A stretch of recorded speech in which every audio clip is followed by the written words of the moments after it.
Halo, zkouška. 1, 2, 3, 4.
Yeah.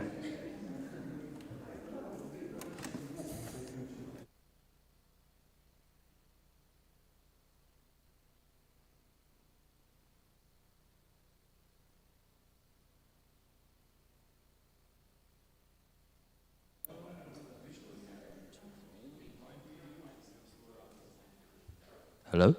Okay. Can people on the Zoom hear us? And more importantly, can someone please try to unmute themselves and say something to test whether we can hear you?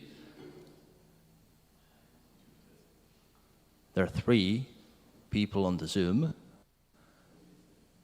I can hear you. Hello. Can you hear me? Yes, we can. Great. We can hear you perfectly, Thanks. Sudesh. Thank you. Thank you. So you should be able to unmute yourself now and just speak freely if there's something you want to say, which is what we want for the BOF. And you can point to the heavens and call out to me. Say that again. You can point to the heavens and call out to me, and I'll speak to you. Yes. Yeah. Though as the presenter, there's a bit of echo in the room, so it's sometimes hard for me to hear what you're saying.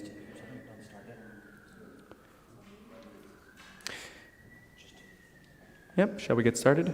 Yeah, so I'm about to hit the start recording button, and we will start in a few seconds. Okay, hello, welcome to the glibc BOF. I would like to, again, since especially this is a BOF, I would like to remind everybody to speak to the mic so that people on YouTube and on Zoom can hear you. Otherwise, they might struggle to understand our discussions.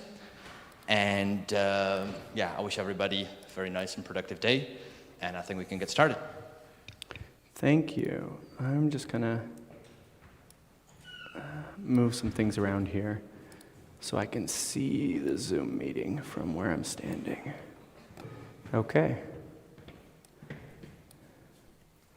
Good morning, everybody. This is the GNU C Library BOF. It's a BOF intended for you, the community, to ask questions. Is there anything that we want to work on? Anything that we'd like to look at over the next coming 6 months? Do you want to implement something? I've got a couple of slides just to cover in the event that no one has anything you want to talk about. I've always got lots of things to talk about. So, community items. What would you like to discuss about glibc? Other than the pthread convar signal stealing bug is still not fixed, and I licked that cookie and I have to fix it myself.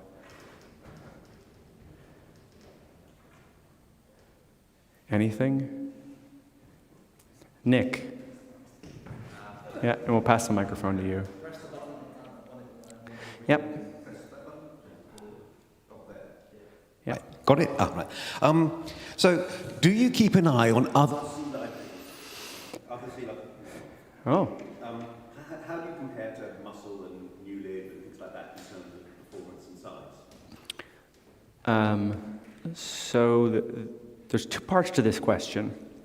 There's, well, I'd like to say there's probably 2 parts to this question. There is a coordination part, which is that there are multiple C libraries, obviously, in the broader ecosystem. We got Muscle, Diet libc, UC libc, the FreeBSD libcs, glibc, and those things.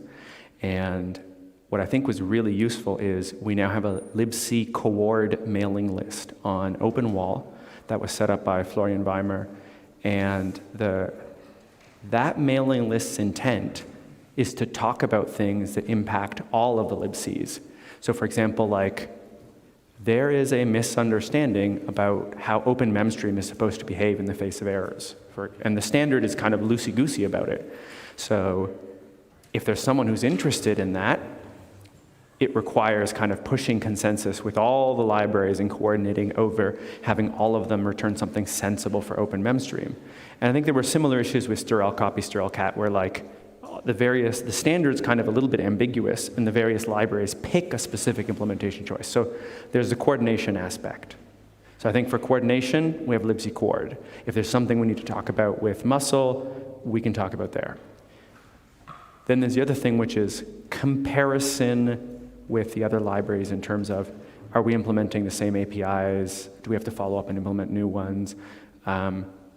There, we don't often track very many things. I will say that I am on the a Muscle mailing list, and several of the glibc developers are on that list, and several of the Muscle developers on the glibc list. And so we often just talk about issues when we see them come up on the various lists.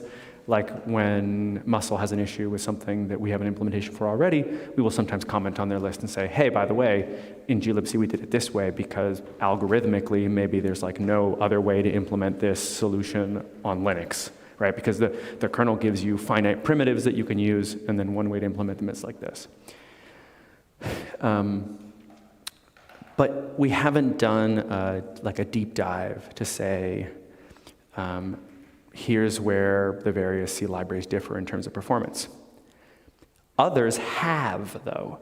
So there are two things that we could look at. One is Paul Zimmerman from INRIA publishes a somewhat quarterly report on how the math libraries are doing. If you've seen Paul Zimmerman's report, it's really good. He deep dives into float, double, long double, and the OOPS results for the various libraries, and it's kind of like this, Indy 500 car race. Like, it's like glibc's in the lead, and like we've got OOPS like for some functions, and then Muscle pulls ahead, and then we have Wilco and Zabosch and ARM working to improve some of the math library functions, and glibc pulls ahead, and so Paul Zimmerman does a great comparison of Muscle's libc, libm, glibc's libm, the Intel libm, the AMD libm, and because there's a whole bunch of other compilers and math libraries. So those show us places where we could be doing work in those math libraries. And I do know that Rich Felker on Muscle's own website publishes kind of a list of performance numbers, but I don't know if Rich keeps those updated or not. But we have different sets of users, I think, and those different sets of users, both between BSD and glibc and Muscle, have different requirements. And so because of those requirements, the implementations are different. And so sometimes it's like comparing apples and oranges, whether or not the performance matters, because the workloads and the use cases are going to be different. So at the end of the day, when it comes to performance, what I care about as a steward is if you submit a performance patch, we want to talk about micro-benchmarking. And if that performance patch affects something that has a fast path, we should be writing a micro-benchmark for it to try to understand and objectively be able to talk about the performance. Now, the micro-benchmark, you might say, oh, it's not indicative of real-world performance. Doesn't matter to me. What matters to me is that we have something that is the root of a conversation about performance, right? So we're going to have an unwinder BOF later on today. We have no C++ unwind micro-benchmarks. And I've been talking to Jonathan Wakely about this as well, which is for the use cases and the workloads that you care about, your community should be making the decisions about which things are important and which things are not important. And so in this case, I really do think that Florian's new unwinder function, we should be benchmarking it so that we don't regress performance, because we added it specifically to improve C++ unwind performance. And so we need to have probably a micro benchmark there that tests the glibc side of the unwind so that we don't lose that performance. That was a really long answer, but it was a really good question.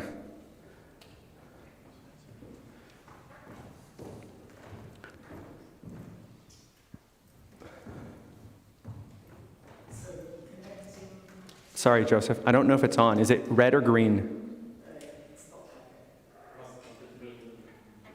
Yeah.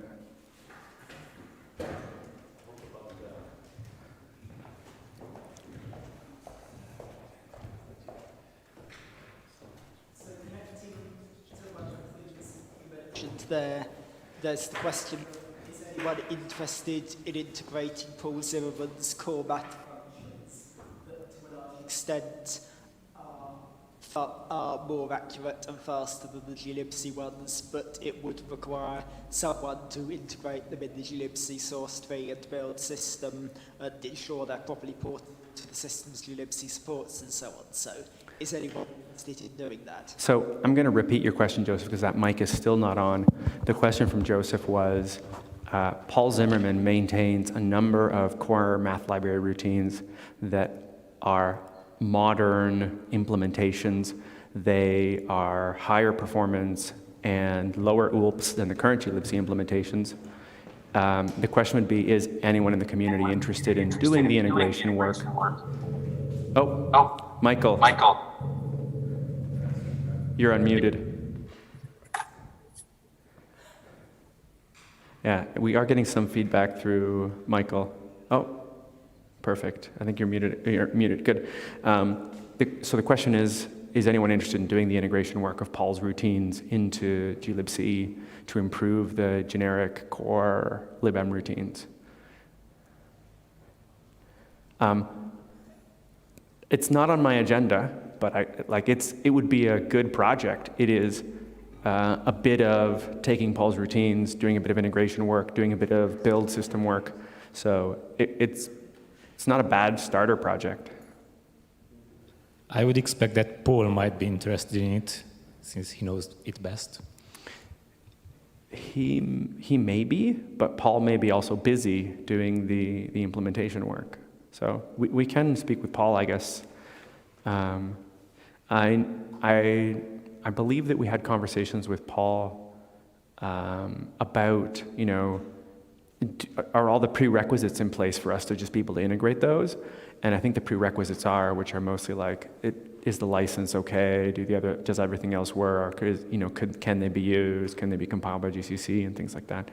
So I think the prerequisites are certainly there, which means that this could become a project for someone that wants to attempt, even if you took one function and integrated one function. I guess a question for Joseph. Joseph, could we do the integration piecemeal, you think? Could we break up the integration? Yes, I think it could be done piecemeal. And I'm pretty sure he suggested he's providing the core functions. It's up to the various libcs to do the integration work. Mm-hmm. I think that's great. And then we would pull ahead in the Indy 500 car race of who's got the lowest OOPS.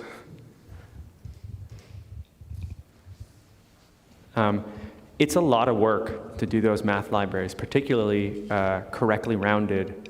The last time we had a discussion about how many person years it would take to do a CR libm, I think our estimate was 300 years of PhD research.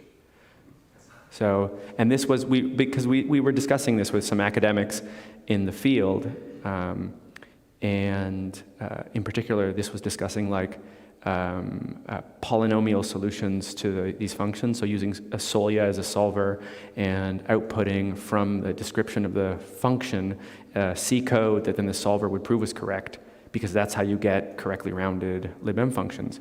But the estimate for the number of APIs and the bivariate APIs and the proofs for those to get CR, it was 300 years. So in 2023, 22, hopefully this conference is still going on and we'll be meeting here again and going, look, we solved it, correctly rounded math library routines. I think the trouble with that 300-year estimate is, well, it's true that maybe 20, 25 years ago, it was a whole PhD for someone to do the corrected rounded exp for double, but the state of the art has moved on since then, so it's no longer expected to take a whole PhD per function. Yeah, and I guess maybe this estimate was 5 years ago, probably, so.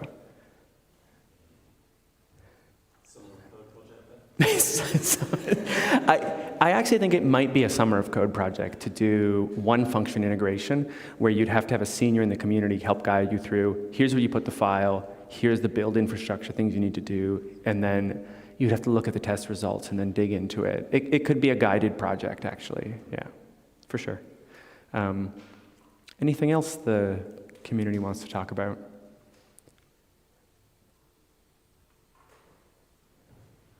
I have a question for Nathan, but we'll raise it later, I guess. Nathan Sidwell. I brought up the ARM buff yesterday, but I'll bring it up here since libmvec. So we'd like to enable it at least for ARM and for ARM64 targets. We're working on getting the GCC part so we can auto-vectorize stuff and call things out with the right calling convention, and most of the parts are already there. But we've got some requests of non-GCC users who might want to call, who do their own auto-vectorization and want to call into a library that has these vector math routines like vector sign, log, whatever, exp. So the example given was NumPy, various numerical packages. So they want to call their own. They know what the symbol is, they can figure out what the magnitude should be, and they just want to call libmvec and get the performance there. So I guess the question is, would the GLibC community accept such vector math routine implementations without GCC necessarily auto-vectorizing them, as long as there's other user space software that wants to make use of them? So the important thing for libmvec is that you have to design the API and the ABI. And I think that if those are things that you're ready and willing to do, you can post those API and ABI design and have a discussion driven from that and get to the point where that looks good for the AR64 port. So I maybe Joseph has some input here. I never felt that for libmvec that GCC was the limiting prerequisite, that the prerequisite really was what's the API and ABI design, and that the bigger conversations around the API and ABI design, and then also how does SVE play into this? How does SVE2 play into this?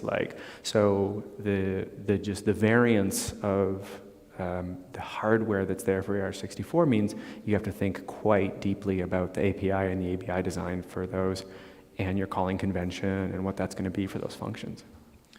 So the reason why GCC came into the picture is that historically libmvec, the way it declares things is just there is a scalar, let's say, sign in a math header, and we just add some annotation that, we want a vector version of this.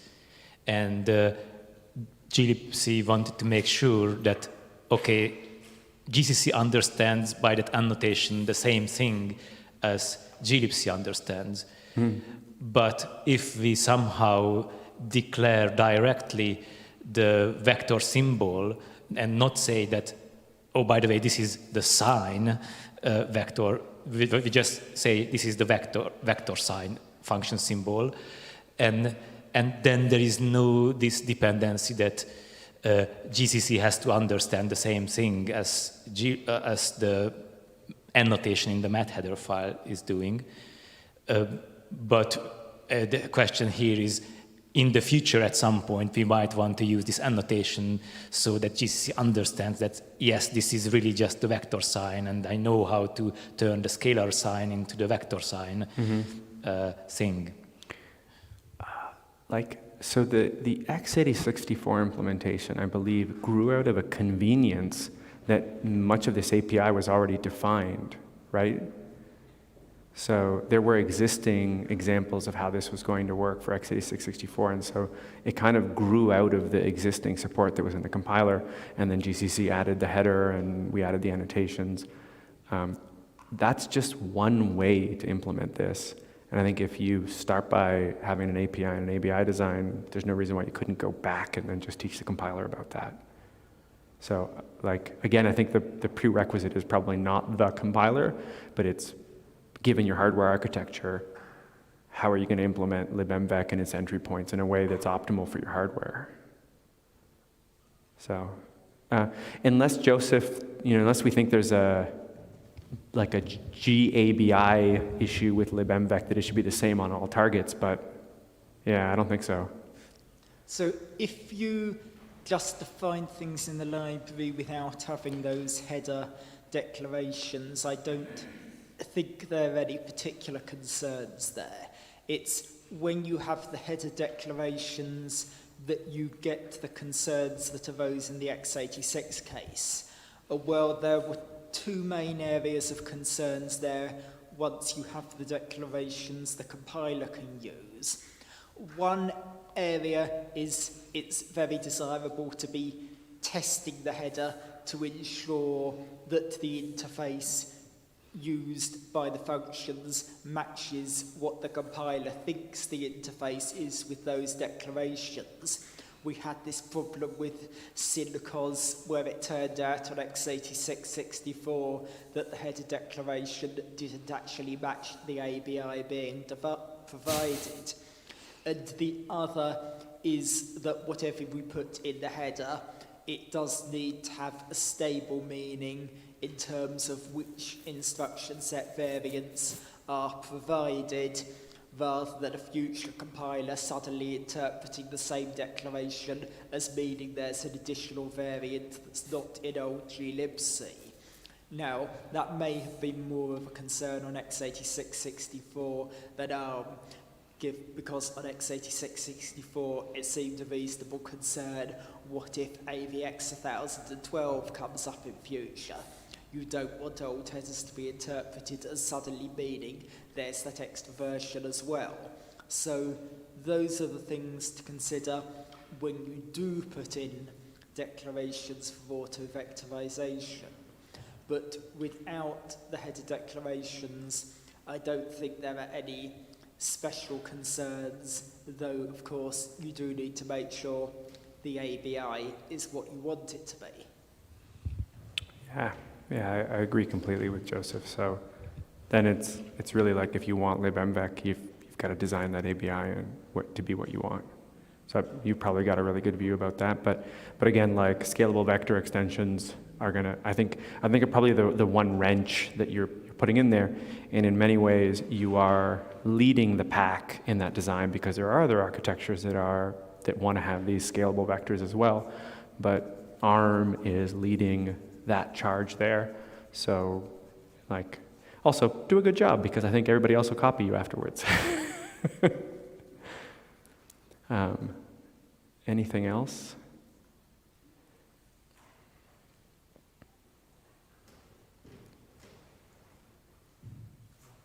Oh, Pedro. Yeah, we'll bring the mic down for you.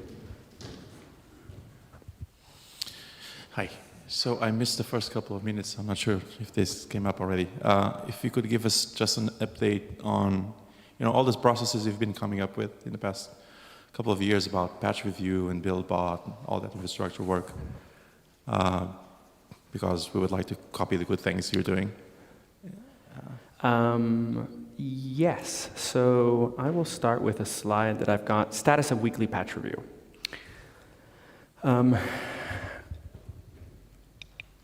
A couple of years ago, in the BOF, we came to the community and we said, what do you want? Weekly bug review or weekly patch review? Because if there's a thing that we're not doing, we have to put effort into that, right? The only way we make forward progress on patch backlog is by doing patch review. The only way we make forward progress on bugs is by triaging bugs, looking at them, evaluating them, and closing them. And the community at the time said, we want a patch review process that tries to move forward patch reviews. I am always shocked by going back to these dates and realizing that we've been running weekly patch review with anybody who wants to attend. They're basically like open office hours, Monday, 9 a.m. ADT for 2 years now. And I think the value has been there in that, like, in many of those Monday meetings, we sit down, we dig through the patch review. Some interesting things is when we do that, you identify often new contributors. And you say, oh, this person is new, they're brand new to the community, so we should go and review their patch. So from like being engaging, being inclusive, we can often on that Monday meeting really see there's a new person who submitted something. Our community is not the size of some of the other development communities, right? So if we had way more patches to review, we'd probably have to split it up into multiple meetings or split it up by subsystems or things like that. Like, I attended Linux Plumbers Conference in Dublin, and the interesting thing I saw, and I always still see it in Linux community, is that like the kernel gets split up by subsystems. Like, people in one subsystem have almost no idea what someone in another subsystem is doing, right? Like the MM subsystem has a lot of people working on it, and they're very specific, and then driver subsystems are very specific, and file system subsystems are very specific. So you can think of them as like smaller distributed communities kind of doing this distributed development model. And glibc is a piece of user space, and our patch rate isn't high enough that like a 1 week meeting it's what we need, right? It's what we needed. And I think in those 2 years, it's been really nice because there are a set of like people that come with like hardware interests come to the meeting. Some people come where they just want to promote their patch or talk about their patch. And it's been good. So I think there is value that has been invested in that. Now, where I find trouble is holding myself accountable to doing enough patch reviews in a week as a senior reviewer. Like, I know, Pedro, you're a reviewer in the GDB community, but what I found really valuable about patchwork has been I now have a service level indicator for me where I'm trying to track like how long patches have been sitting in the queue. And I wrote it recently, and when I started, it was at 206 days. And it showed me like how terrible we are, because if I miss a patch or we miss a patch, like I'm a reviewer of last resort for the community because I'm one of the community stewards, just like Nick Clifton's nodding here in the audience because he's also a reviewer of last resort for GNU Tools. Some patches you miss, and the interesting thing is patchwork never forgets.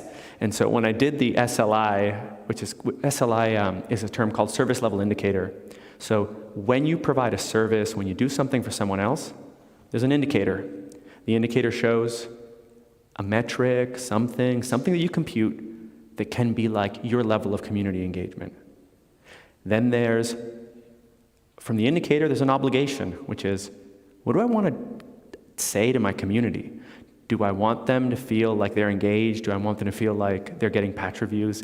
Like that if you submit a patch, you're at least seeing a review once a month. Do I want this number to drop to 30 from 157 days, right? So, and then honestly today, I don't know how much effort I need to get that number to 30. I haven't actually driven myself to say, like, I want that number to go to 30. How many people need to be involved? How many reviewers do I need? But I'm going to try, right? So what I'm trying to be is objective about the patch review process. So for 2 years, we've been doing patch review. I think it's been valuable, but I'll ask an open question. So Zabolsh, you come to the Monday meetings, you're looking at things. How do you find the Monday meetings? Do you think they have some value? Do you think we could change them?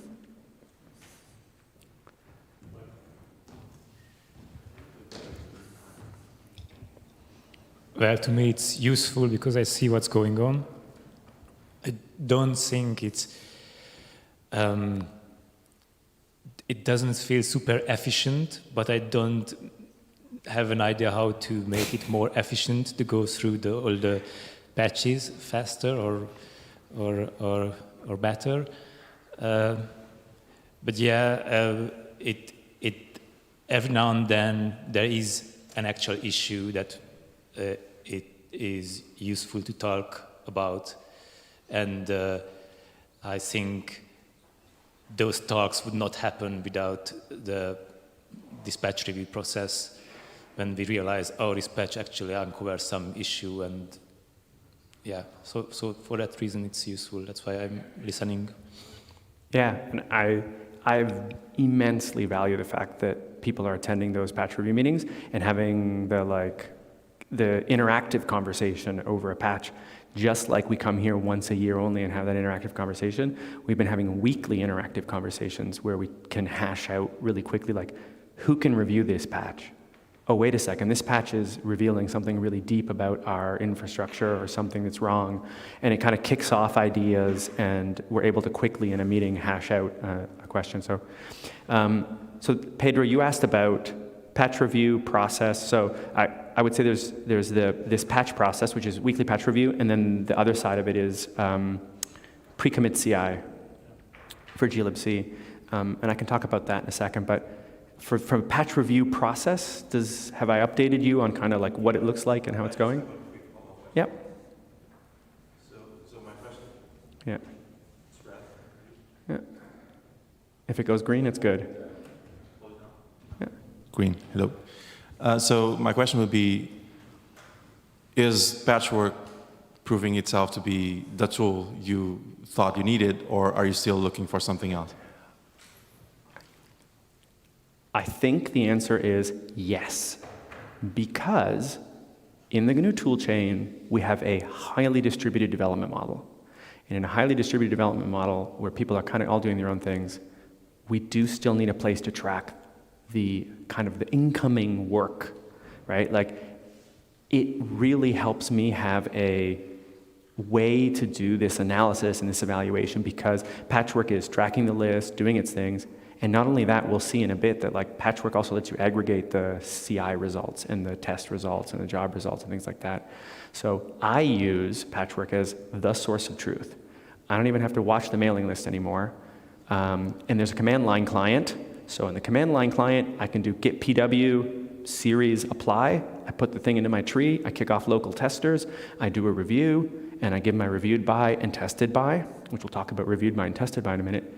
And then if other people give reviewed bys, the interesting thing is if you pull the patch from Patchwork with the git pw client, Patchwork knows that all these people have reviewed it, and it actually aggregates the reviewed by tags so you don't forget to add all the extra reviewed by tags. This is something that like DJ Delory's been after me for a while, which is like, you need to make it easy to thank the reviewers for their review. To grow reviewers, we need to include their thanks in the process. We need to include them marked some way in that process. But there are other tools that do this as well. So Before and patat, which are kind of Linux specific tools, can also be used in this way. But Patchwork has really been useful for me as a maintainer to be able to kind of automate this whole process. So Mathieu has his hand up first, and then Mark. We should just keep that mic on all the time. Just one word about maybe one use of the reviewed by tag. Because this metric, I mean, if you classify differently the patches that comes from active contributors and reviewers in the community in a different bucket from patches which are sent by people who just throw patches on the wall and see what sticks. I mean, I think it would be important to keep the metric. So the patches that come from people who care about spending their own time to review other people's work, I think should be prioritized compared to the metric where what's the time it takes to review patches from people who do not contribute to the community. Maybe and that could act as an encouragement for people to do review on their own to gain credit in the community. I agree completely. There are so... I call that review credit. Yeah, so it's funny because like Matthew and I have been talking about this a little bit on and off, which is like, what if you had like review credits, and like as you review things, your credits go up, and as like you submit patches and people review things for you, you take a credit back. I don't know what's going to work, right? And I think that there are probably a variety of service level indicators. It's a friend of mine, Josh Boyer, who works a lot on RHEL, the RHEL side for Red Hat, said to me, because I've been talking about this service level, because patch review is a service, right? We're providing a service to the community by being patch reviewers. And he said, like, well, can you write a service level indicator that's about engagement? And I'm like, man, that's hard to write. That's like, should I be reviewing first time patches first? Should I be tracking that metric? Should I be reviewing patches of people who've reviewed my patches? So people who have a high reviewed by rate, right? Or should I be tracking something else? But Mathieu, I don't know what the right answer is, but if you have a English or French description of what you think an indicator could be, let's write a Python script and see what the results are for that indicator, because there are a lot of also like, I know NetDev uses Patchwork. There's a bunch of kernel communities that are all using Patchwork to track patches. And if we can begin to like suss out like, what is our SLI? How do we compute that SLI? How do we track it? How do we work to engage the new first-time contributors? How do we work to engage people who do review patches? Like, so for example, I feel really bad because I'm not reviewing some of Hemmerval Zanella's patches. And in Hemmerval, if I look at the metrics, has passed me in reviewed bys in the community, which means he's reviewing more patches than I'm reviewing as a reviewer of last resort. But that's great. I love to see people doing more reviews than me. But at Hemmerval, being in the lead makes me feel like, oh, I should be reviewing his patches because he's done so many reviews. So, yeah, Mark.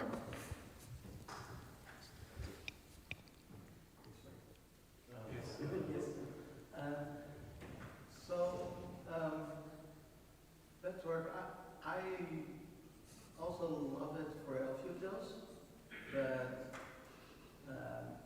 I'm basically the only one using it. And how did you call it? The reviewer of last resort. Mm-hmm. Does Patchwork also work for normal developers?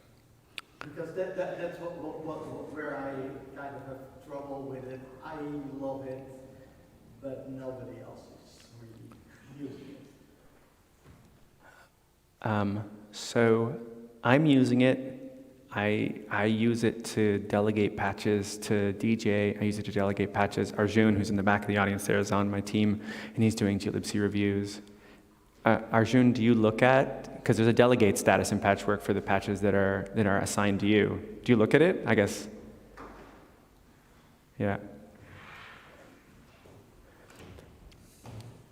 Let's ask some real people whether or not they find, like as a reviewer, Mark, I think Patchwork does what I needed to do, but as a developer, maybe. Okay, it's working. I guess I'm a bit selfish. I've come to the weekly reviews only when I dropped a patch and I needed someone to That's okay. look at it. Don't judge yourself. Like. So it's usually after I've come to the meeting that I look at Patchwork to see if there's something delegated to me. So maybe I'm not using it enough, I guess. I should go and see if there's something in my queue right now. Yeah. To answer your question, Mark, we do sometimes look at developer queues to see for a developer how many patches do they have open, and then we ask developers to clean up their queues sometimes. Yeah. I just wanted to say that I personally find that I can find patches easier on Patchwork than in my mail folder, so I use it for that reason, at least. Yeah. Thanks, Sabosh. David. Carlos, I have some comments. Oh, Sadesh, go ahead. Yeah. So I wanted to go back to Pedro's question about how the workflow is for glibc and the implied question there as to whether it can be useful enough for GDB. And there's another project that's been trying to use Patchwork the way we're using it in glibc, and that's the GCC project, right? With John Wickley trying to do all of the automations that we are doing to try and keep the queue in control, because really the key thing with Patchwork is if you can keep the queue in control, the view is really good, and then you can rely on it to look for outstanding patches, because that's essentially what you're looking for. And with GCC, they found that they just couldn't handle it, because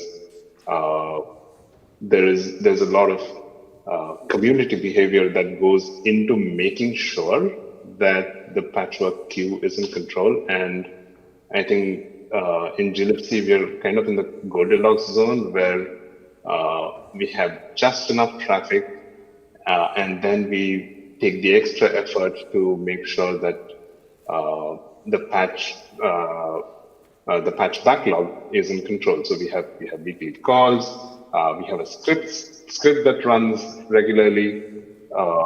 Then a lot of us have gotten to a point where we do not do last minute tweaks to patches and push them. We try and make sure that whatever we have on the list is the thing that we push to Git, so that there are matching hashes in both cases, and Patchwork then can auto clean up things. So there's a lot of kind of additional effort that goes into making sure that the Patchwork view is useful. So whether it will work for you or not is something that's going to be very, very subjective. Whether it is currently working for glibc, it is, because we are putting a lot of additional effort into it. And would it be better with something like GitLab? Maybe. But then that's a community-specific question again, because if you want to stick to email-based reviews, then GitLab may or may not work the same way for you. So it's a very subjective question, and it's not something like you can look at glibc, but then it's not something that you can directly pick up from glibc and say plunk it into GDB or GNU Tools and expect it to work that way. Yeah, I agree. So there are some behaviors that we need to change. And like one of the primary behaviors is honor what was posted and commit it or not commit it. Because we often get, I think it's a bad behavior to get a patch and then say, oh, thanks for that. Just change it here and change this and change that and then commit it. And that's not what the person who was posting maybe wanted to see or wanted to have happen. So there is value sometimes in interacting just a little bit with that poster and saying, let's get what you have to the point where it's ready to go in. And once it's ready, the last thing that they post is good to go. You've given your reviewed by tag, which means that you're done your review, right? The reviewed by tag is that line that you cross saying everything looks good. And then whatever it is that they posted, that's what you commit. That way, both the person who gave you that patch feels comfortable. They say, yeah, like I worked through that whole process. I learned from this process. I got better at it. You gave your reviewed by line, so you get a little bit of thanks for it. And then what was posted gets committed. So in the past, I think in glibc, we'd gotten into a bad habit of just thanks for the thing, and then we'd modify it and put it in the tree. And that's not great for community engagement, right? Because you want to engage that developer. You want to bring them into your community and work through a little bit of that process. I understand that sometimes there's drive-by contributors, right? And they may say no, but if you engage them and they say no, then you say, okay, no worries, we'll take your patch as is, or we'll make some modifications and change it. You can suss that out, I think, a little bit. But there are behaviors like that I think we need to change, not because they're bad, but because they actually yield automation benefits. Because once the thing that you posted to the list is the same as the thing you commit, you can cross-ref the two. And you can mark something as completed with a commit hash in the database and say, that patch that we were tracking, it's done. The only other way to do that is to use Garrett's concept of change set IDs, right? And then you have to put change set IDs and things. Now, the kernel community is looking at that, not with change set IDs, but with message IDs, because the originating patch as an email has a message ID. To answer Sadesh's other half of the question, which is like, would it be better to go to GitLab? That's a tough question to answer, because we have a really distributed development model with a lot of FOSS tooling. And there's a lot of benefit to that, right? Because the distributed development model gives developers the freedom to kind of choose their process and their automation and the things like that. But it does give us a bit of a wall when people come to learn to contribute to the communities through this distributed development model. So, David. Yeah, a couple of points. Firstly, occurs to me the reviewed by tag is something I might want to try in GCC. Though I suck at reviewing, I apologize to everyone. But at least maybe we should try that in other sister projects within the tool chain. And the second is, I was saying, you were running this SLI Python script, and immediately I guess this is my procrastinator brain is going, oh, I could hack on the script, even better visualization. I was thinking we could have a histogram showing the sort of the demographics of, what does the demographic shape of the ages look like? And that's a kind of, I'd much rather be hacking on the script to see how patch reviews are doing than actually Would you like me to post the script somewhere and then we can work on it? I'm looking, is this a public repository and should it be? It is not. So I literally wrote this script in the Toronto Pearson airport while I was on my way to LPC because I was like, I keep saying I'm going to do this. So while I was at the airport, stuck for 8 hours, I wrote the script. So it's just on my laptop. If my laptop gets taken by airport security, I'm going to lose the script and then I'll have to rewrite it. So I'm going to go commit it somewhere so that we don't lose it. Yeah. And then we can share for sure. Hacking on visualizations is more fun than actually doing the work. Yes. Yeah. Yeah. And Pedro, the other part of your question was, what's going on with pre-commit CI? I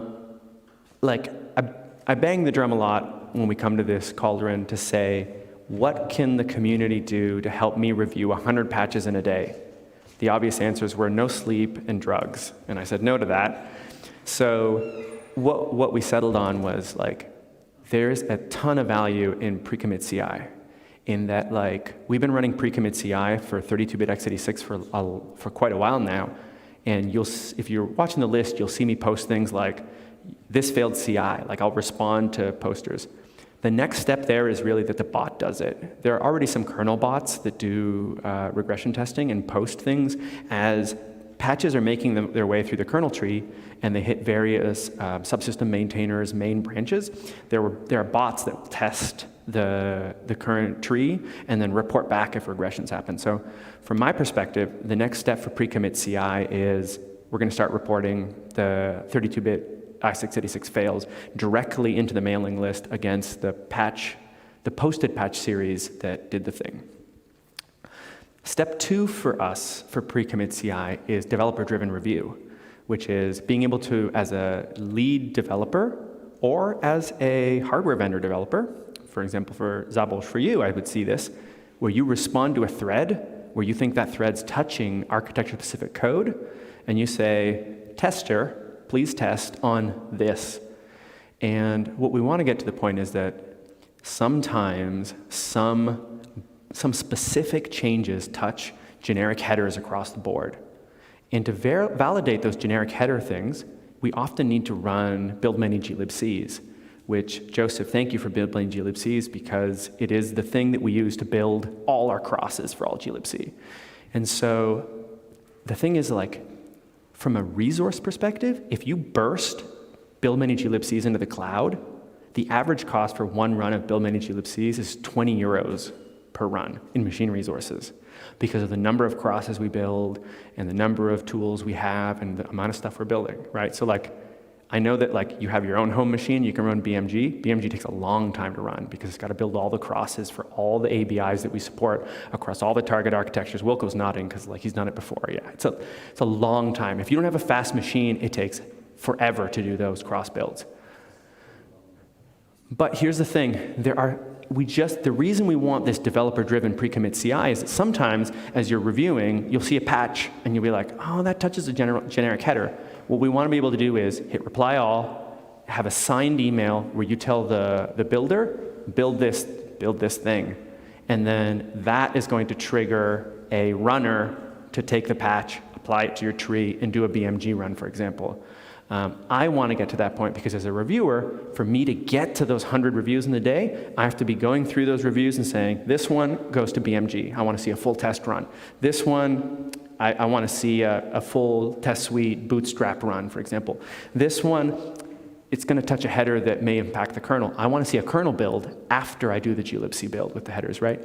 So I'm going to, as a reviewer, I want to start setting up some build targets that in the background do very specific things, and it is developer-driven whether or not we trigger the expensive tests on those runs. Yeah. Mark, did you have a question? Oh, right, about the build many glibcs. Oh, you're not, I think it's not enabled, yeah. About the build many glibcs, sometimes I get asked, did you run it to build many glibcs? And I kind of ignore that question, and that seems to be okay. But it is, so, sorry, let me continue. Yeah, but Joseph does run it. Do you run it daily? Yeah, while you get the mic to Joseph, I will say, as a submitter, we shouldn't be asking you those questions. BMG is a very developer-specific thing, and if you're new to the community or you're kind of just you're not a drive-by contributor, Mark. You're deeply involved in the tool chain and Valgrind. But at the same time, I recognize that you're trying to just solve a problem that you saw.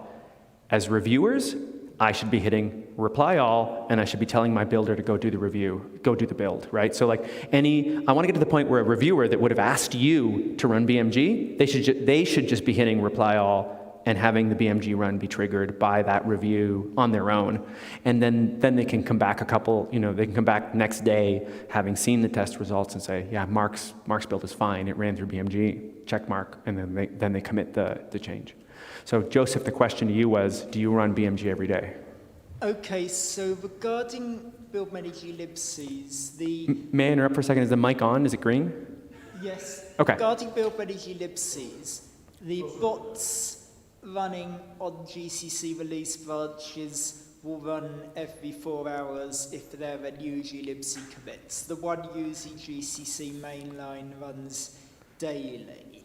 Now, it does still require manual checking of results and investigating the causes. So we have this x86 problem that appeared when I updated the GNU Tools release branch used, and no one answered by posting about the cause. My guess is it's something to do with the various protected symbols and so on changes, but I don't know. So there's this unresolved failures showing there on x86 that arose. And there's also on the GCC mainline one, there's this ICE on all the 32-bit platforms that arose just before I came here, and I haven't yet investigated what GCC change caused this ICE across 32-bit platforms.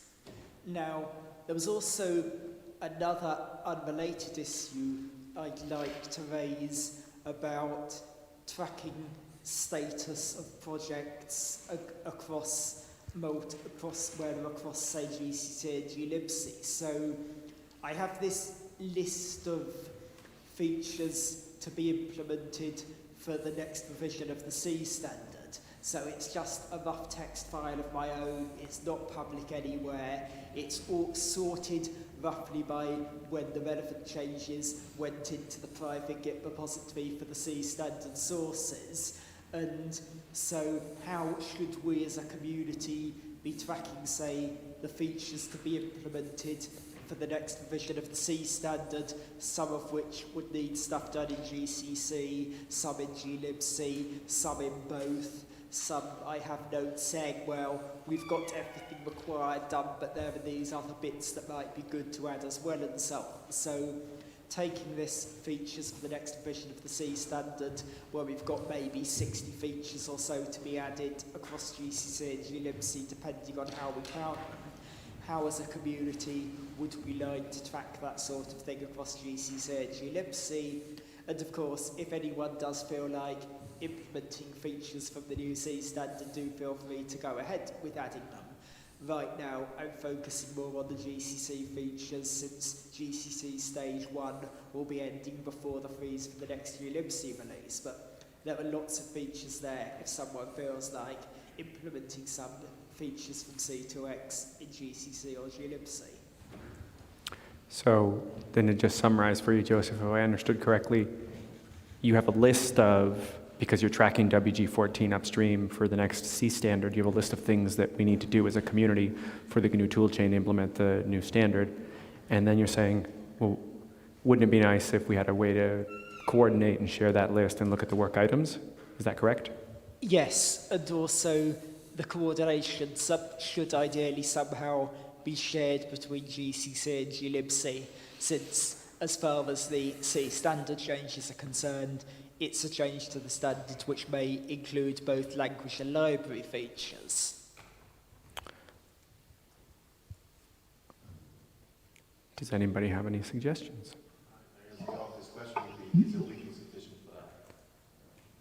Yeah, I would almost say we just want a GNU toolchain wiki that is Git based, and then we start committing into that wiki, and then we can discuss patches to the restructured text. Maybe we use read the docs, or we just turn it into RST, and then we can have a repo. I mean, for me, it'd be a Git-based repo with all the notes about what we need to implement in RST, and then we can start having conversations about how we implement those things and where we implement them, and then we can have a web page. I know some people say it's not a wiki unless you can edit it online, but Yeah. So do we have can we create a GNU Toolchain wiki, I guess, that's just git rst read the docs? We could. I can help with that. Would that work for you, Joseph? If we just had a git tree, we could commit all your stuff as restructured text and then let's use Sphinx and let's practice using that and output it to a page. And that's certainly one possibility. I was just raising it as something to be discussed. We would want to be careful it was suitably clear this is describing internal to-do list state. We don't want to end up with the situation where people 5 years from now are referring to this as if this is current documentation of something, which I have seen, say, I think with some old page on the GCC wiki about atomics, people reference that as if this is the official documentation for a feature when no, it was some early implementation ideas. So it does need to be suitably clear. This is internal tracking of what we hope to do. It may not be in the official plans. Things may end up going differently and so on. Mm-hmm. Absolutely. Okay. Then I think we can probably follow up to make a repo somewhere, read the docs, put restructured text in there. And then we can start tracking that and have discussions about it.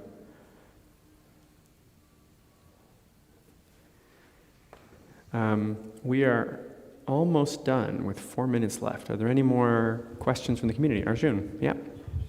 Just one point. The microphone is directional, so it should be oriented towards. Okay. Yeah. Am I audible? Yeah, perfect. Yeah. Yeah, this is about the reviewed by stuff. Sure. I'm wondering how the community feels about making it compulsory during a commit to have reviewed by in the commit message. Doesn't have to be validated that it's like an actual person or something, but it looks for the string. If you're super confident and it's a small change, maybe you say reviewed by nobody. But it could help. First of all, make sure that we don't forget to add the reviewed by, and I also feel like it adds a bit of like chain of responsibility on commits we're making. For sure, I would like to make one thing clear. Thank you to all of you who volunteer your time to do upstream patch review and do upstream work. I can't make you do anything. As an open source community, what I have tried to do with reviewed by tags, and I've posted this before, we've had kind of an exponential rise in reviewed by tags. And that's been driven by like an organic, this is a good idea, this is a good technical solution, this solves the problems that we have. Making things compulsory is a hard thing, but as a community we can agree if we want to say our best standard, our best practices to put reviewed by tags. We can ask for things of people, and the thing that's probably missing today from the glibc process is I've never written up a doc about like how to be a good reviewer. And this is something that, Arjun, you and I have talked about before.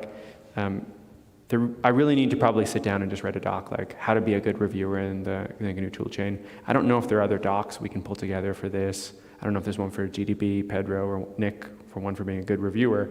But in that good reviewer doc, I think we can organically say to the community, look, reviewed by tags help the maybe even new contributor know, when's this process done, right? Has this person said, yeah, you're done?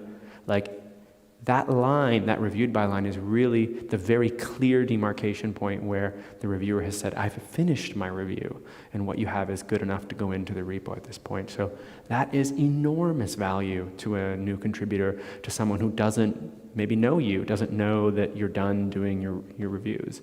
So I think that we, rather than, say you have to put a reviewed by, we write a doc saying how to be a good reviewer, and in that doc we are including, you should be using reviewed by tags, because then I'm going to write automation, and when I write the automation, Matthew, it's going to be every time you give a reviewed by, you're going to get a +1, and then that's going to trigger me to go review one of your patches. But also, we have a lot of good reviewers. I was just looking at numbers, Yeah. because I want to make the sales pitch. We had 750 commits approximately in 236, Yeah. and 450 reviewed buys. Like Oh. that's more than that's. So that's very good. hit. You're saying we hit about 50% of them were reviewed by. Also, almost 60 authors and 20 reviewers. So it's. I'm not saying everyone's doing it, but many people are. A lot of people are. Yeah. So it won't inconvenience a lot. I would strongly encourage reviewed by tags because of that clear line and the value they bring as a reviewer to be like, you're done, and then move on. So. Am I incorrect that when you do a release, you include the list of committers or authors in the news event announcement? Yes, but I don't include the reviewers.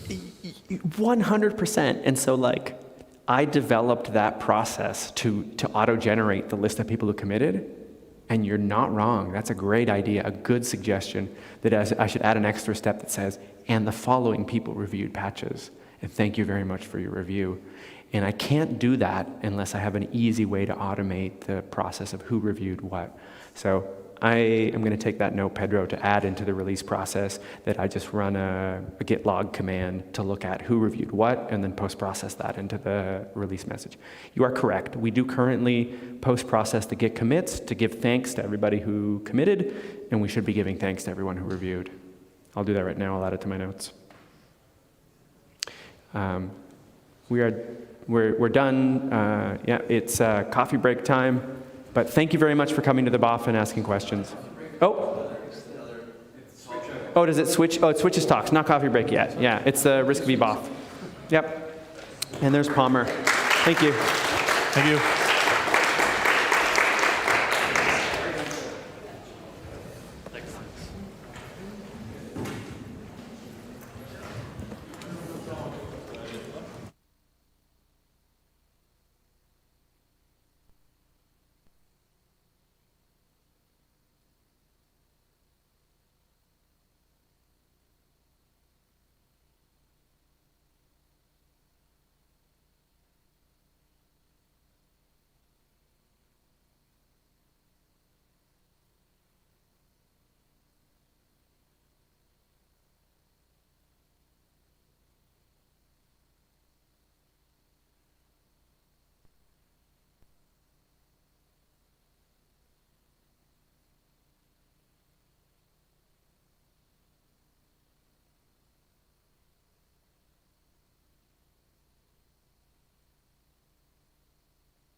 it should work.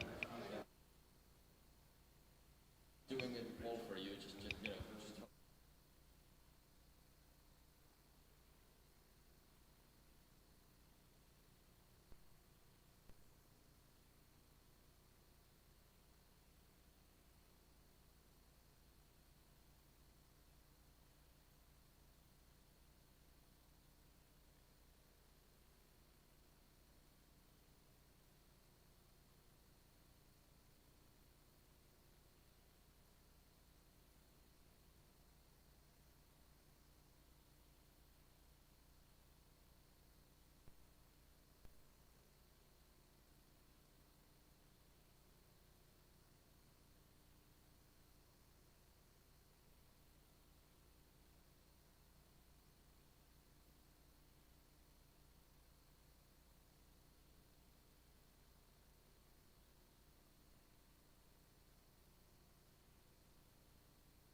Now, to say something? Hello, hello. I think it's Oh, okay, Walker. So,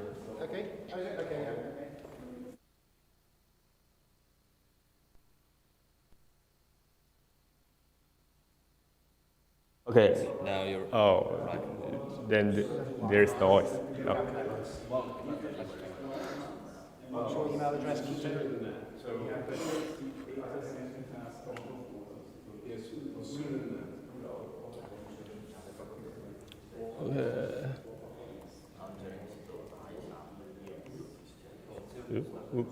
Where is the 8?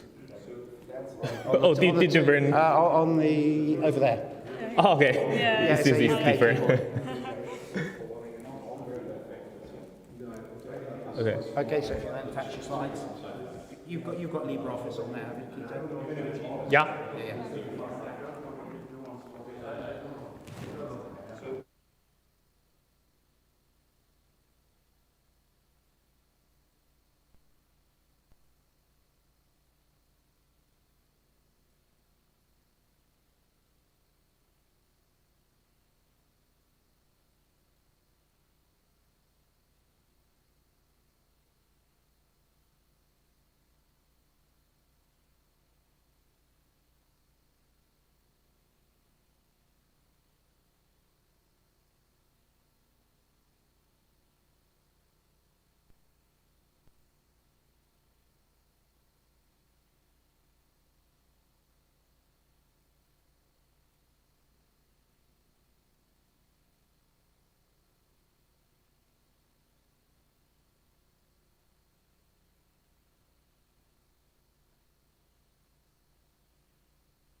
Oh, wait.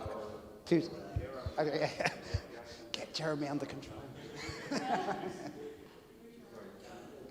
Okay, ladies and gentlemen, sorry for the slight hiccup. This is the RISC-V BOF. We're actually going to start this BOF with Nandini giving a cut-down version of her lightning talk that she should have given yesterday, but she didn't make it here in time, which is just on the ZC star extension. That's a joint project between it, mostly done by PLCT, and then with a bit of work from Embercosm. And we're just going to give, I talked a little bit about this in Nandini's absence yesterday, headlines and the results. And then we'll move on to the BOF proper, which Keto will lead. Yeah, that's why it's 0.7 or 0.4. This is unratified, yeah.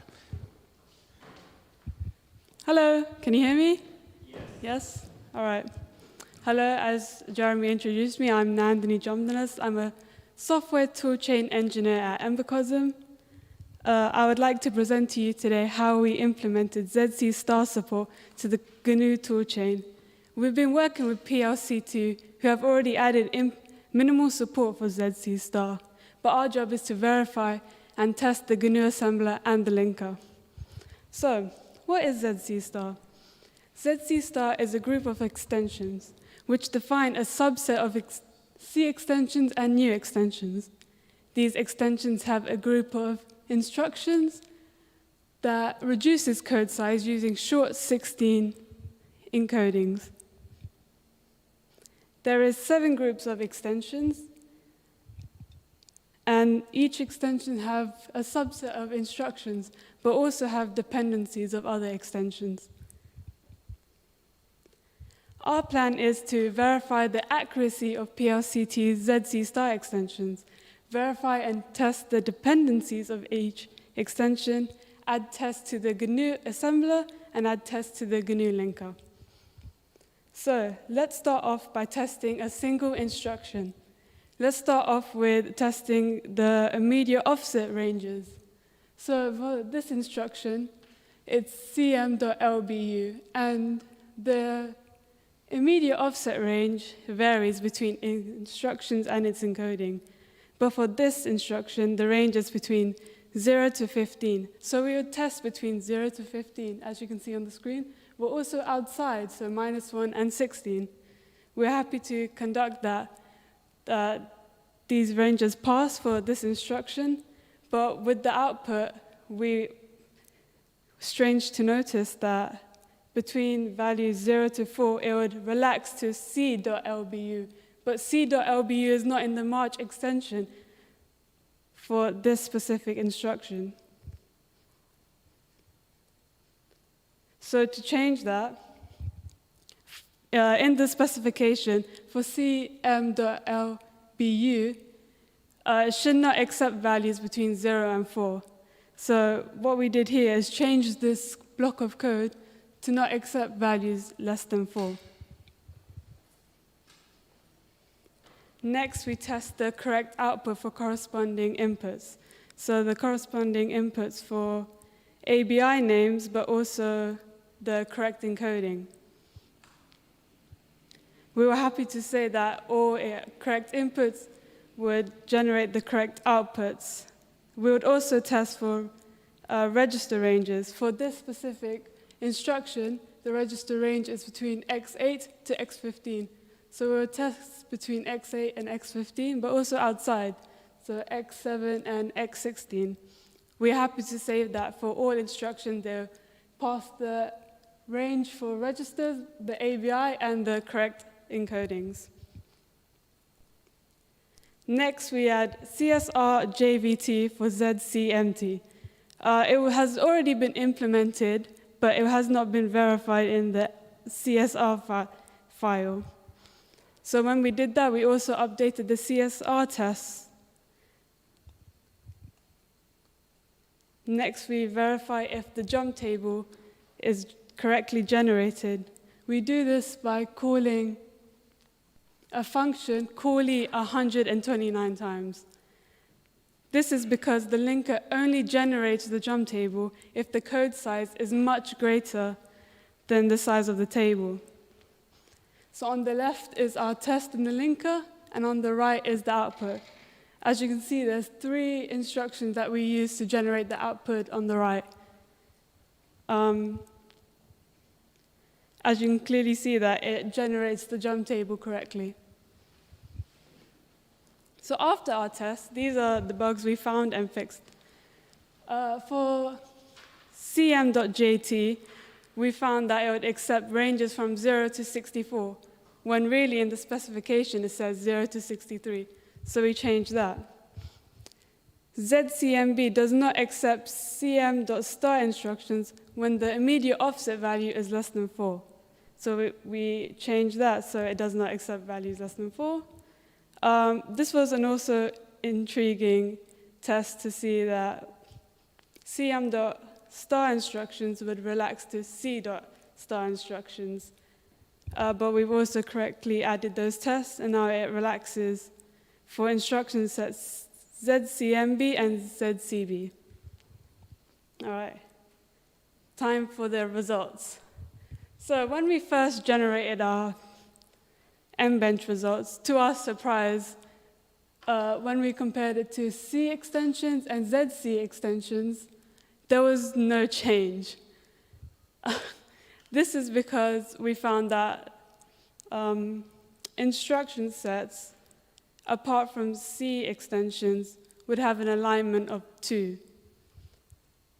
But when we changed that to have an alignment of 4 bytes, we can clearly see that if you use ZC extensions, there's a reduced code size of 3 to 4%. Thank you for listening to my presentation. Do you have any questions? Yes. So for people who don't know, we have a development partners program because when we first started, we only had ISA architects who were sort of involved with RISC-V. And when we started doing all the upstream projects and stuff, we didn't have enough developers to do the work. So we developed this development partners program. We attracted people like IIT Madras, China Academy of Sciences, which PLCT is part of. And in order for them to sign up for a project, they work in conjunction with the task group in order to put a statement of work together in order to get the work done. So the question I have is there feedback to the development partner program to avoid these bugs in future SOWs?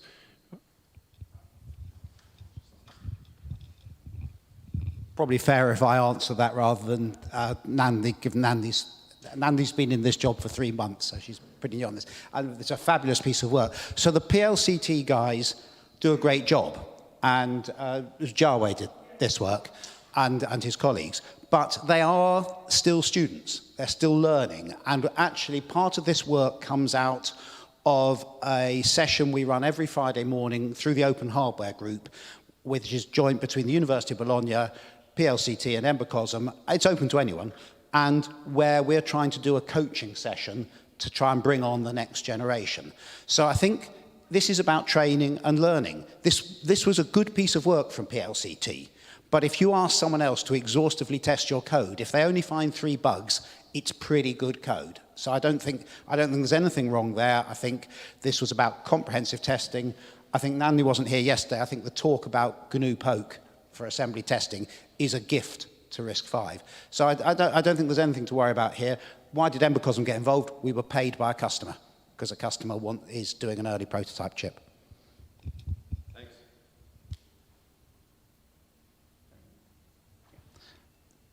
Good job. Thank you. Thank you. Okay, thank you. I have mic already. All right. Okay.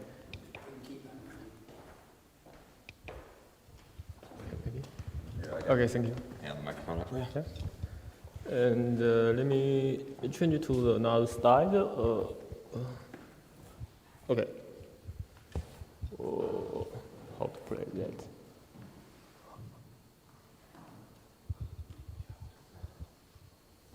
Okay, hi everyone. I'm Toolchains and it's Palmer. And it's Resolve BOF, and we have put a bunch of items we'd like to discuss with you. And before that, I will introduce some of the current state of the GNU Tools support on the GCC and the GNU Tools parts. Yeah, and those are the items we would like to discuss and with you guys. Yeah. So first, I will give a quick summary about what's the current state of the RISC extension implementation on the GNU Tools chain.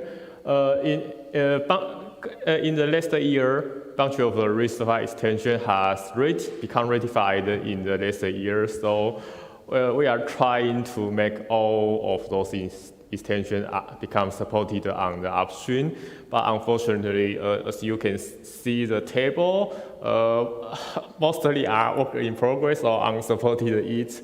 The most important one is the vector extension, which is ratified in the last year, and in the last session you will see Zhongze has presented his work, has a complete implementation for intrinsic and backendization, and which we are trying to push that to upstream, and of course really need to everyone to help to join to review the page, since the page set is really huge. He was sent one page set with 54 files at 55 page series, so it's hard to review. So he's trying to divide to several small pages for now. It should be easier for review for everyone now. And the beta manipulation part is kind of relative beta support in the GCC now. And I would like as special thanks to the video guys to contribute a lot of optimization for that.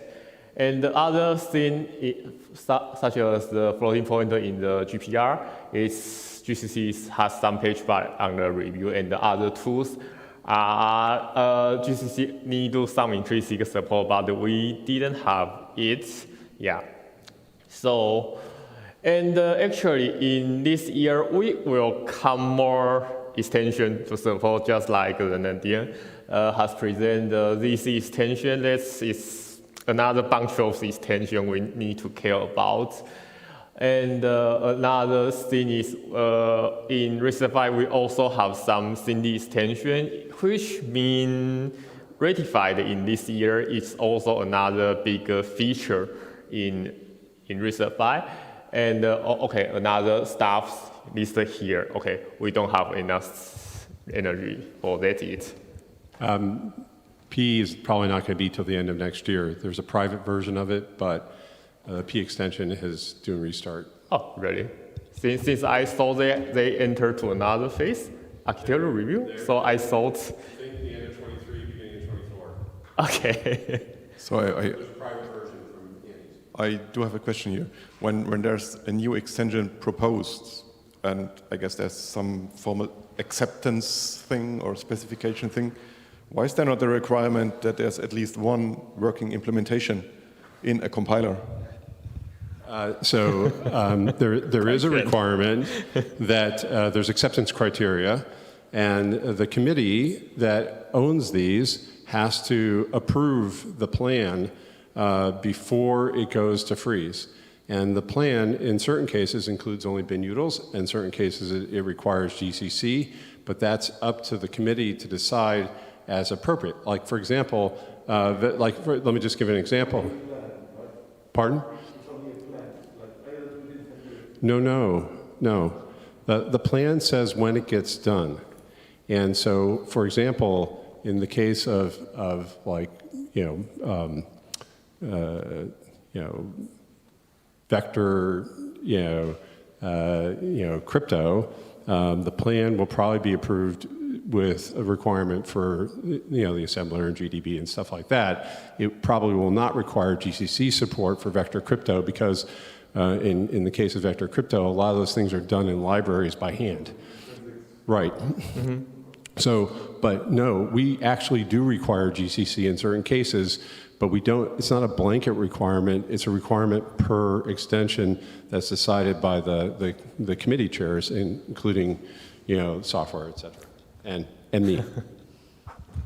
And just to add on to that, because between Mark and me, there's always a bit of a disagreement on parts of the details, so we're fully in agreement on the big things. So I'm running the software horizontal committee, and there are two different directions or two different focuses, really. We need to get the specifications out and ratified so people can start implementing. And on the software side, I'm always pushing very hard to have at least one of the two major open source compilers in there. And there have been a couple cases where Mark and I were really discussing over the last 6 months if I would just withhold sign-off. So all of the committees need to sign off for it to go to ratification. So you can pull break from the training, right? and I had my hand on the emergency brake a couple of times. The problem is, what do? Do you say, okay, stop this, we're going to hold this back for 6 months, nobody can really has any security that if they put this into hardware, it's going to be the encoding that's finally going to be used? Or do I pull the brake, stop the entire train on something big like crypto, just because the software support isn't ready? But this is really an ongoing effort, and we're inching a little closer every month to actually requiring having GCC or LLVM at least with one set of public patches. So I think that's the, if you like, the RISC-V standard international approach. I think there's some important stuff here. So anyway, if you ever study computer architecture at university, everyone knows you design the tool chain at the same time as the chip, and they feed back here. And one of the things with the ZC star is the performance gains we get on code size. Actually, they would have been useful to know much earlier on, and actually earlier in the standards process to be developing the tool chain, because it's actually very good to get 3 or 4% better than the standard C extension, but it's not as much as was being forecast with some of the prediction stuff. So I would like to see stuff. Something that LLVM does, and we've talked about this before, and I don't particularly want to, is to have -m experimental extension to allow you to put stuff in pre-standardization, so you can have upstream stuff that is not yet ratified. And there's a long tradition of GCC and LLVM actually having experimental stuff in that goes to inform the C and C++ standards. So it's not new having unstable stuff in the compiler, so long as it's marks and stuff. And I'd like to see that going in GCC, because GCC is always behind the curve compared to LLVM with RISC-V stuff. And they're both much later than they really ought to be in a hardware design process. So before I hand this back to Mark, just 2 more comments on that, because Jeremy just touched on a very important topic. So again, as a company, so I'm also at Roll, and we're doing a lot of compiler support for some of the vendors. We were looking at the bitmanip ones, CBABCS, before they came out, had the entire spec suite running on it, and looked at what instructions were used, histograms and so on, did a number of bug fixes to GCC to get there, and that quantitative data is actually influencing what instructions make it into the final one. So Jeremy is 100% on spot. We need to be much earlier with the compilers, because that feedback is critical for the actual ISA extension design. Yeah, just to comment on that one, like especially for vector support, I mean, RISC-V has gone a direction which nobody has gone before, which might be great, right? It might also be, well, not the very best decision, who knows? It's kind of, well, we'll do it, we'll see. But it's like with AVX 512 on Intel, where they got masking for everything, but they are totally lacking anyway, like the compute the length or compute the mask, like while LT on ARM or while length. I didn't actually fully understand how the remaining length is computed from the assembly, because I wasn't quick enough to follow the registers. And they lack that, and that really sucks, because that makes like kind of doing the fully predicated vectorization difficult. I have patches, but they always miscompile some corner cases because of overflow, and you don't have the large enough types, and yeah. And I feel these kind of mistakes could have been avoided when you involve the compiler people earlier. Yeah. And so with RISC-V, we don't even yet know what are the issues. We will figure out eventually. Man, there's so much to reply to here. I don't know where to start. First of all, we, like other people, are a community, and so we do the best we can within the bounds of the community. I will tell you, if you see something that you don't like, you can always send mail to help@risc5.org and say, hey, this is a problem, please deal with it. There was a problem with both bit manipulation and vector, in that they were being worked on for 4, 5, 6 years. And in 2020, RISC-V did not approve any ISA extensions, any ISA specs. And so we needed to make some progress. And even though so we had this discussion, should we let Vector out without the GCC support or not, blah, blah, blah. And the decision was made to split, kind of the basic support because we knew that some people wanted to put it in libraries and get that going. And so we needed to get that out quickly. It may or may have not been the right decision for GCC, but it was the right decision for the members. And the members in the end will make the decision about, how all this works. And so, I encourage you all, get involved with Philip's committees. Philip and I are in violent agreement that we need the software ecosystem in place. It's in fact, it's not just GCC. It's runtime libraries and all these other things. And we've developed a mechanism to define what work needs to be done. We haven't developed forcing functions to make that happen. The only forcing functions that exist are really ratification. And for ratification, sometimes compromises are made, and sometimes we provide waivers, and that's done by the technical steering committee, not by me, not by Philip. So it's it's a fairly elaborate, as you know, community process. So we do the best we can. If you see something that's not correct, there's lots of chances to insert yourself. So the public review process is fixed at 45 days. Anybody can go ahead and whether you're a member or not, provide input at ISADev. So, the other thing is, both Philip and I are compiler people. That's how we started our careers. That's what we are. So we're very interested in making sure this stuff works appropriately. I apologize for the sins of the past. We're hoping to make it better in the future. We can use your help. Thanks. Yeah. Okay.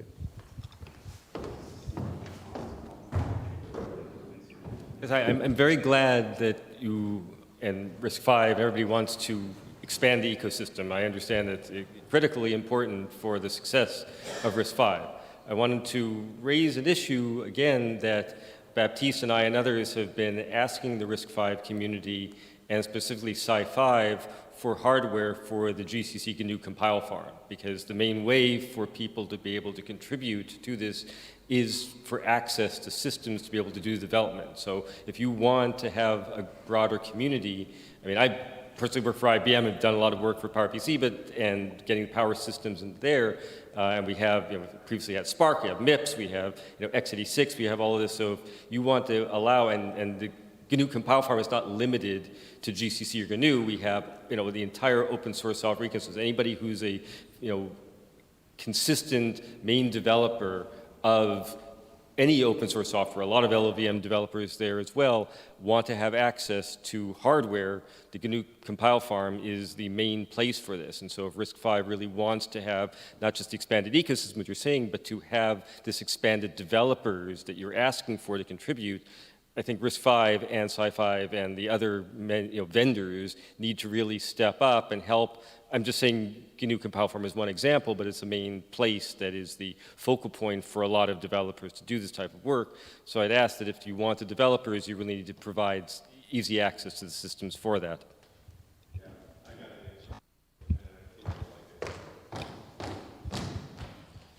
So I'm sorry, we don't do outreach very often, but we do, if you look at the RISC-V website, there's a thing called the Developer Board Seed Program, and we give out boards for free.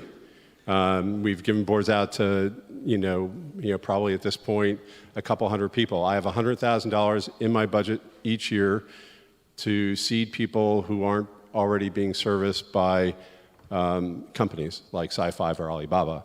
So unfortunately, you will know, everybody knows, there's been a supply chain problem, right? So after I bought my first 10 unmatched boards, I couldn't buy any more, right? And I talked to Krista yesterday, and he said, I can't build anymore, right? So they're working, he thinks that probably they're not going to get the unmatched replacement until the beginning of the year. So there's some problems there, but I can get you a Vision 5 board. We're probably going to buy another 25 of those. So all you got to do is press a button, say this is what I want, and if you are having a problem with that, you can just send mail to help@risc5.org, and they'll get you to the right place. So we agree with you. we're giving stuff to hackers, you know, like to security, right? Well, if you need something, it's in an enclosure that needs to go in a data center. We're not ready for that yet.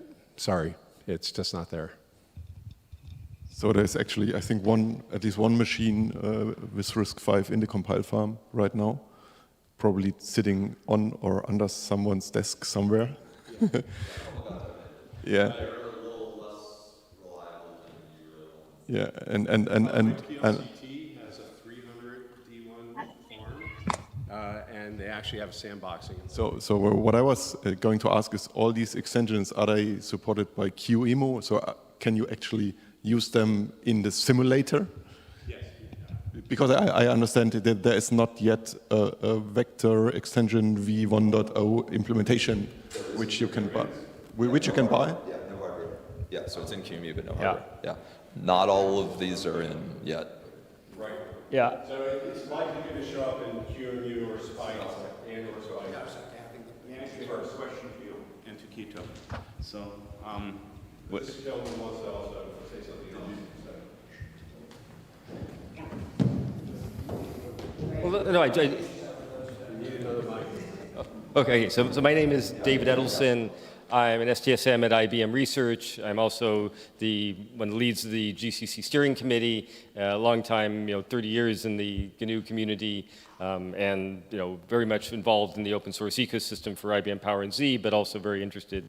IBM's working a lot with RISC-V as well, so we're interested in that as well. But just to follow up, I said it's not necessarily enclosure, but what we are saying is that the GNU compile farm, and yes, we do have a system, as Palmer was saying, that it's not quite reliable, but it is this shared, externally accessible. You can SSH in the other systems there. So in other words, having a good, reliable, shareable, more powerful system there gives, and we have, I think it's like 1,000 or 1,500 people with accounts. I mean, in other words, you get a very large group of people that instantly have access. I mean, I fully understand, these individual boards and this, not to promote, another architecture, but there's a Berry type of stuff. That, yeah.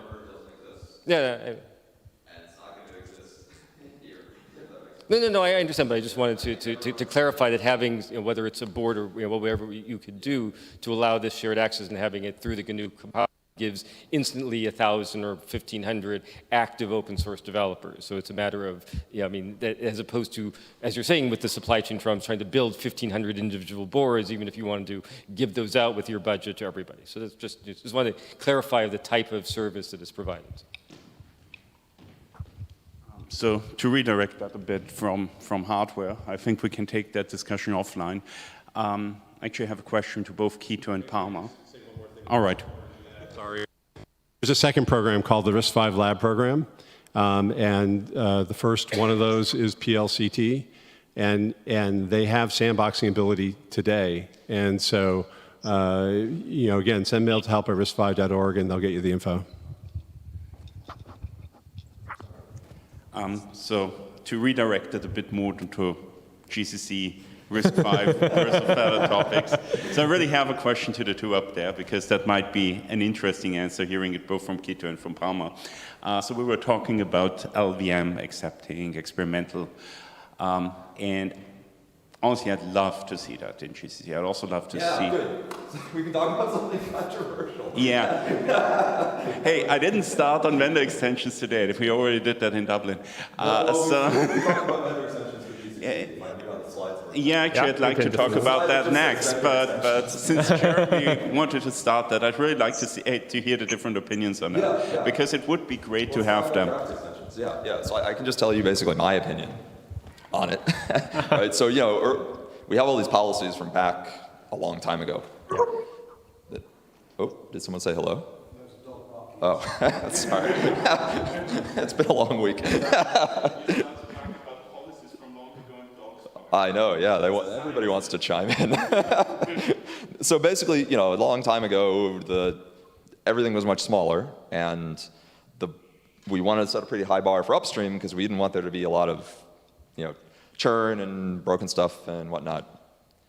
Today, everything's a lot bigger, and it's harder for folks to find all the code and whatnot when it's not upstream, right?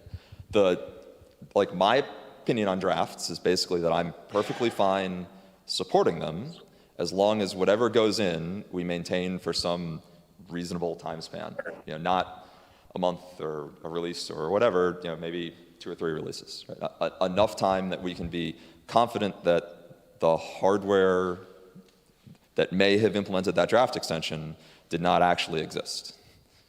Yeah, I think Jeremy got a beat by the side. So this thing about maintaining it long enough, we've seen this with things like AVR. If you're producing a chip and you're not contributing financially or with people to the development and maintenance of the software, and the software goes away, that's your problem, not the GNU community's, okay? If you've made a chip and you don't provide the resource to keep the compiler, then I think you can't complain the compiler went away. And we had that with AVR. AVR was slated for retirement from GCC, and finally Atmel got off their backside, I think, and produced some resource to actually cause it to be maintained and still in there. So I don't get too hung up about how long you have to maintain it, because if people need it, they should pay for it. So just with the release manager hat on, you know, we do have some policies. That was a bad word from before, but there are existing policies regarding command line options that basically if you add one, you cannot ever take it away. You can make it a no operation. And I've seen it's quite complicated for RISC-V to specify what actual hardware you have if you use the MArch or MCPU. One of the reasons not to do drafts is that makes it much more. So yeah, so if you add draft things, try to put them behind something extra that's especially documented to be unstable, right? So that it's possible to get rid of things, because I can imagine that a draft ZVK PYZ might become a ZVK XYZ in the final specification, and at some point you run out of letters and you get conflicts with draft things at some point. So please try to at least keep the main command line set only ratified state and keep the draft away. And then with my distributor of GCC hat on, I support customers using our distributed compiler. I would like to have an option to disable compiling in any draft things, because I don't want to support them in 20 years. Because I have to support GCC for longer than GCC is officially supported. So I don't want the customers to be able to use those things if they don't pay me extra money for maintaining those draft things.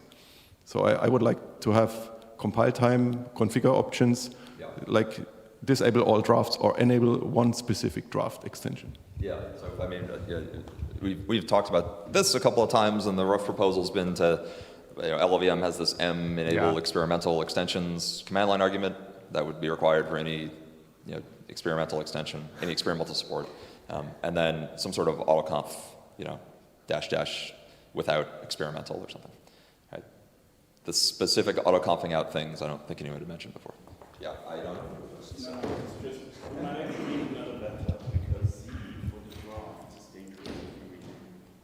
We definitely have the practice, say, in libst and C++, that support for unreleased versions of the C++ standard may be unstable. It may have an unstable ABI, so programs built for the unreleased versions of C++ might not continue to work with new versions until a certain level of stability is reached. So maybe that's in some way similar to questions of support for unreleased draft RISC-V extensions.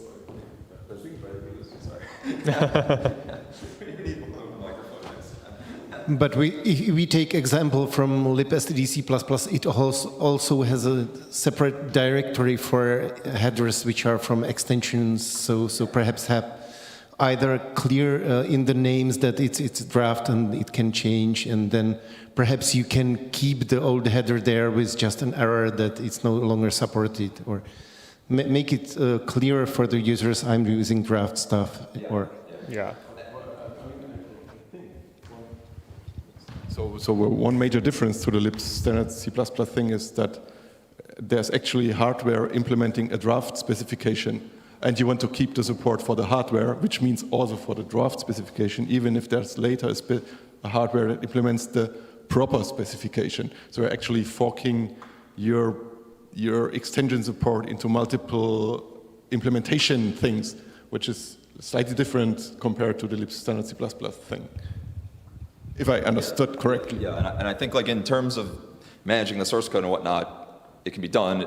It's already going to be hard for RISC-V because it's so big. This makes it bigger, but I think it's doable.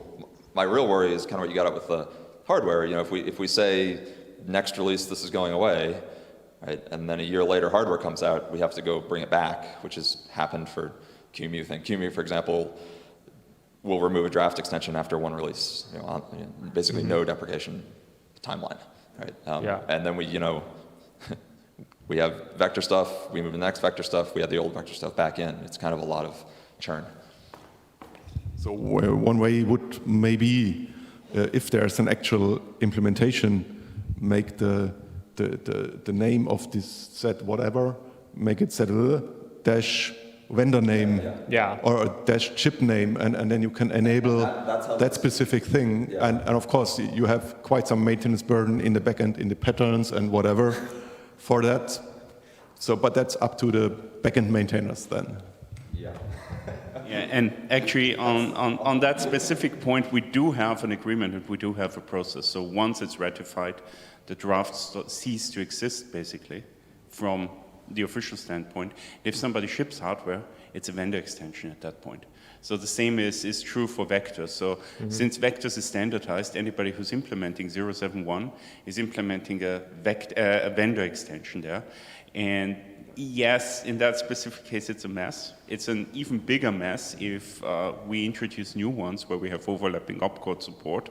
But at least from the conceptual level, this becomes a vendor extension. And that fixes the command line argument naming problem to a certain degree, which is important, but it doesn't fix the, very big backend.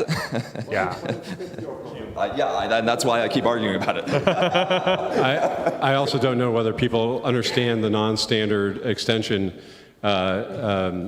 stuff in RISC-V, but there's two types of non-standard extensions. There's custom extensions, which stay out of the opcode space for the rest of RISC-V's future. We have reserved bits, and then we have non-conforming, where they decide to use their own bits. RISC-V says you can use whatever you want, and they can overuse bits that have been used for other stuff. And so all of these have to be marked with a cap X. That's the custom piece. I believe Philip and Palmer brokered a piece on when we decide that's stable enough to actually go in, but they haven't written it down yet. So that was specifically for Linux vendor extensions implemented in hardware. This is a GCC draft extension. It's not implemented in hardware question, which we should probably have in Linux too. But I think you ought to take whatever you guys are going to write and bring in the GCC community and have it at least be consistent. You should also give us credit for having been extremely flexible about the meaning of reserved bits. Very flexible.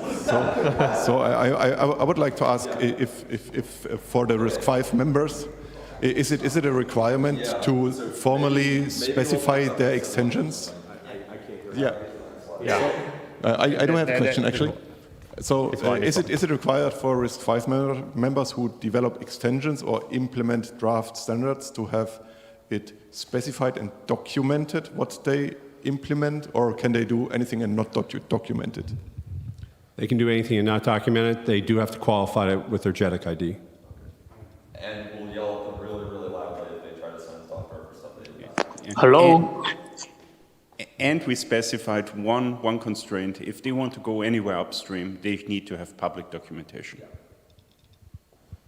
By the way, just a few more words about the drifter stuff. Since Nelson and me was trying to maintain another Bender extension, Bender branch on the GCC and the GNU, and say, hey, it's welcome to any drifter extension committed for those branch. But it turns out almost no contribution to those branch, and it's also caused a lot of maintain burden of me and Nelson, so we just keep up the skin for now. Yeah. So Kido mentioned we tried the vendor branch and it didn't work. So that wasted a couple of years. Yeah. Yeah, we really tried. Okay, so maybe moving to next few slides. And this slide I want to just mention, since most of the thing is already present in the last session, so I just skip that. We are really trying hard to make some minimal support in next release. So we are working hard on review that. Yeah.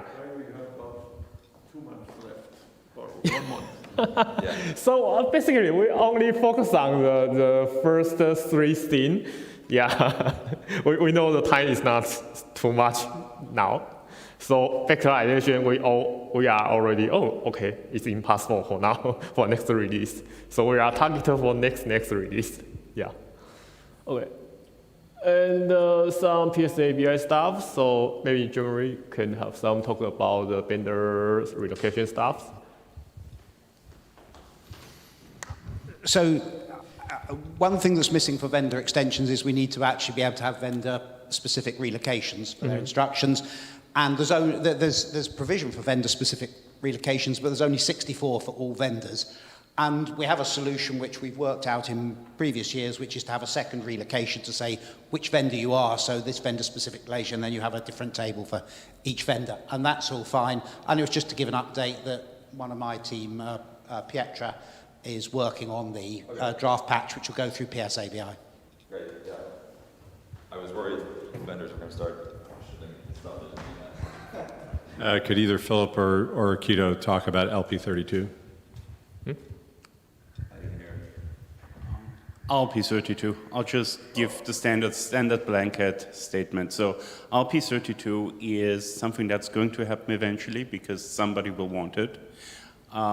I see it first as a combination of RV64 with LP32 for smaller systems, but I know some people, even in the data center, will want it for benchmarking, cache sizes, and we need to set this up as a separate group once there is momentum and people who actually want it. We can live without it a little longer. The reason it's really important is because there's 2 types of profiles. There's application, rich environments. There's microcontroller bare bones. Mm-hmm. The microcontroller bare bones seems to be going away because there's not been enough interest from the members. And instead, the suggestion is that it be driven really as an ABI thing. So.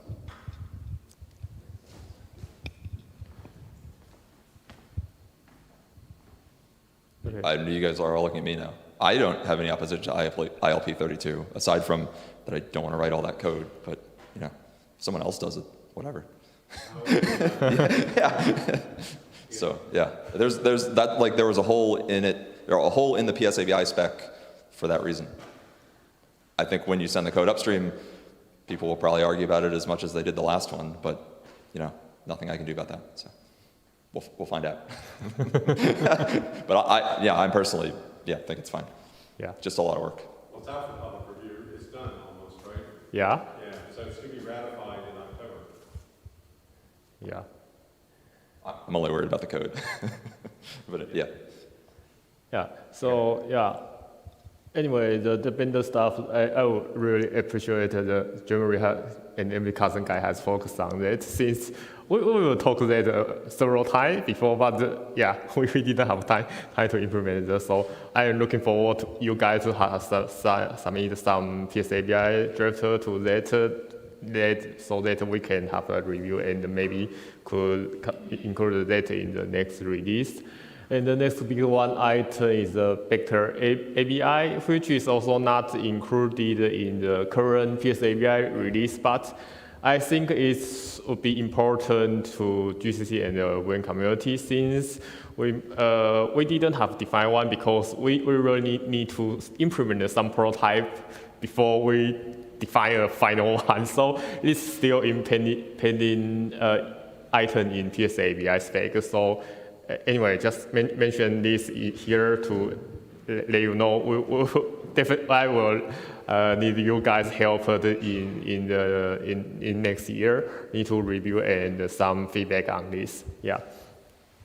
Okay. Some currently, in fact, it's. So we only have 4 minutes.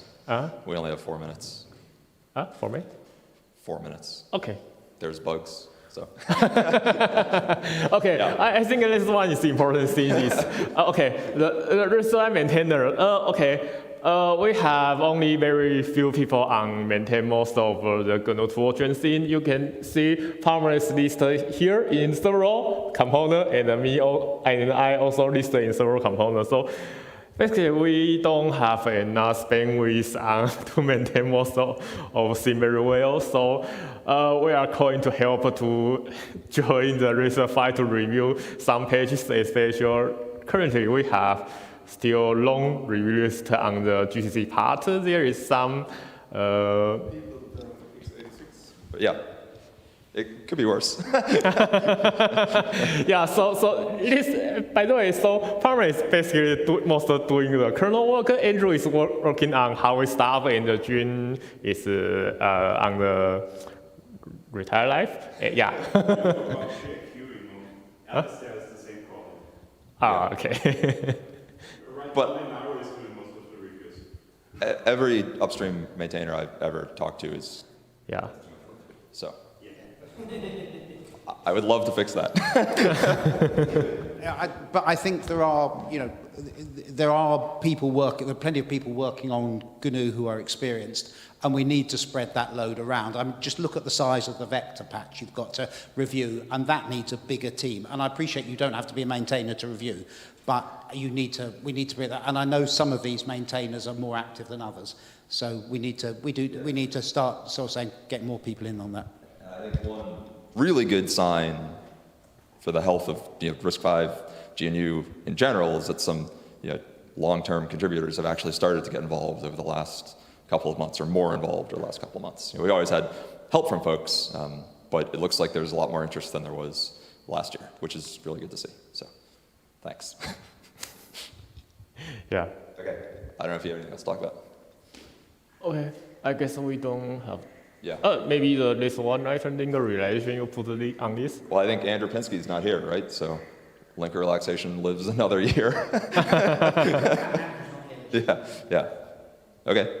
Yeah. I mean, I don't like it either, but makes some code faster. So I don't know what else to do. We won't be able to completely get rid of it for all use cases. Yeah. Okay. That's basically my opinion. It's super frustrating, but. Anyway, all right? Okay. How long has it been living in Mint? Yeah. Same question.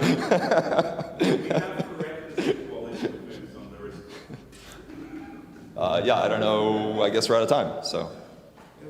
We finished everything we want to discuss because we always set up a follow-up meeting. Profiles. Well, let's look at the calendar. Yeah, I mean, we can sit around and talk all day. That's all I do with these things anyway. So. Should we put one in at 3:30 in the small room this afternoon? Yeah. It's your schedule. So I don't know. Cool. Okay, I'll put it in for 3:30. We all need to be heading towards profiles. We need to have this. Yeah. So it'll be in the little room downstairs, but that's the whole point of the little room. And I can guarantee the GLibC will have an overflow meeting. Good, thanks, because I missed it. So hopefully nothing too bad. Yeah. Okay, I'll push that down. Okay, 3:30 this afternoon. Good?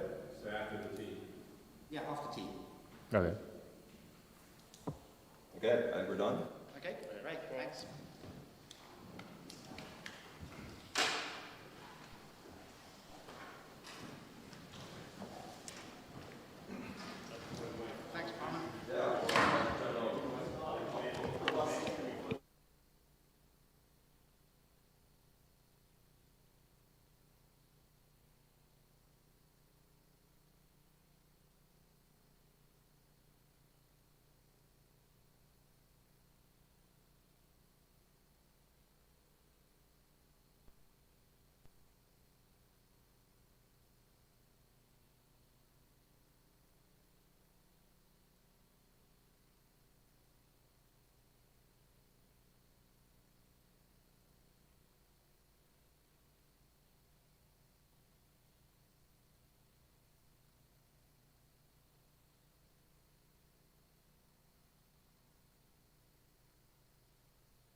Can you hear me? Yeah.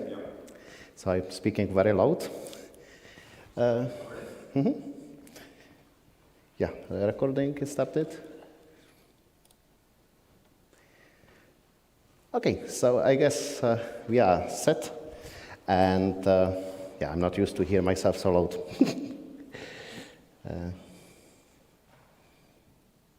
Okay, so yeah.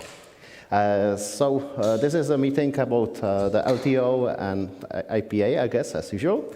The last meeting happened, yeah, okay.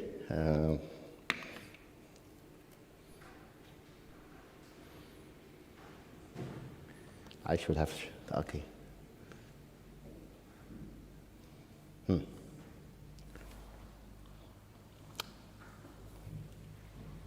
Oh, it's twice. That's interesting. Yeah.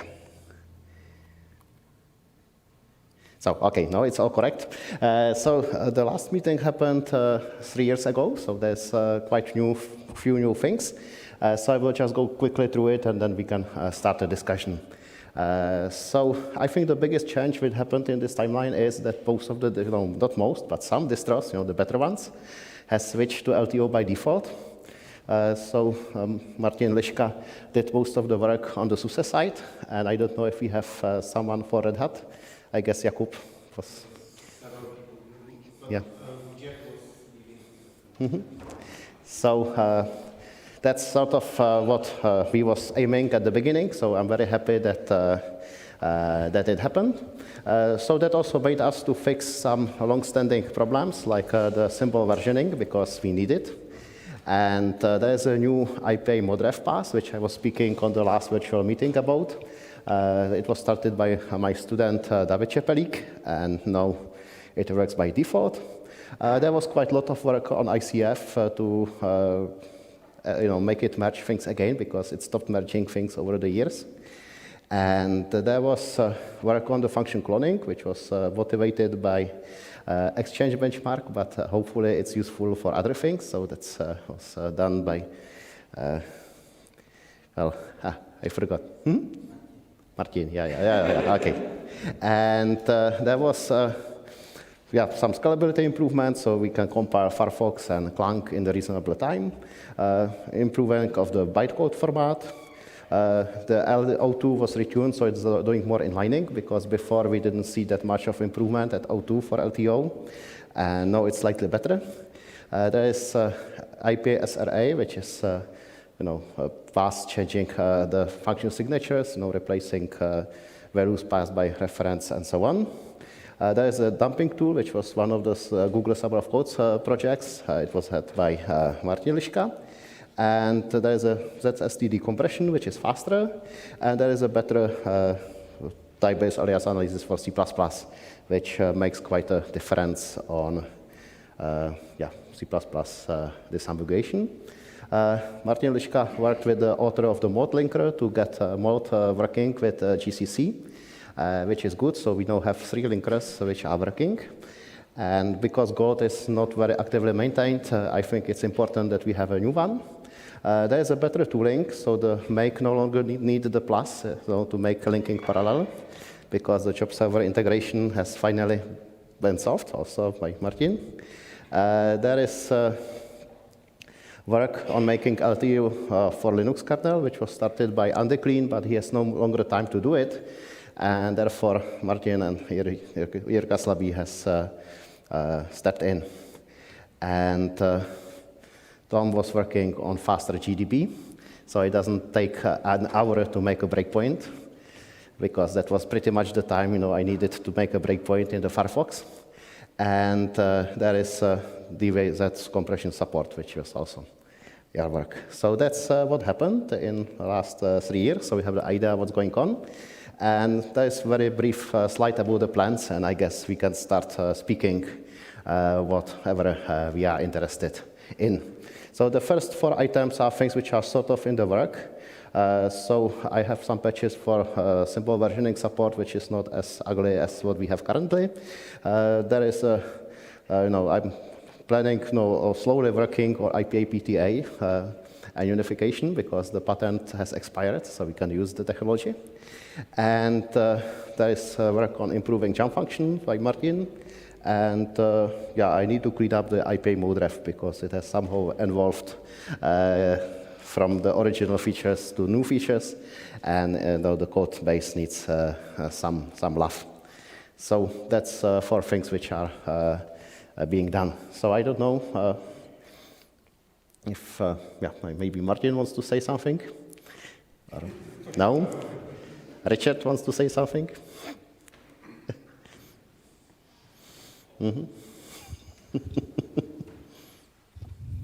You are still not through your list, right? There are still 4 items on the list. Yeah, but those are sort of more experimental. So yeah, we can speak about it. I would like to make VPA multi-threaded because it's the main bottleneck of the compilation right now. The more CPUs you have, more time you have to wait for the VPA. But since I was always hoping that one of these parallelization projects will land to the main line, and we will have something like thread-safe garbage collector allocation. But it's not going to happen, or what's the current status? So I think we've kind of identified the very too many roadblocks in even the most simplistic threading in the actual Summer of Code project that tried threading. Yeah, right. That was the second attempt in basically using the LTO infrastructure for partitioning and forking instead of doing threading. Yes. Which kind of worked, but in practice it turns out that it's slower than doing I/O and real LTO. So forking is slower than writing to disk and reading back in. Yeah. So that's basically the state, but I think there should be points for threading VPA, and that might be small enough to not run into the very many issues, but only into many issues. Yes. Like you say, the garbage collector allocator thing. So basically, the main thing with the VPA is that it's spending 1/3 by loading the data, approximately, and 1/3 approximately by inlining, and then 1/3 by the rest. Streaming is parallel, so it doesn't take that much of time. But yeah, the other passes sum up together. And so I was thinking if there is a possibility to get the streaming in parallel, which is a lot of allocations and a lot of fun.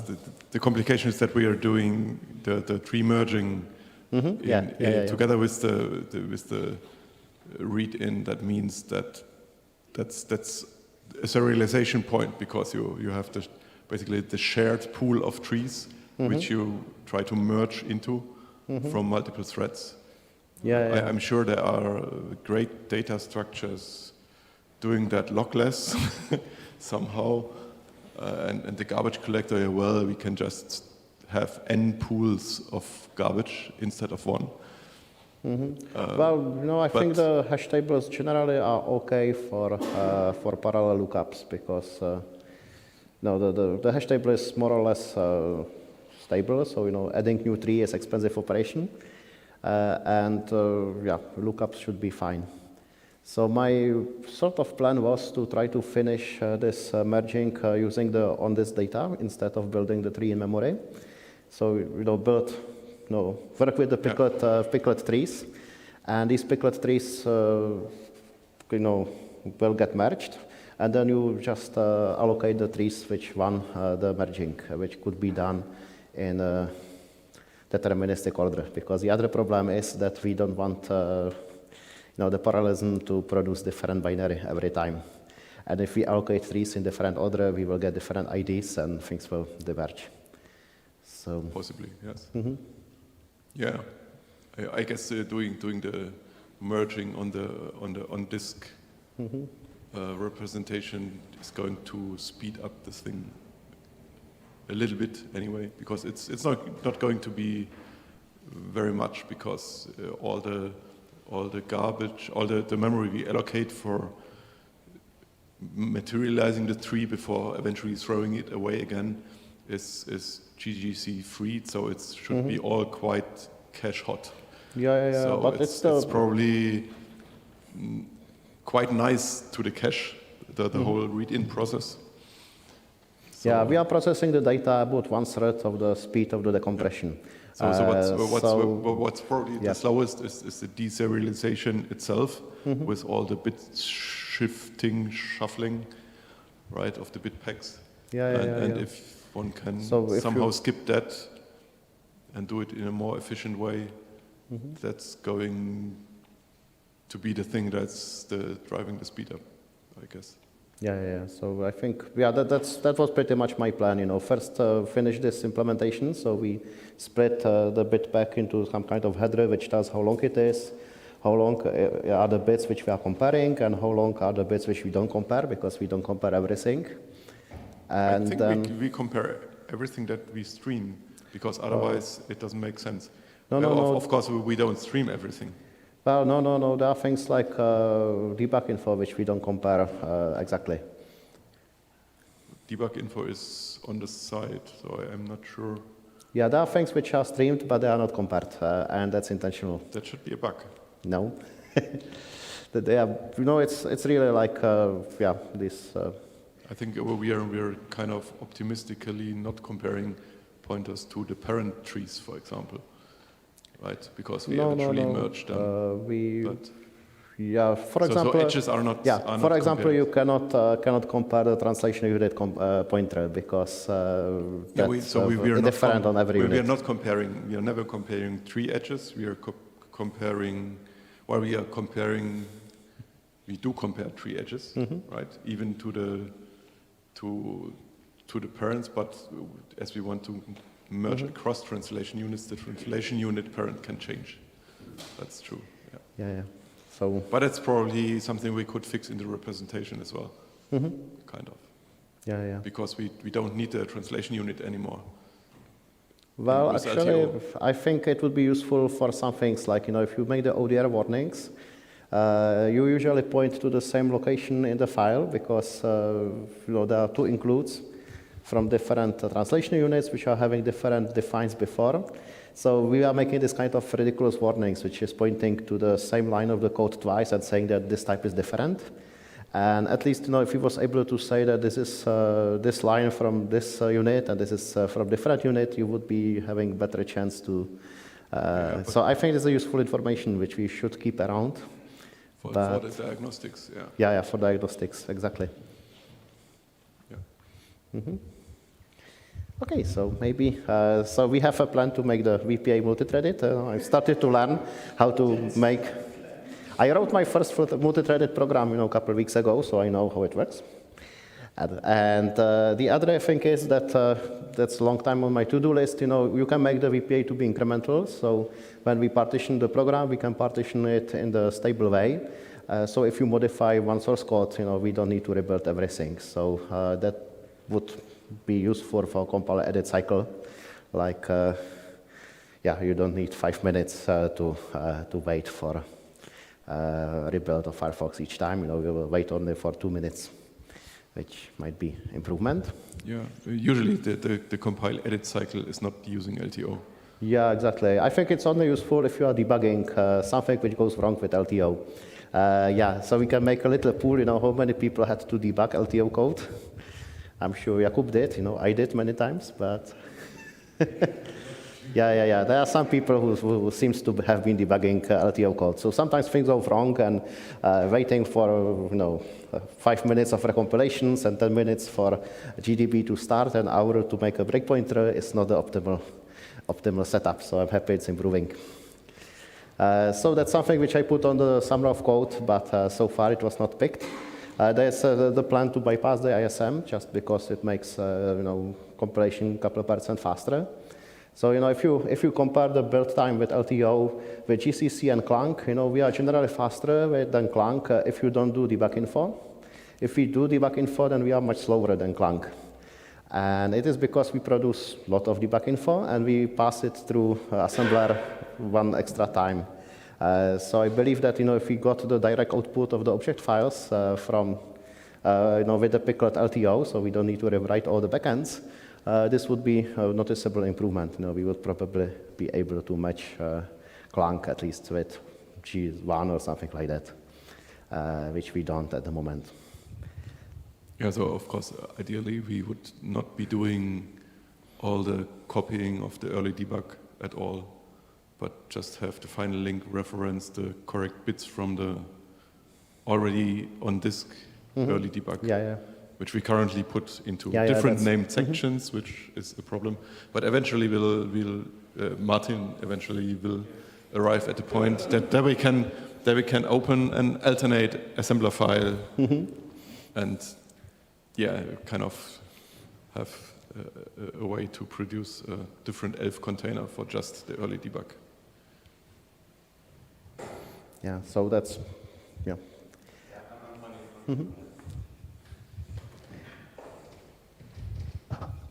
Okay, so I'm planning working on that, and there was one roadblock, which was the stubs debugging support, which we removed, so now it's easier, so I can continue on the project.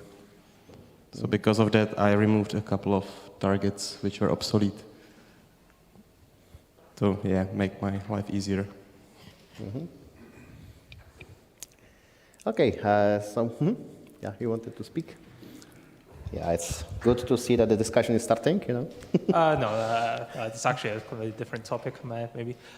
Some compilers enable LTO by default certain optimization levels. Is there any kind of appetite for that, or? I mean, we enable vectorization by default, that's why I kind of thought. I didn't think of adding LTO to O2 or O3. I don't know if there are any opinions on that.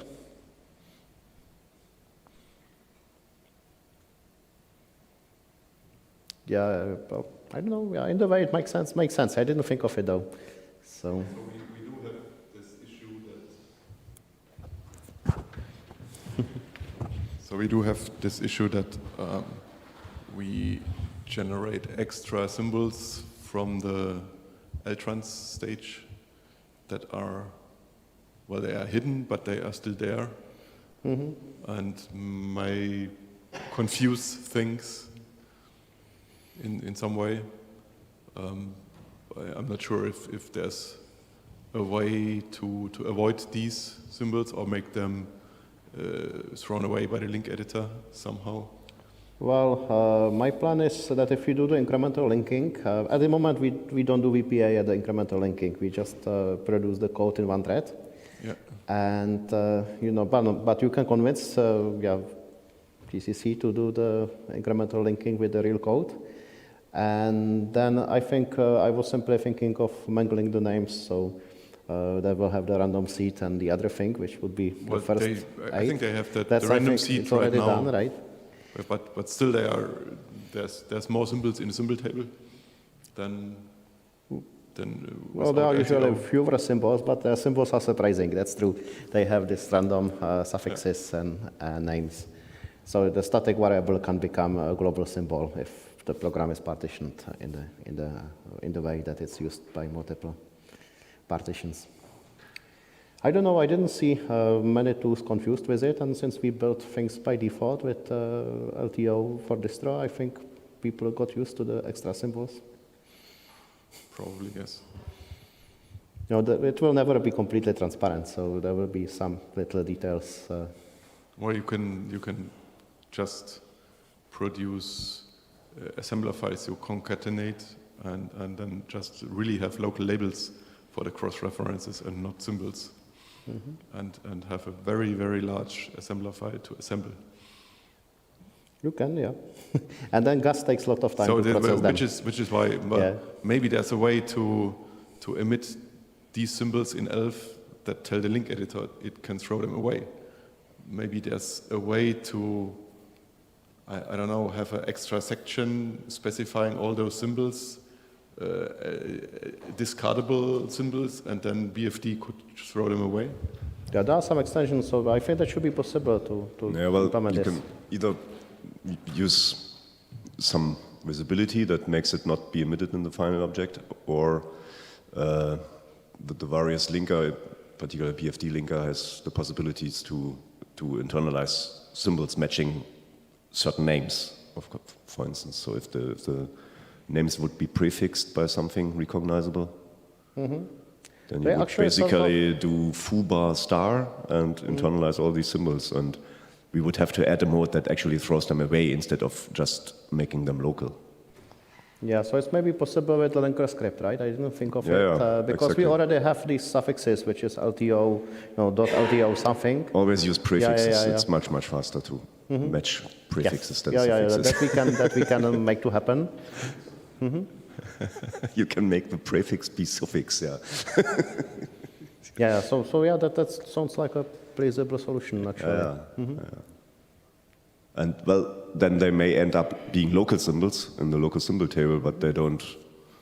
Well, that doesn't matter. Then there can be clashes between local symbols.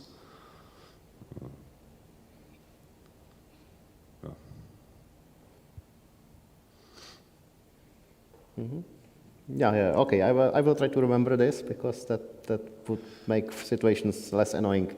Like Martin has run into it, that if you are repeating the incremental linking, you might get a symbol clash because GCC will twice use the symbol of the same name, and it has no way of knowing it because we don't know what the symbols are used outside of the LTO word. Yeah, so I think that the last time we ran into it was with Giuliano's LTO-based parallelization. So when you build a single object file in multiple LTrans units, you get some extra symbols in the object file, and if you are very unlucky, the other symbol, the other object file you also built this way gets the same symbol, and then you get a clash. And if you could remove those symbols during the link, during the partial link, doing incremental link, So you mean basically throwing them away already at input to the linker? Yeah, we have chalk. Basically, you have a single object file. We LTO link this via LTrans things, via multiple LTrans things. But they need to refer to each other. And for that, we create a hidden symbol. Right? And then we partially link that into not LTO IL object file, but the symbol name is still there, right? And if you do that for the next object file, the same dance, you can get clashes between them for the final link of the executable. And so the linker script should do the job here. So basically, even the partial link of this relocatable object file should get rid of the hidden LTO symbols we only generated because we have these cross object references.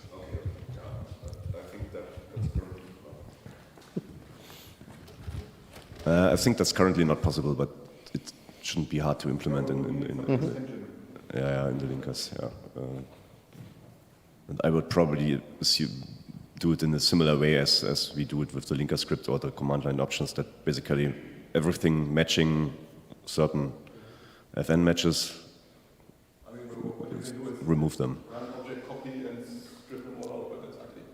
Yeah, you can post factum, you can, after creating the target O file, you can remove the symbols with object copy, but yeah, as you said, it's not, that's not so nice, yeah.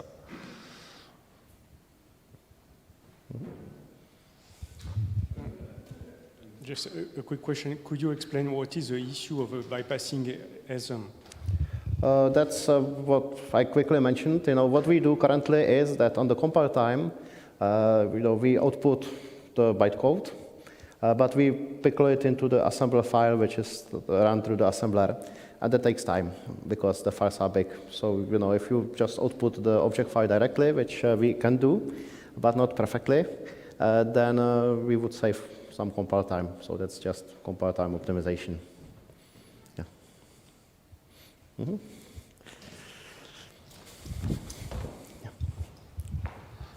For the enabling LTO by default at certain O options, I think one issue to consider is larger projects like GCC and LLVM have those issues where you have many binaries which link statically the same huge library, then without some locking, if you do parallel make, then you usually run out of memory because Well, yeah, that should fill be- in /temp or something similar. Yeah, hopefully that sort of can, in longer term, be solved by the job server, right? At least we don't start the 5x64 threads. You know, we wait for the job server to decide, which is improvement over the past. But we still, yeah, the VPA takes a lot of memory.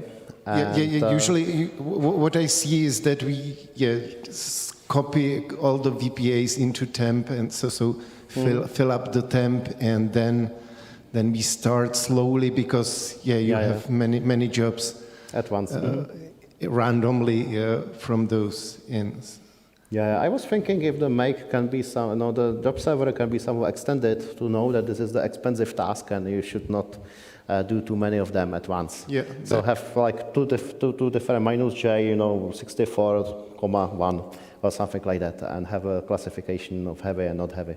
That's the best I could think of because how else? But the question is, it's hard to guess what will be an expensive task because well, in GCC, even with LTO, it could be very small job and you don't care.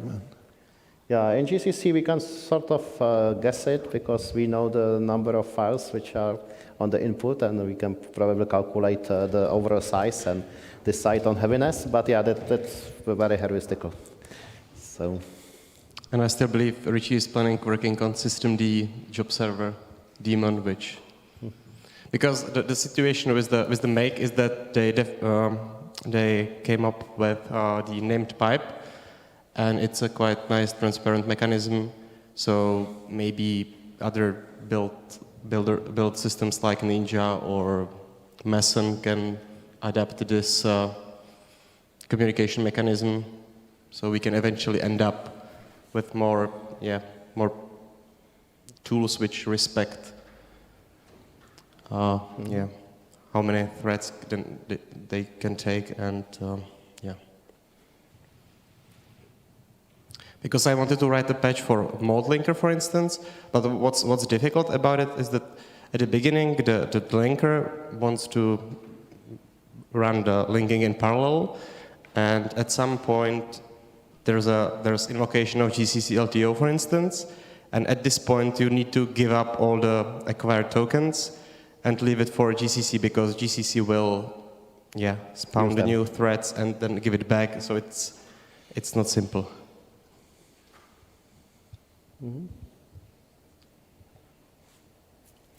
Yeah, actually with O2, having LTO by default, I think it will also surprise people which are shipping static libraries, which we try to avoid, but a lot of people still do. And we don't have any stability between the GCC releases, so all the object files will break. Which generally it would make sense to make the LTO bytecode stable, but it's a lot of work, and we would get our life complicated. It's easier to break it every release. In OpenSUSE we strip all the LTO bytecode for static binaries if you want to distribute static binaries. So. Yeah. So I think LTO at O2 is quite aggressive idea, to say at least.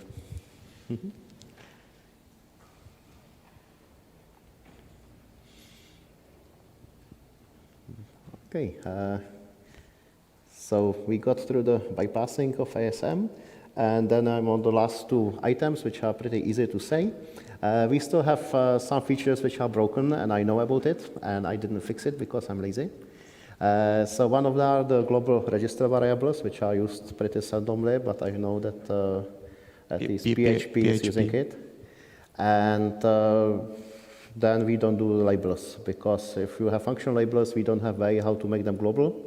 And if you partition the program in the way that two partitions need to access the same label, we have currently no way how to do it, so we end up with error in the linking or somewhere, with undefined symbol, which is affecting some things like kernel or, so that's something which has a correct solution. We should add these labels into the symbol table, and we should modify all the backends to make global labels. But it's a work, so that needs to be done. Well, then if you want to put in the symbol table, you have the naming problem again, right? Yes, yeah. Well, then it would be the same symbol as everyone else. It would have the same set of problems. Yeah. Yeah, well, but there might be a different function somewhere else which uses the same label name. Oh, yeah, but... You can't just globalize them. That's not a problem, because when we build the symbol table, and if the labels would be in the symbol table, the VPA would know that there's a clash, and it would rename if it was globalizing. The error only happens... for the LTO parts. Yeah. Well, so you don't mean the object file symbol table. Yeah. So we need kind of a way to put labels into symbol table and get them to go the complicated way instead of being on the side right now.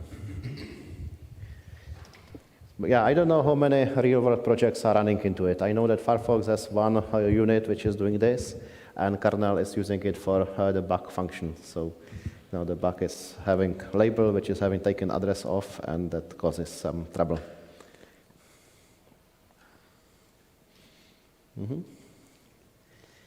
And yeah, so also I don't know if there's someone who cares about the warnings here, but the warnings which we output from LTO are really quite cryptic. You get completely mangled names and stupid internal representation things, and people work on some things like static analyzer.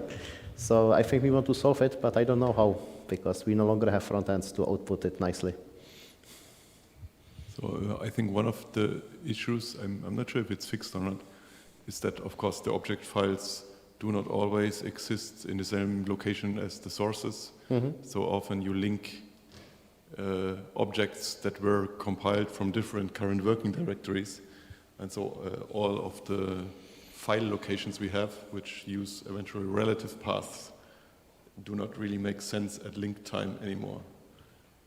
I'm not sure if we if there is even a good solution for that. At least the linker command line should have the paths to the object files, and if at least those live at the place where the source lives, it could normalize all these file name paths. Because one of the part of the crypticness is probably that libcpp fails to open the original file name, and all the nice citing of sources no longer works, and instead you get the dumped gimpel as expression that's diagnosed. And that's of course difficult. Another thing is that some front ends, especially the C++ front end, have their own pretty printers. And exactly, those are missing. You would need to either merge them all depending on the language of the statement or translation unit they came from. You know the language because you have pointers to the translation unit declarations, but it would mean moving all the dumpers from front ends to middle end, plus keeping all the information. We simply throw away the information which is needed to print the warning. So we throw away all the length-specific tree data, and of course the C++ front-end pretty printer uses those data quite heavily, which is also if you enable free-length data, you just get crashes if you do not redirect the pretty printers as well. And I don't think we want to stream all the language-specific tree data for different front ends at the same time. It would have to be done somehow on the side, right? The front end pretty printer would have to know how to pickle the data by itself, not into the global stream. So eventually the pretty printer could pickle from the early debug and diagnose things via the debug. We could also just be realistic and remove all warnings after LTO. I mean, not emit anything. Why? It was already compiled one time. My opinion is that we have some warnings which are useful on LTO time, because I added the ODR, the one definition rule warnings, and those cannot be output elsewhere. But we have all these uninitialized variables and other things which come out in this crazy way. For audio warnings, I'm simply using demangler because I know the simple name, so I know how to demangle. because I know it's C++ specific. But yeah, I don't know how to implement a good general warning. Yeah, exactly. So we maybe should just give up on that. And yeah. Well, that was sort of my long-term opinion that we should give up on the late warnings. But it seems to not be happening, right? People add more late warnings, and now we have static analyzer, which is also using the LTO bytecodes.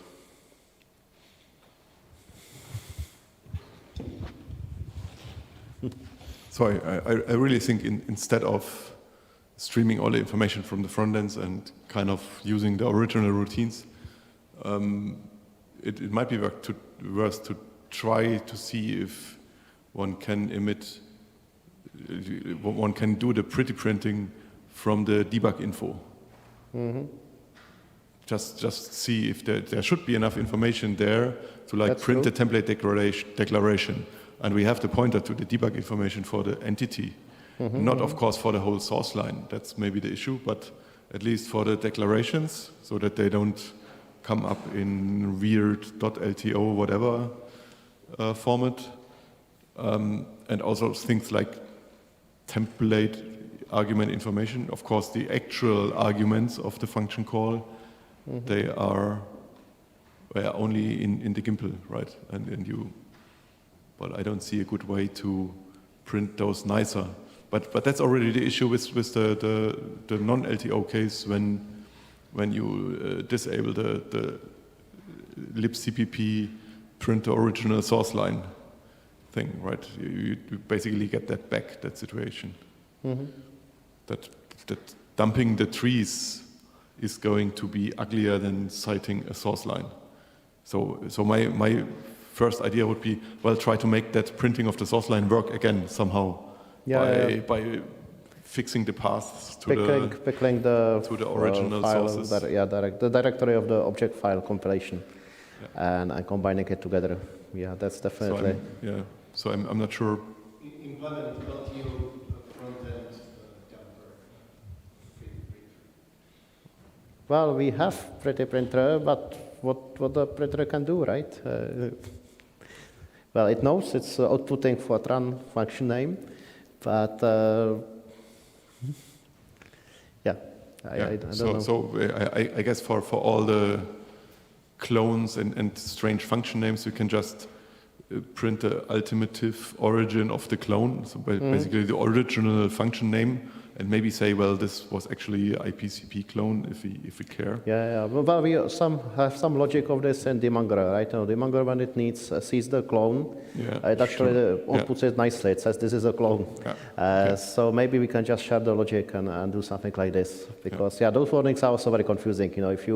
If you specialize the function and then some warnings come out for the specialization, it's sort of confusing for users to figure out why the warning is there.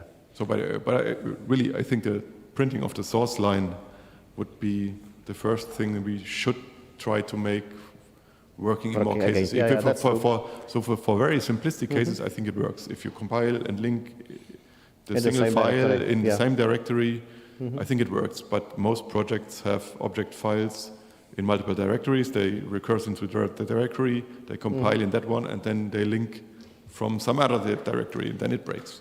Yeah, the other thing is that we have these location IDs, which are limited, because and the libcpp sometimes run out of the IDs, and then it starts throwing away the location information. So the warnings are coming on the wrong spots.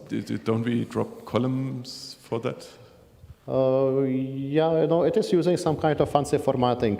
So the locus ID is something like the main position plus some bits are used to offset it by some lines and some columns, so we don't have so many locuses.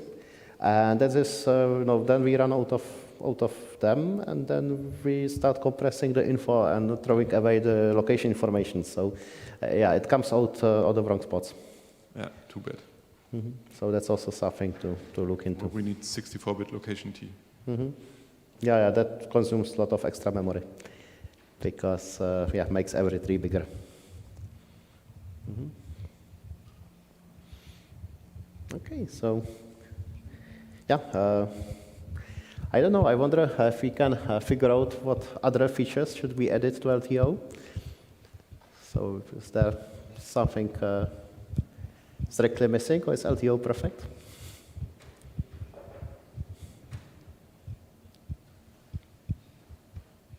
Okay, we have, yeah, can you pass the... So I'm using the LTO stuff for the offloading, which is, I mean, it's kind of like abusing it rather than using it, I guess. But I would like eventually to be...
And so there's just the driver bit missing, linking all the many things together. So I'm not sure.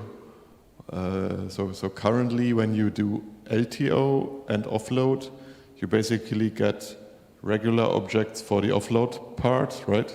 From the lib offload whatever scripts that are different for each target, right? It's kind of a mess. It's not just going to work for GCH, but for AMD it's all out. Yeah. So and then yeah, what's basically missing is that you probably would do the offload bytecode split at the regular LTO VPA stage instead of, because then you don't have the separate set of object files initially, but you have a more central way and also get all the link than you would have in the original build. You do have the linker arguments for the offload parts, right? With extra minus off VL offload whatever link libgomp, right? So they are all in the original program link command somehow. And you have this all in one place, so the more natural place to split out the bytecode for the offload target would be the VPA stage, where we produce the LTrans objects for the regular compile. Then you have everything in one place, and you have a single point in the driver where you know the whole thing to link with. So I think it's purely a driver issue, basically. We also have a slight issue with the LLVM linker. I say that we don't have. I don't quite know how that's going to break, how that would break it, but we use the LLVM linker because there is no GNU Tools for GCN, and well, by all means you can donate the funds and the manpower, and then you can keep up with all future architectures. Please go ahead. But I'm not sure how broken that is, but we do have control over the muck offload, which sits in the spot of the LTO driver. I forget what it's called. Anyway, thank you. For the LTO, I think it might be easier if the LTO front end could, for the offloading, write LTO again. So turn the LTO you got from host, the offloading LTO into real AMD GCN LTO, and then just do the linking with the plugin, and except for LVM linker. Sure.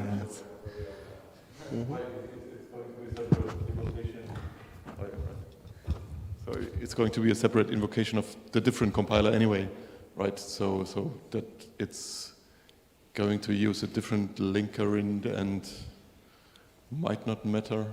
Who knows? Because the offload binary code later is still in the same executable as the original program, right? Or are they in a shared library? How is it in reality? So how if you use LLD for linking, does my program also need to use LLD for linking, because I have the program object files and the offload object files? Are they linked together into one ELF container, or do we have actually two ELF containers, one with the offload code and one with the program?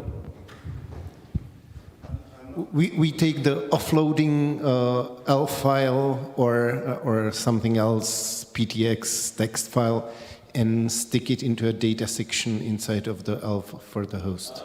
And then there can be multiple for the different targets and so on. Yes, so all the library files will be ordinary AMD architecture .o files with normal, in every way normal LTO sections. But the host x86 has multiple LTO sections. There'll be the x86 x86 LTO, and then there's AMD not actually LTO, and then NVIDIA not actually LTO, but they're all the same kind of thing inside almost. And you have,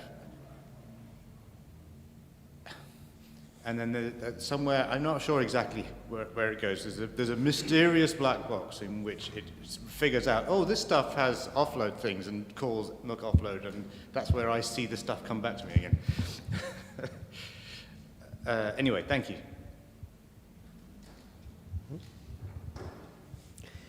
Okay, one of the things which I also forgot to add to the slide is that I was thinking that maybe the libg Fortran and comp might be built with LTO and shipped as the bytecode, because those are the things which might benefit from inlining and other optimizations. But yeah, I don't know if there is interest in doing that, or I don't know how important it would be. So. Well, I'd actually like to get string and memory functions inline first and LTO. So the one I'd like to see inlined and LTO'd first would be the string and memory functions, so we don't have to keep all of the move pieces around and all of the built-in optimizations. Yeah. Well, if you have typical memcopy implementation, it's written in assembly, so yeah. But that's the other thing that we could do better register allocation if we made it part of libgcc, and libgcc was LTO bytecode. But that's also work to do. Yeah, I mean, the string compares for Drystone could be completely handled by that, given that we see the length of the string, then a string, and that would just be inlined. For example, just taking one trivial example. Mm-hmm. Yeah. Okay.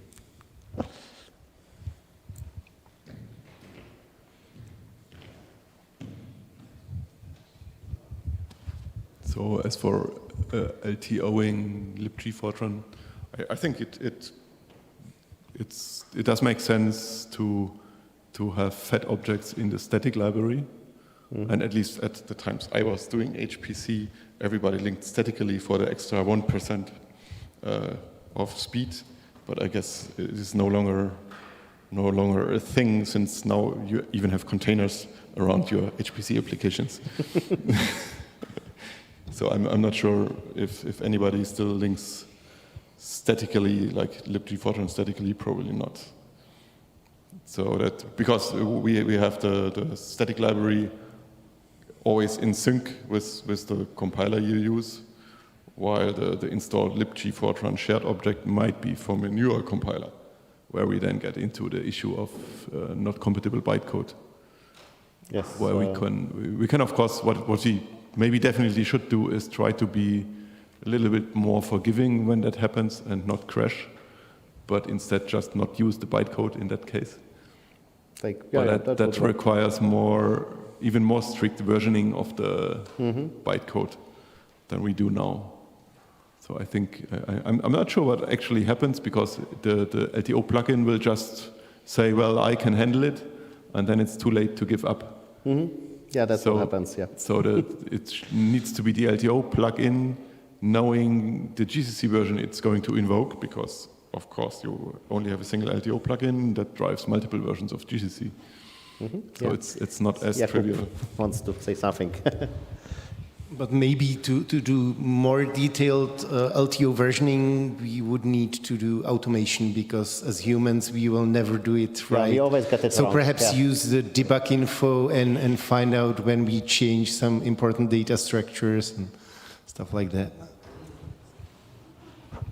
Just do it as ugly as we do it with the PGA checksum. Just checksum this CC1, the LTO1. I mean, it's going to change with every minor change, but well, that's it in that case. Or like at SUSE, we are no longer checksumming CC1, but we are just using the build ID as checksum, which is good enough and is already produced.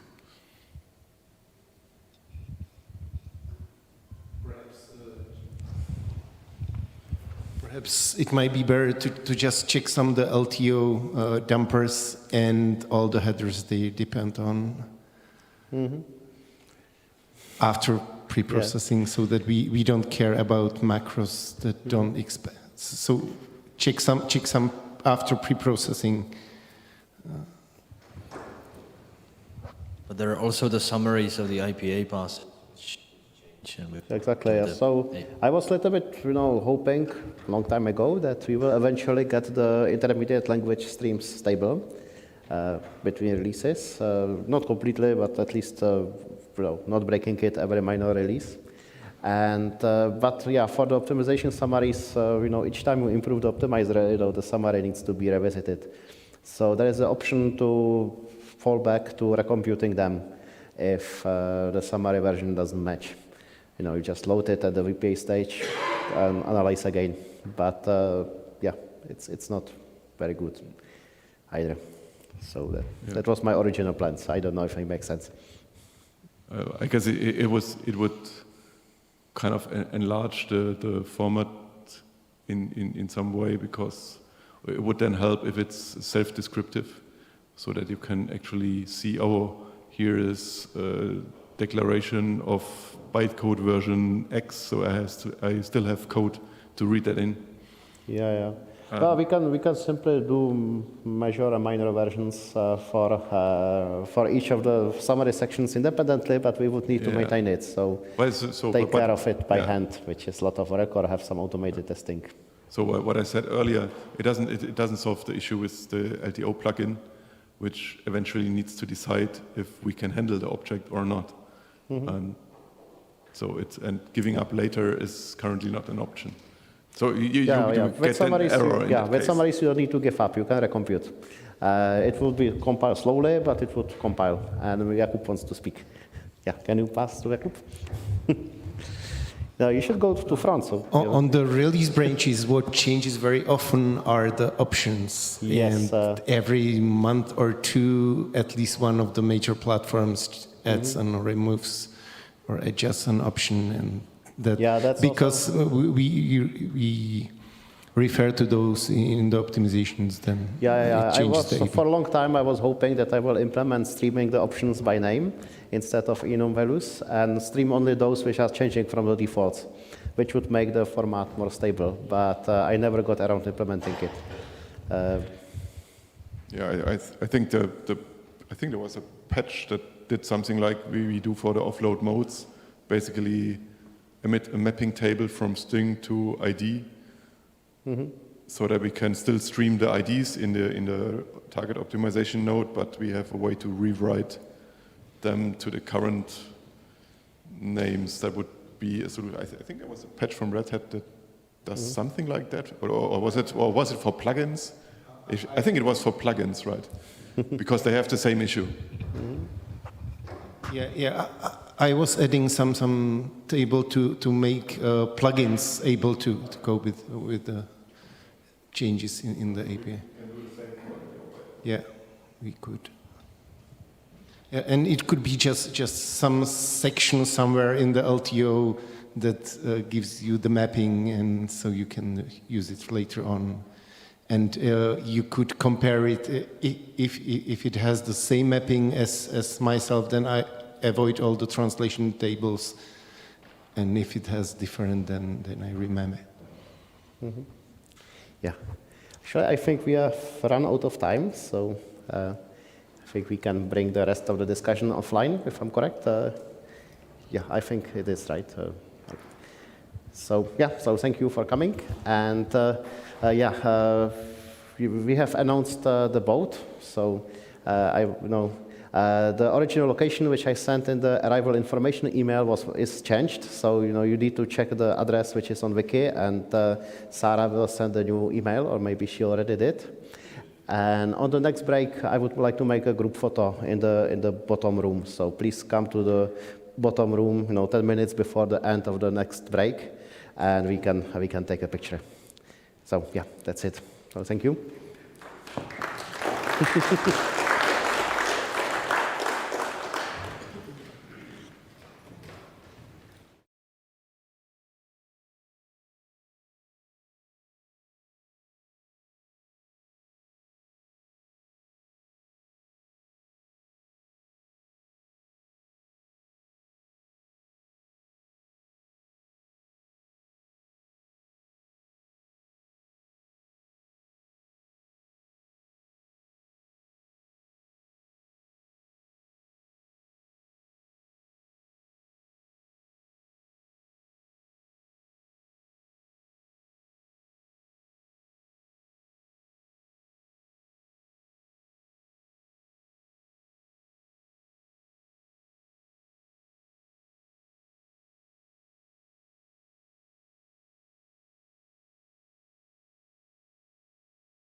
You guys got that mic then as well? Yeah.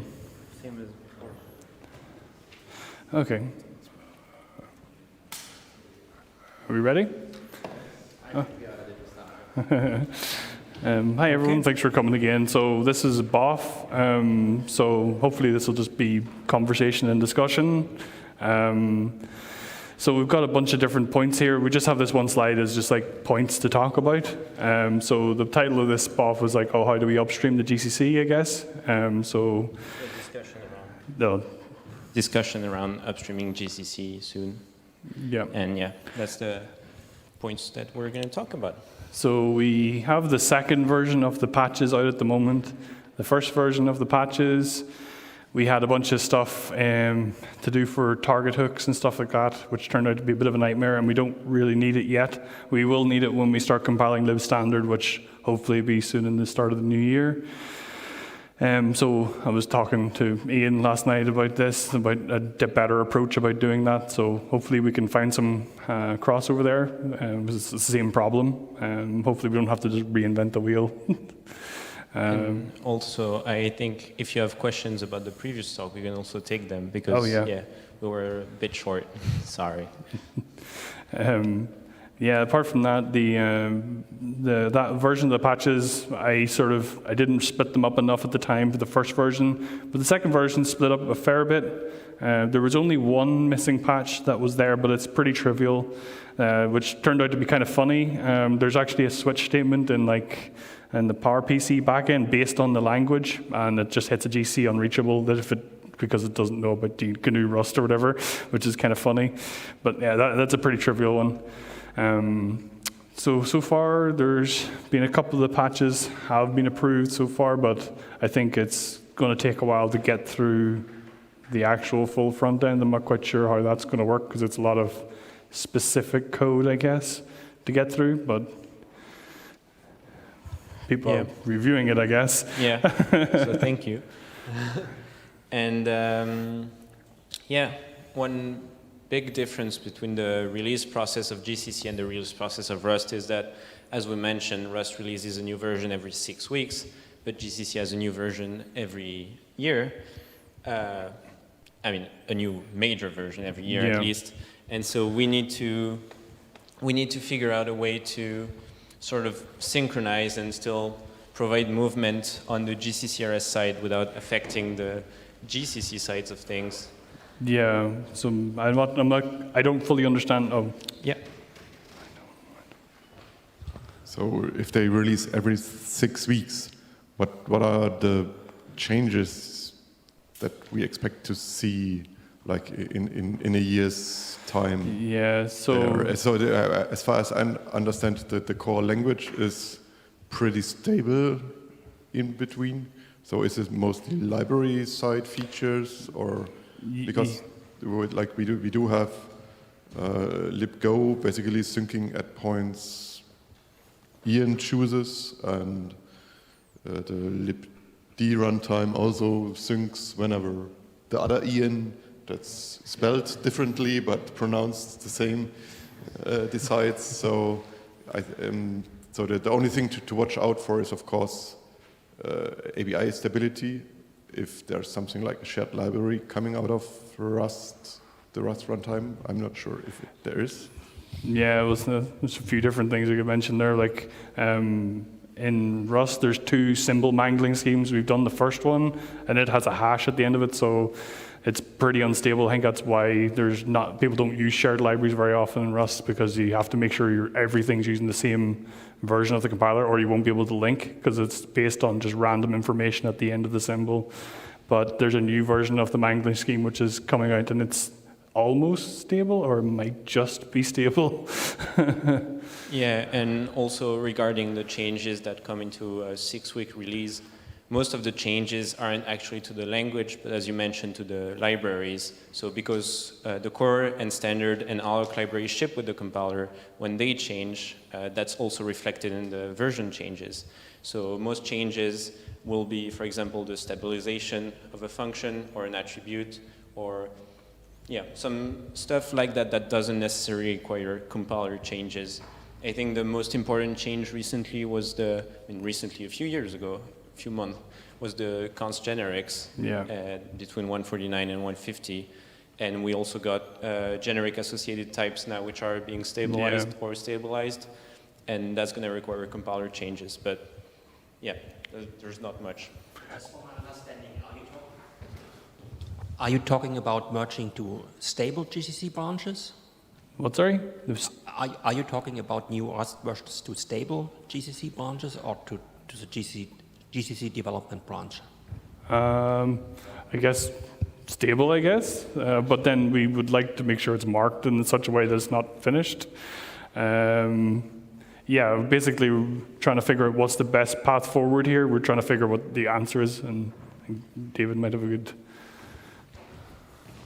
Well, no, I mean, I don't think that was the correct way of asking the question. I mean, look, the issue is that when they're going to merge this into the version of GCC that gets released, this isn't going to be updating. I mean, just as as Richard was saying, Go and D already set a precedent for this, and that there are other communities, other implementations that go on their schedule, and we sync at appropriate times for the GCC release, and that's what we'll do for Rust as well, and that it needs to go in, and that they don't backport. I mean, other than bug fixes, we don't backport new changes into release branches. So it's a matter of what goes into the upcoming release, the yearly release, and so that'll be whatever version. And as Richard was saying, Ian Taylor brings in the appropriate version and syncs with Go at we're about to get into a release of GCC and get the latest version of that.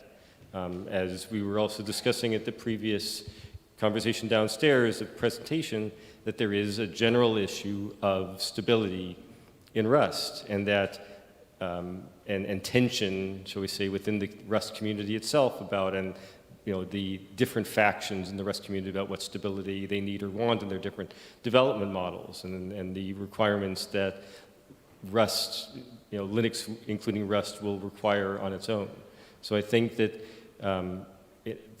the Rust is, I don't say it has to, but I mean, they're clearly for certain types of enterprise adoption, certain workloads, it's going to have to require some stability, including Linux. And I think that, not that GC is not trying to change Rust, not trying to change the community or development model or anything about that, but as Rust becomes more widely adopted and utilized in different types of workloads, different types of scenarios, that with a user community, or at least a subset, that requires this. For example, in Linux, I mean, there's a long-term releases. A long-term release, I mean, yes, Linux has whatever its schedule for releases is, but that's not what a Linux distro doesn't, it doesn't have every single update. And there are specific Linux kernel long-term releases, and there's specific Linux distributions long-term releases, and those need to be supported for 6 years or more. And so that's going to, and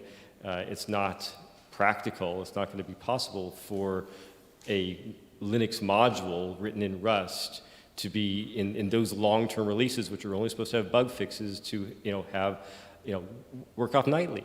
I mean, that's just not, nobody's going to accept that. So there is going to have to be some sort of a pacing for Rust that then GCC can follow, and some sort of conformance for what a Rust official releases are. Should I give the mic or answer?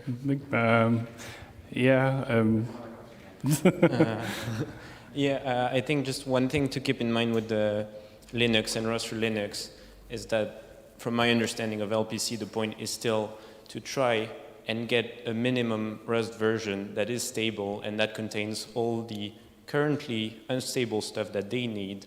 And once that is done, they will keep that pinned for a long time. So that's not the current Rust version, because what they need is still unstable in the current Rust version. But once that happens, this is also a version that can target and pin and do everything correctly. So I just want to take what David said the other way round, and not to underestimate the importance of GCC to the Rust Foundation and the existing Rust compiler. Actually, part of the Rust is doing the classic thing of a new language, single compiler defined by its single language defined by the language is defined by its compiler. And it's not the first language that's been the case for. That's happened many, many times. And a project starts to mature as you start to get alternative tools. So this is actually a really important project, not just for GCC, but for the wider Rust community, because it actually starts to put a stake in the ground. That's why it's actually quite important it goes into GCC 13, if at all possible, because it will actually take the whole Rust movement forward, because there are now 2 users. And I think you've listed things there. We know from talking to, there's a lot of people using Rust and waiting for a GCC Rust to be there. Secondly, that the lack of borrow checking isn't a stopper. It's got to be there eventually. But having, that can come later. And I think you're right, though. It's getting the right libcore supported Linux guys can fly. That's probably the critical thing. Yeah, I think part of it's they've also requested their own unstable features as well as part of that. So hopefully they will start this stabilization process sooner than later. For the changes on the release branches, I think there could be 2 approaches. One would be to start with whatever latest version you had at the point before branching, and then just watch at each 6 weeks what kind of changes there are.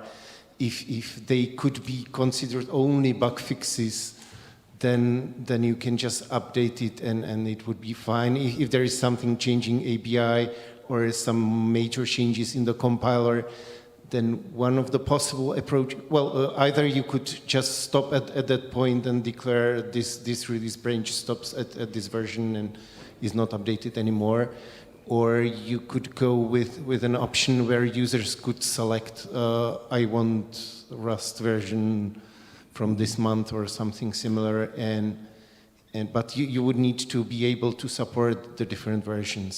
So on the compiler side, I guess that's possible with some extra effort.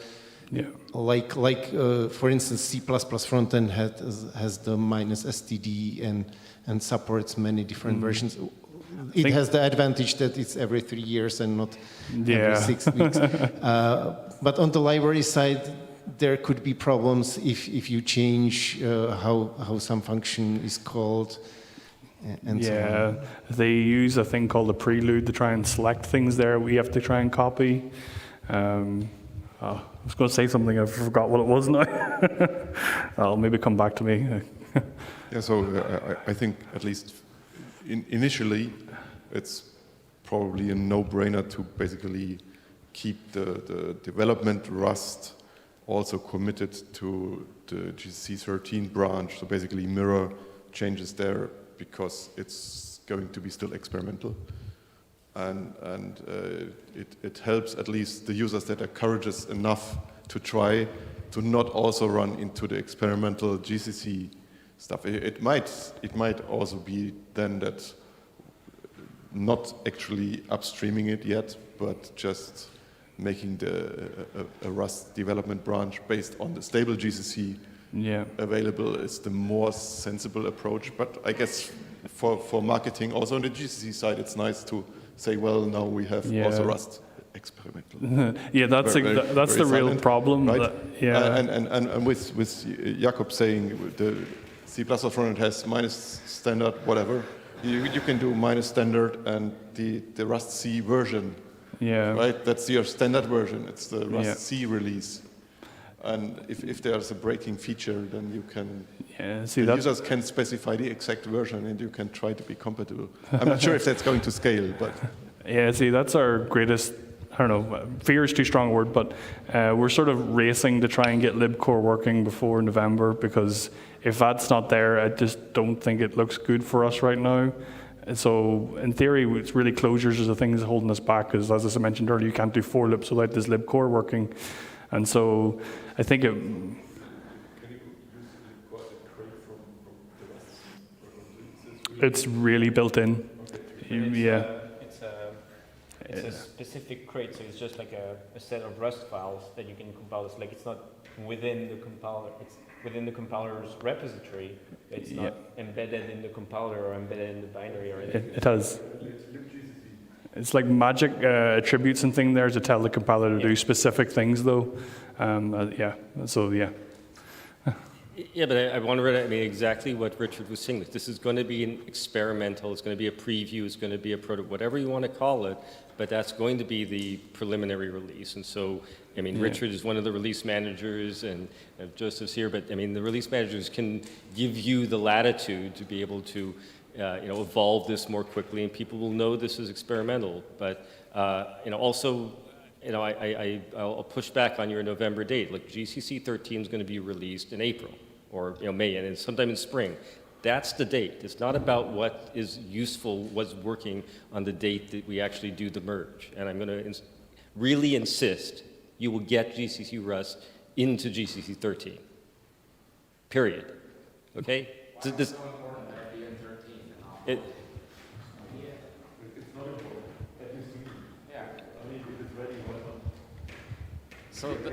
I think, yeah, some of the concern here is that if you merge it before it's ready, then I think there will be a really negative backlash from the rest of the Rust community. That's exactly the point I wanted to make. First-hand experience with the OpenACC support in GCC. We did the development or started that and were very eager to get it upstreamed and got that into the, I think, GCC 5 release as a preview kind of thing, was labeled as such in the manual. People tried that, found it didn't suit their needs for obvious reasons, because lots of things were not implemented or not performant. And still now, 8 years later, we're here, okay, you can't use GCC with OpenACC because of the experience they had 8 years ago, or read somewhere that somebody had such an experience. So you have to be careful. On one hand, I totally understand getting it upstreamed. On the other hand, it may leave a bad impression if it's not useful. Two concrete suggestions. I don't know if they're good ones. I know GLX Gears, at one point, I think you had to compile it with -D. I know this is not a benchmark in order to, but perhaps naming in the -- enable languages, first of all, disable it by default, and have -- enable language, call it Rust - preview, and instead of the binary being GCC RS, be GCC RS - preview, so that it's the thing the user types and sees on the command line and puts in their makefile. They are explicitly saying preview, blah, blah, blah. And this is it's messaging that. The second question, or the second observation is, are there ways we can minimize the delta between your branch and chunk? Is there stuff that we can land in chunk for GCC 13 that is purely useful to you, but will minimize the difference between the amount of code that you haven't, is hanging out in your branch? Yeah, there's like 2 patches that need to be there. Apart from that, eventually we'll need to figure out the target hooks thing. Eventually, hopefully I'll figure that out with Ian. That's a fairly big thing to figure out all the CPU features, but we don't need it quite yet. But yeah, there's 2 patches that would help in the short term. I think we can talk ourselves into a deep depression here. Don't underestimate what it is. I mean, Philbert is terribly good at telling you all the things that don't work, not pointing out that most of it works extremely well. So I think I'm with David on there. We've got to have enough there. I like David Malcolm's suggestions of naming it as preview, so it's very explicit. But I think we shouldn't underestimate the importance of timing. If Linux is going to land Rust device driver support this year, us being a year late with anything is probably psychologically bad. So I think there's lots of good suggestions here, and we're actually a lot closer than perhaps you might get the impression from some of the discussion.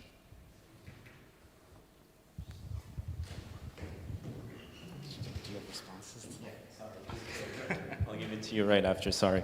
Yeah, just to answer the Rust for Linux thing, I think one thing that we have to keep in mind is that Rust for Linux is targeting Rust 162. We're currently targeting Rust 149, we're failing at that. We're currently expanding Rust 129 correctly, failing the type checking on that. And I do think we have made great progress. Yeah. But I do think also that there's going to be a long, long time before we can actually compile Rust for Linux. It's just, there is a lot of stuff to do still. Because that's what we were mentioning earlier in the last talk about we need liballoc, and libpanic is also needs compiler changes, but libproc is also the bigger one. It needs compiler changes, it needs an RPC server built in. You know, I do think there's a good chance, like start of like summer next year, maybe like May, June time, that we could be in a position that's starting to work there. But yeah, we're sort of hoping everything comes together rather than being 100% sure. Once we get libcore done, it helps everything. It's hard to have a good estimate until it's working. Yes, so just a quick comment on that and then my original thing. This is how discussion works, right? I think it can be important to release GCC Rust with something just also to attract more developers, because if you can more easily get your hands on something, then it's also easier to contribute. Just to comment on what everything is missing for the kernel side. And then on whether to release or not, and whether it's good for marketing or bad. I mean, from the release manager side, we give you a lot of discretion here. So we just say, the steering committee said, well, yeah, we will accept Rust. The steering committee didn't propose any constraints here. So we just say, well, yeah, the release will happen somewhere in spring. And I think we give you the chance to merge things, and we can still ship basically without it, with the configuration just being disabled.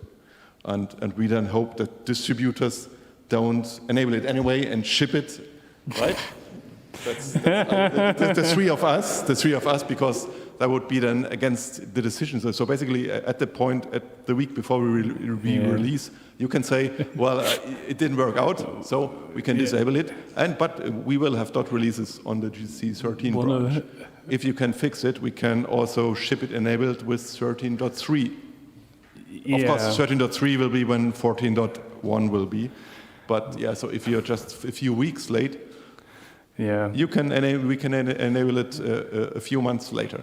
So that shouldn't be an issue. But the important thing is not basically some labeling, but marketing it correctly with blog posts, with whatever, that then carries the message of here's what works, here's what doesn't work, here's where we need help, and that not the false impression gets there. Well, GCC now has Rust. Yeah, right. That's probably what our release notes will say.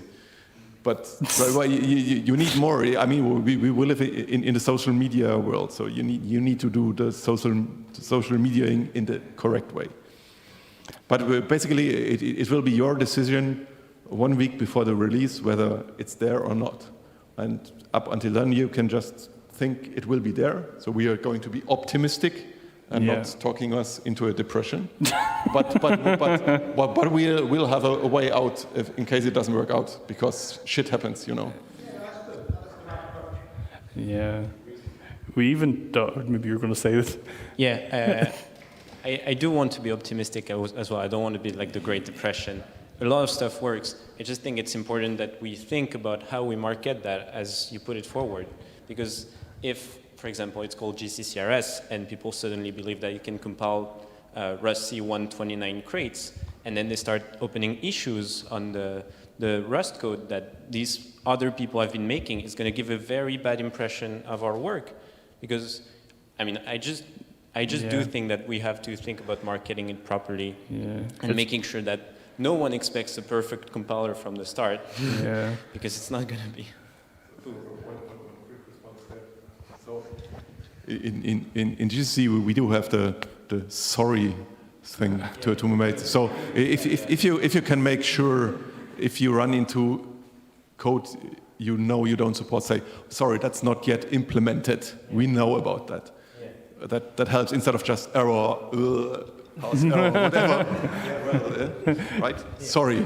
Yeah, we do use that already. Yeah, basically all he said. But I think there are, one decision is being part of GCC and following all that process. And then if you decide that's for us, then you can add experimental flags. Or for Valgrind, we have experimental tools, and they're all called EXP, which nobody remembers stands for experimental, but they shoot, and then they're not, even if we ship them, people have to call them slightly differently, and they have been warned.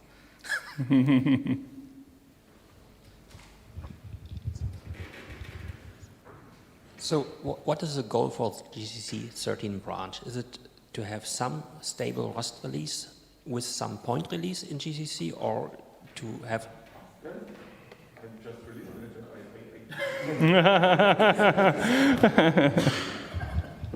You know, GCC is very weird because we don't have kind of a development plan or product managers who decide on features.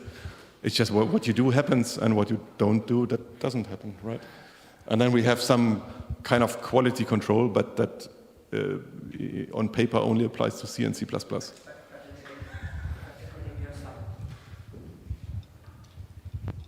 Then again, you have some, well, wishes or requirements that some Rust versions from Windows. I'm not using Rust.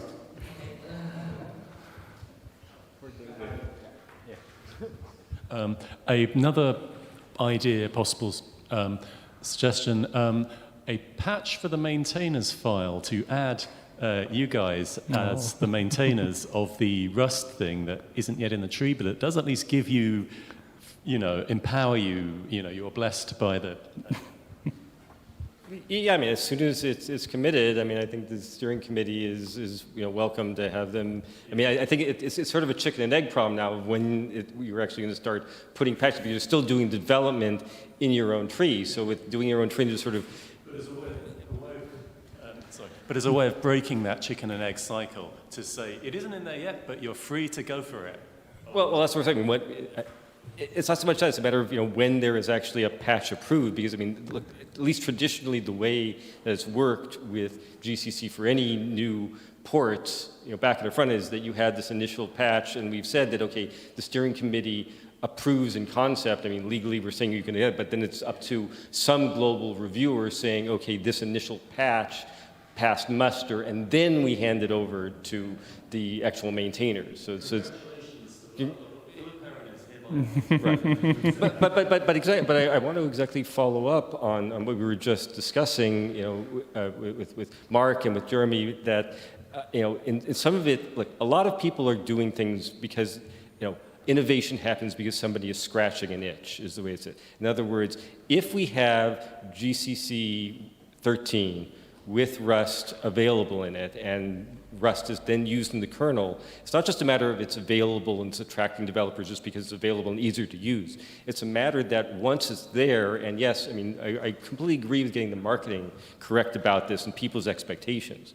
But once it's there, and there definitely are people who are very big fans of Rust-C and the LLVM ecosystem and using that to build Linux, and there are a lot of people who are very adamant about using GCC and want to use that to build the Linux kernel and the Linux ecosystem. So once it's there and people are trying to build it, then they'll say, oh, this is a target, this is a goal, this is now what I'm trying to hit, with not just not just Embecosm and the open source security and the people and Oracle, who we thank immensely for all the work so far, but once the broader Linux, whoever is trying to use Rust has this target saying, oh, I want GCC to Rust to build my project. And I understand it's experimental. It's like, where does it fail? And then all of a sudden you've got a deluge of people saying, oh, I can fix that. Oh, I tried to build it. Oh, I can fix that. Right now, there's sort of nothing for them to target. So that's why I'm saying if we get it just out there in people's hands, they say, oh, and whatever module, whatever it is, it's Rust 1.6, whatever the bleep it is. And they say, okay, GCC Rust supports 1.2.9, and we need 1.2.3. Oh, and this thing's break. Oh, I can fix that. Oh, you know, that's when people just start coming in out of the, you know, out of nowhere and sending you patches and just fixing things because they personally have, for whatever their motivation, which, you know, God bless them, they have, you know, they want to get their project working. They don't care about anything. All of a sudden, you know, my project doesn't work, and I personally, for wonderful reasons, want to use GCC Rust, or I'm just, you know, want to get some of my resume, whatever their motivation. It's like there's now a target, and they're now going to fix it for you, and that's when people are going to start, you know, stepping up and helping. So that's where I think is a really important motivation. Get this there early, you know, and to be able to have more people with an easier access. And with, you know, and something that they can now start chewing on, and that they will then help. I mean, hopefully, we're hoping that that's how the communities work, and that's how people get motivated to participate.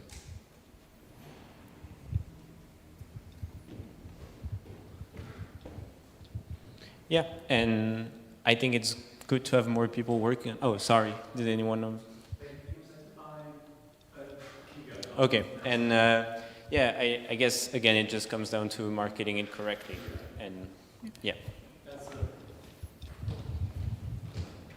A proposal for a concrete work in the GCC 13 release notes would be something like new features in GCC 13, an experimental preview of GCC RS is available for the first time in GCC 13. It is explicitly not for use in production. It is purely intended for those who want to kick the tires, quotes, or something like that. And we expect numerous issues. But we are releasing it now because in the spirit of release early, release often. We hope that it will be more stable in GCC 14 and something like that. We even toyed with a joke of like, we could do like -F, don't use this, and it would sys.exit, you know, if you don't like specify it. so with Rust, there's like a central registry of all Rust code that exists, basically. So yeah, they have one repository for everything. So what you can easily do is try to compile everything and have a huge table and mark everything that you know that doesn't work. Then, yeah, that's a good point where Arthur talks in. Yeah, that's what we're doing already. Yeah. So we have a big testing project running through that Rusty test suite, trying to compile the Rust libcore library. That's your expectation. Yeah, that's a good point. We've been using it just ourselves to see if we've broken anything. And it's supposed to be available on the website, but we're shit at web development. So.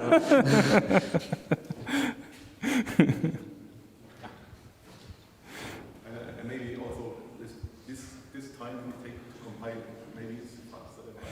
Yeah. So the few things that work. Yeah, it's funny. Like, we actually have a different pipeline to Rusty. Rusty has an awful lot more passes, so I think in theory we could be faster, but I don't like saying that because it'll probably be wrong later.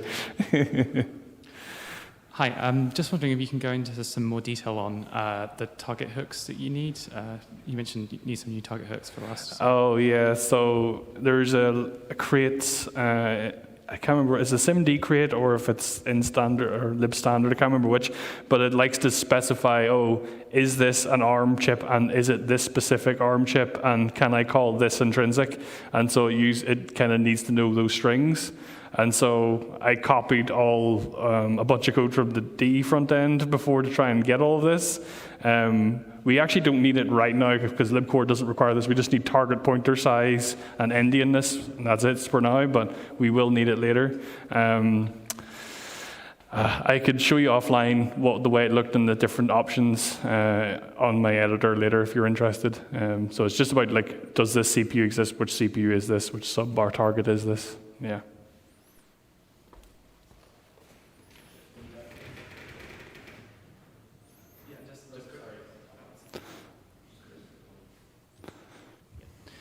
Just a quick question. So you mentioned in the previous talk about inline assembly in Rust, and I'm just wondering how that looks, whether it looks quite similar to C inline assembly, and whether you sort of have the GCC style constraints and everything, or whether that's quite different. Yeah, we actually were discussing that with Antoni and we're plumbers. I think there's some reason we have to specify the Intel syntax or something like that. It's one feature we haven't done yet either. Yeah. It should fairly map over quite closely, so I'm not totally worried about it. And Antoni's already got it working, so I can steal code from the JET front end if I need it. It's part of the built-in macros, and Yeah. it's part of the big ones that we need to think about very soon, like format arguments. And yeah, we just haven't had much time to think about it yet. I think a big other thing that we'd like to discuss is that because we're making a Rust compiler, so we want to target people that will write Rust, so the Rust community. And the Rust community uses GitHub, which you like it or you don't, I don't, no matter. That means that we probably have to keep our development on GitHub to make sure that people using the compiler can easily report issues, post fixes, patches, pull requests, all of that. And, yeah, well, sorry, Mark. And we were wondering also how, okay. We were wondering also, does that work? Yeah. Okay. How to keep the development on GitHub and sometimes upstream them back to GCC once that is merged. And so we know that people from Ada or other front ends like the D front end are doing that as well, I believe. So, yeah. So I believe that when you absolutely insist on using the GitHub issue tracker and submit request thing, that you still should merge into upstream GCC, which does have a GitHub mirror, which you can then basically rebase on. And you should not have the GitHub version have more changes than the upstream GCC thing. And then like Ada Core does its corporate internal patches, they upstream them in batches basically for reasons, right? But it's a corporate thing, and you should work with the GCC community and not with the GitHub community. I'm not calling it the Rust community because you should also work with the Rust community. One of the so please try to at least not be ahead of the GCC official repository. See, we've been able to link issues directly to Rust issues, which has been helpful to get that sort of cross-pollination thing.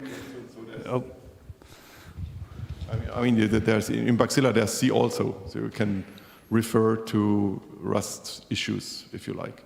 But do expect people to also file Bugzilla bugs. And please look at them. Yeah. And you can mirror them on the GitHub site yourself if you think that makes more sense for you and your workflow. But from the source code repository side, please take the GCC one as the master, so the development branch, and just you can merge to GitHub if you like and accept pull requests basically in whatever convenient way that's then possible. Probably not with accept because that will push to that one first. But yeah. Just figure it out yourself, but it's definitely possible. Try to keep the GCC repository the master.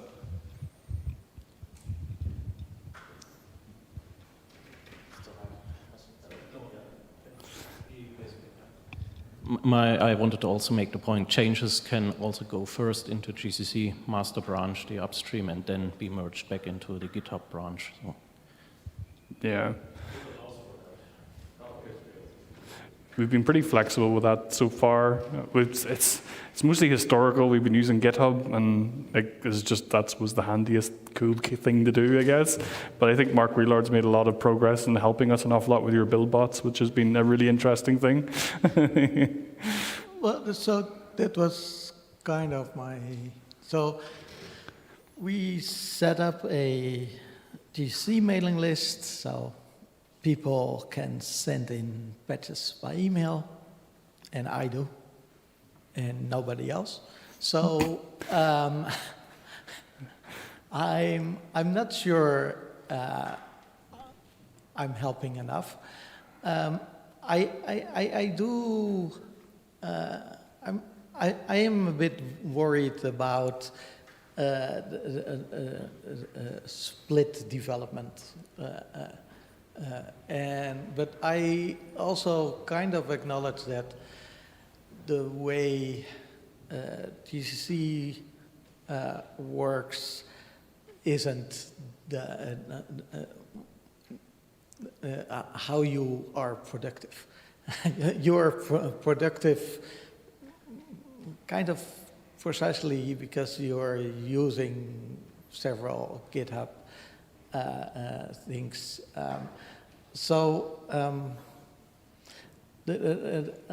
I do have a buff on infrastructure changes that I think will help make email-based development easier.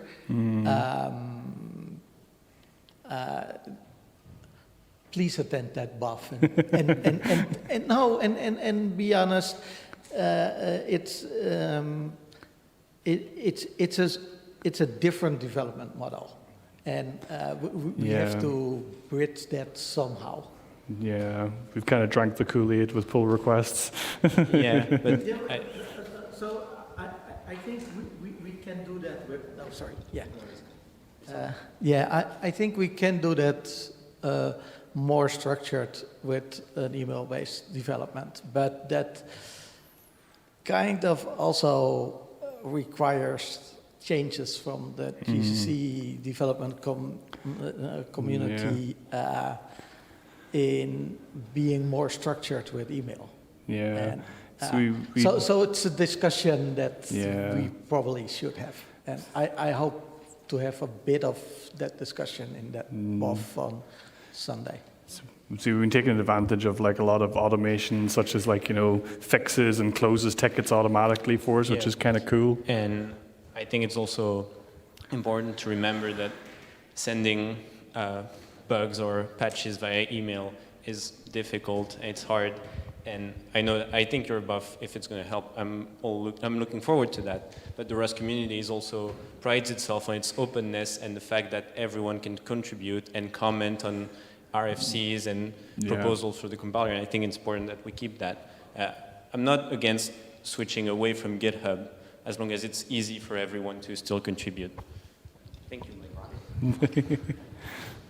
I guess I'm going to be GitHub advocate here and say, has a long-term GCC development, 9 years of GCC, and my one patch that I sent to you, or whatever, it was such a, oh my goodness me, it's GitHub, I can send a pull request, and there was such a feeling, this is so much easier than dealing with mailing lists and all the rest. And I guess there may be, I think there's a generational thing here, which is those of us who've been involved in free software or open source, say, since the 1990s and blah, blah, blah, blah. It's all, mailing lists, the CVS repository, and if you've used a CVS repository, then, and all of that. And yes, mailing lists are old hat, and all of that. Oh yeah, join the mail, blah, blah, blah, and the Bugzilla instance. But I think there's a whole generation of new developers coming up who GitHub is the default. Yeah. And See, I think it's been interesting because we are using, we have all this automation. So every time you submit a PR, it checks your code formatting and if it builds and checks for regressions. But on top of that, when we merge, we use a bot called Boars. So we've never actually had a regression ever since we've had Boars in over a year and a half on our front end, at least for x86. So that's been incredibly useful for new people because you just have so much more confidence that you're not regressing.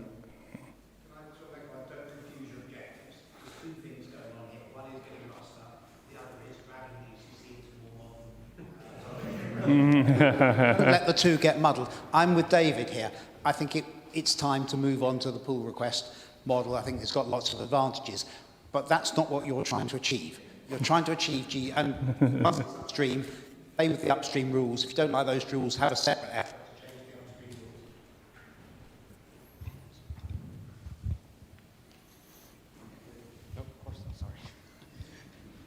I just wanted to say, someone representing the younger generation, I haven't ever developed with email development, but to me it sounds scary. Yep.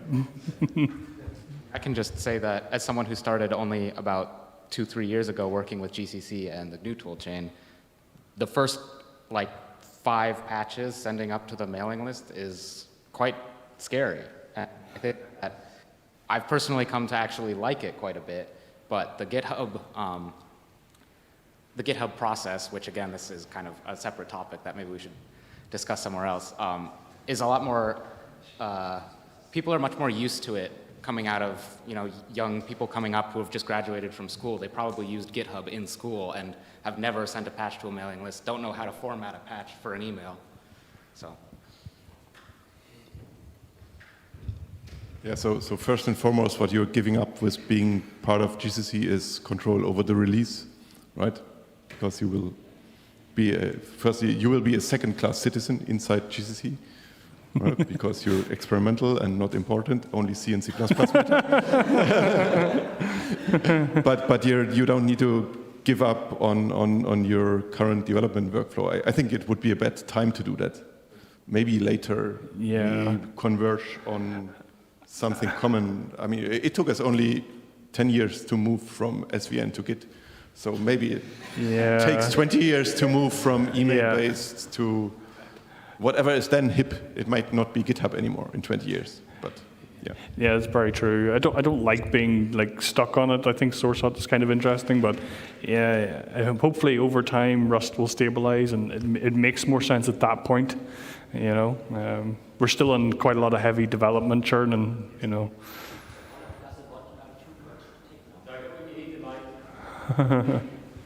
This might be an early question, but do you intend in the future to have the Rust be the front end be self-hosting, so written in Rust itself? Yeah. Well, so that's yes. Yeah. Long term, yes. So I hope it would look like the Ada front end long term. Yeah, it's so much nicer to write a compiler in Rust. It's actually amazing. But we would like to be conservative and keep the bootstrapping chain correct, that we can control sound. it. Yeah, so we'd like to have a first version of GCCRS, be able to compile the second version of GCCRS written in Rust. But definitely, I think this is something that we want. Yeah. This is something that I want. And in theory, there's that process where they're trying to split out the Rust C compiler into reusable components. It would actually make it a lot easier to maintain this long term, so it's not as hard. Integrate with some of the components that are formally proven, such as the upcoming Chalk or Polonius, which are verifiable models of either the trait system or the borrow checker. Yeah, Polonius will be in Rust, so you... Polonius will be used by Rust, but will stay as a separate library. Yeah, but that does mean you will be using Rust to... Okay, that's what you meant. I thought will be in Rust C. Yeah, Polonius is written in Rust, so right now on the very experimental branch that integrates with Polonius and tries to do some sort of borrow checking that I've started, we have an FFI layer to go from Rust to C to C++ back again, and it would just be easier to not have that. So building new Rust versions usually requires having the last Rust version available. Will it be possible to build the GCC RS from GCC 14 with the Rust from GCC 13? So, or how do you boot the next GCC Rust version? No. At the moment it's written in C++, but that's what I was saying when I said that I want to keep the bootstrapping chain active, is that we'll be able to keep doing that without relying on another compiler, hopefully. We'll strive to achieve that. Yeah, let me explain what I understand this, because I think that people are missing how the bootstrap is supposed to work. That basically the Rust, GCC RS, is written in C++. It's like a standard C++ front end that GCC, currently G++, compiles. Polonius, as they said, is written in Rust, but the bootstrap would be initially that, because again, whether or not with borrow check or not, it's not Rust, fine. But I mean, the language itself functions without the borrow checking. So you would build the first stage 1 version of GRS without Polonius. This isn't what you'd use in production, it's not official Rust, but you use that stage 1 compiler, now that you have a stage 1 Rust compiler, to then compile Polonius, which you link into stage 2. So this is how you bootstrap each time. You don't need to have, it's not like Ada where you needed, GCC, 3.2 to Ada to be able to do GCC 3.3 Ada. It's that you're always, at least initially, you're always going to be able to completely bootstrap Rust with GCCRS, with the compiler, and that the first stage would not have Polonius, would not have the borrow checker, and would be in, operating illegally, whatever terminology you want to use. But then that, without the borrow checking, would then be able to compile the Rust code that's needed for stage 2, and then you'd have the full compiler for future, and that's what would then be your stage 3 compiler that you actually release. I mean, that's the full build for a normal GCC bootstrap. Was I correct, and does that explain it for people who are confused about how Bootstrap would work? Yeah, that's very correct. That's exactly how we plan on doing. So there's actually a blog post that's going to be released on the Rust Foundation website that's going to explain that with nice schemas and graphs and everything. But when I was talking about the bootstrapping thing, I meant that the first version of GCCRS should be able to compile GCCRS in released the year after, so that we would keep that alive. Yeah. Yeah. Actually, like with the lib standard C++, it's always compiled with the version of the compiler that it ships with. So your Rust runtime, if its parts have written in Rust, it should be always built with the Rust compiler you are building. You are never using the host Rust compiler to build your Rust runtime from the newer version. So you shouldn't have this issue if you are not writing your frontend in Rust. So, because you're never using the old compiler. Yeah. At least that should be the idea. Yeah. Yeah, this is still a very far away topic. So, yeah. You mentioned with the GitHub testing, you were testing on x86. I was just wondering if you've tested it on other targets at all. That's Mark.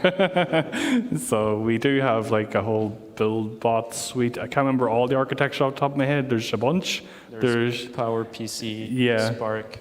I don't remember. I don't think there's some ARM on it. No, there is ARM on it. There is, There's 64 for sure. Failures on Big Endian, and that's nothing to do with us. Our code generation is to do with our parser is not quite correct for config expansion in one case, and so some of those tests fail. And there's basically an if-def for a Big Endian in a couple of test cases, and our parser doesn't quite handle it quite right. But we know what the bug is. We've known it for a while. It's not a big deal right now, though. But it's nothing to do with we're generating code wrong. But if you do want to provide ARM machines for us to test on it, feel free,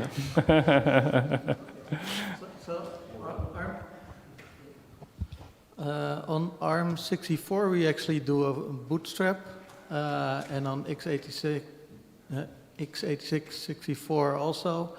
ARM32 is a problem that's just too slow, at least the one we have.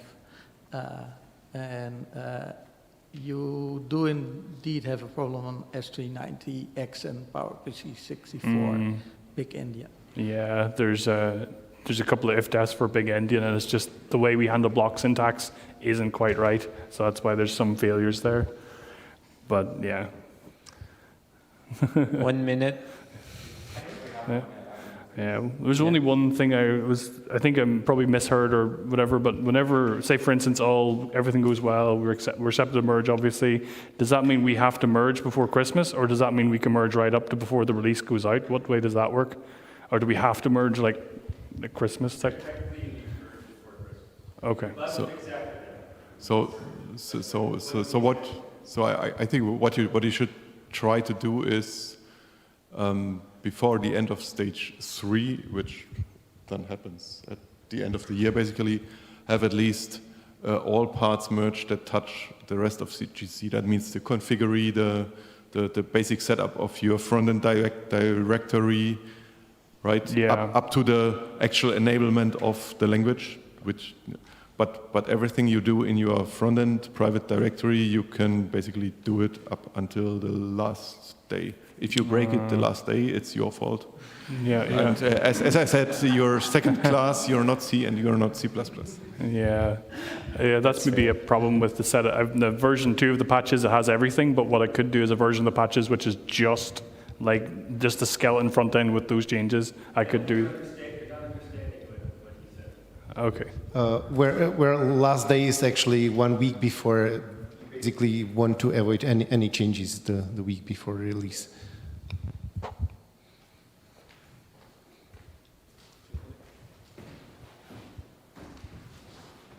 Again, I'll leave it to Jakob and Richie as the release managers for exactly what they want to allow in. But again, the basic concept is that we want new features in. I mean, the basic, structure, the basic plan is to have new features in during, before the end of stage 3, before we get into bug fixing. And that includes everything. So that includes all the directives, that this entire patch, but that, it should only after that be bug fixes for the common parts of GCC that Richie is saying, but that the parts that are Rust specific, you can keep fiddling with up until the last minute or at least the last week, and whatever breaks, at the last minute, that's, on you. But the thing is to put all of this in before the end of the year, but then you have flexibility in your control your bits, and you can make further changes to that in more invasive ways up through until we actually get into the release. So I think, again, Richie can correct me if I'm wrong, but I think he's saying he wants everything that is to be that touches the common parts of GC configuring, and anything that you need to change in the common parts of the middle end or anything that that all should be locked in. And again, only bug fixes, but locked in, and that no aggressive, no major changes to that by the end of the year. But the rest of it, you're free to have more flexibility, but it would be good to have all of the bits in, at least a preliminary version of all the bits into the repository by the end of the year. Okay. Yeah, so that might actually include also all the Rust-specific changes in the target directories. Because there it's really up to the target maintainers to decide if what they let you do after that kind of point, right? Yeah. So if you say, oh, we have to for each target implement a set of hooks or whatever, in which is of course Rust specific and unlikely to break anything else, but still it's the target maintainers say, and you need their okay in that case. Yeah. Yeah, we pulled those changes out because we don't need them right now, but we will need them. So yeah, we'll have to look at that again. Sorry. I had a specific thing, which is, are you still using the logging thing that's sort of shared with JIT and the analyzer? I would love to use it, but we're not using it at the moment. We ended up just doing like a -f Rust verbose. Okay. I would love a shared logger in GCC though. Yeah. About the target hooks, that brings some more general questions. Which configurations you consider supported initially, because we don't have to support all GCC configurations initially, and then only also need the target hooks for the supported ones, so that's maybe a handful or something. Yeah, I would say we'd probably be pretty conservative there for our first set. Not like that there has been a preliminary implementation of the target hooks where the person tried to implement them for all backends that GCC has, just guessing what the appropriate values might be, so that's not feasible, so that's why that was pulled out again. Yeah. Just focus on targets you think just try to focus on a handful of targets you can actually test. Yeah. And that you think are important. When I would guess it would be x86 and ARM. But probably some people in the room would include some more targets. Hopefully contributors will do that for us, is what I would hope. We have to stop. Is that, we can keep going offline or during the coffee break. Yeah. Thank you, everyone. Oh, well, perfect, where you can beat us up to death. Okay. Thank you all for the comments. Thank you. Thanks, everyone. Okay.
Perfect.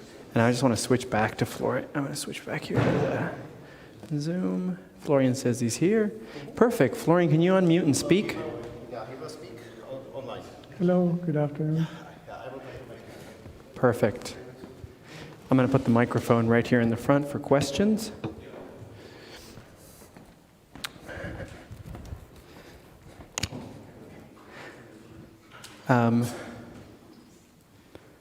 Perfect, I'll do the introduction. Welcome everybody, this is the in-process unwinding BOF. There are a handful of slides, but they're mostly here to facilitate our conversation about in-process unwinding. The presenter is Florian Weimer. Florian couldn't be here, unfortunately, so I'm presenting on his behalf. Florian is here online, though. Florian, can you say hello and introduce yourself? Hello, I'm Florian. I'm a glibc developer. I work for Red Hat, and yeah, I got interested into the libgcc unwinder because of scalability problems we saw. We fixed those in collaboration between GCC and glibc in GC 12 and glibc 235, so we have now scalable unwinding across multiple threads.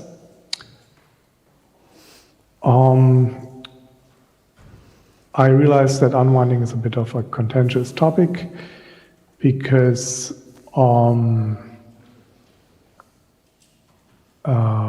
we see that a lot of our developers in the distributions in the GNU Linux ecosystem don't actually use exceptions for C and C++.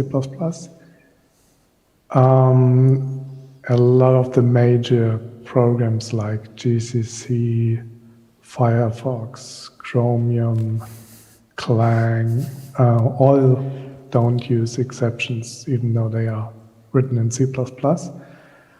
On the other hand, we know from the feedback we get from our commercial customers that there's quite a bit of C++ software out there that actually uses exceptions. So we are in the strange situation where we may not have personal experience with exception handling in the software we maintain, but it's still an important feature to some of our users. There's ongoing debate in the C++ community whether exception handling is a good thing.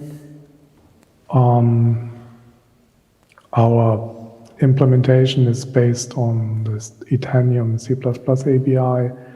We use declarative tables and small code fragments written in a special dwarf-based language to facilitate the unwinding.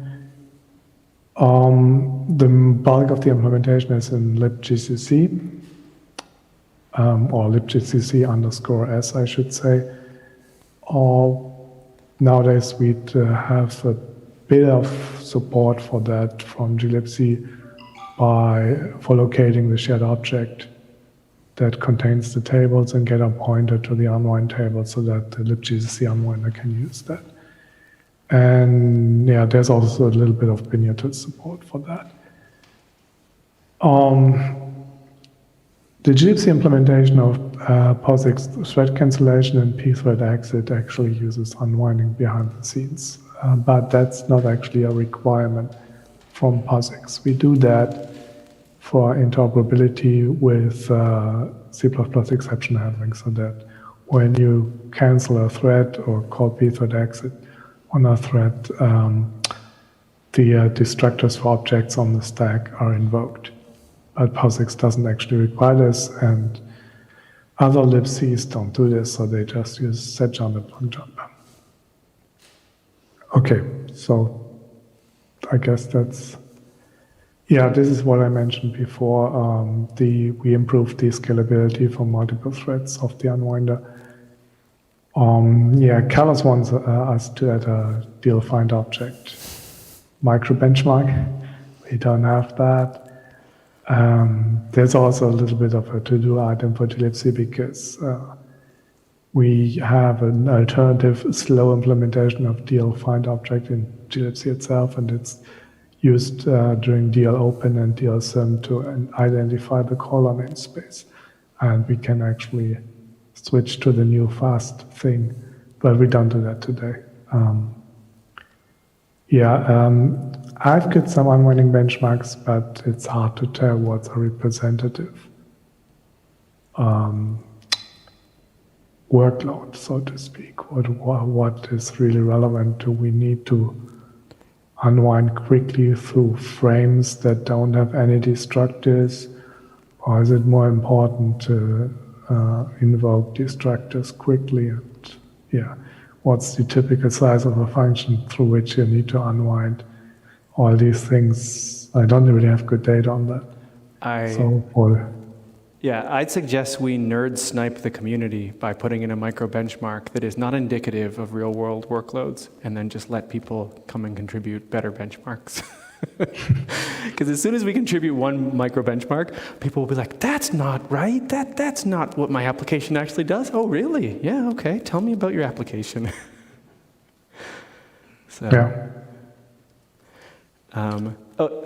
This is the JIT case slide, which I think is probably the next thing. And Jason tells me that has this committed or pushed now? I approved it. I don't know if it's committed yet.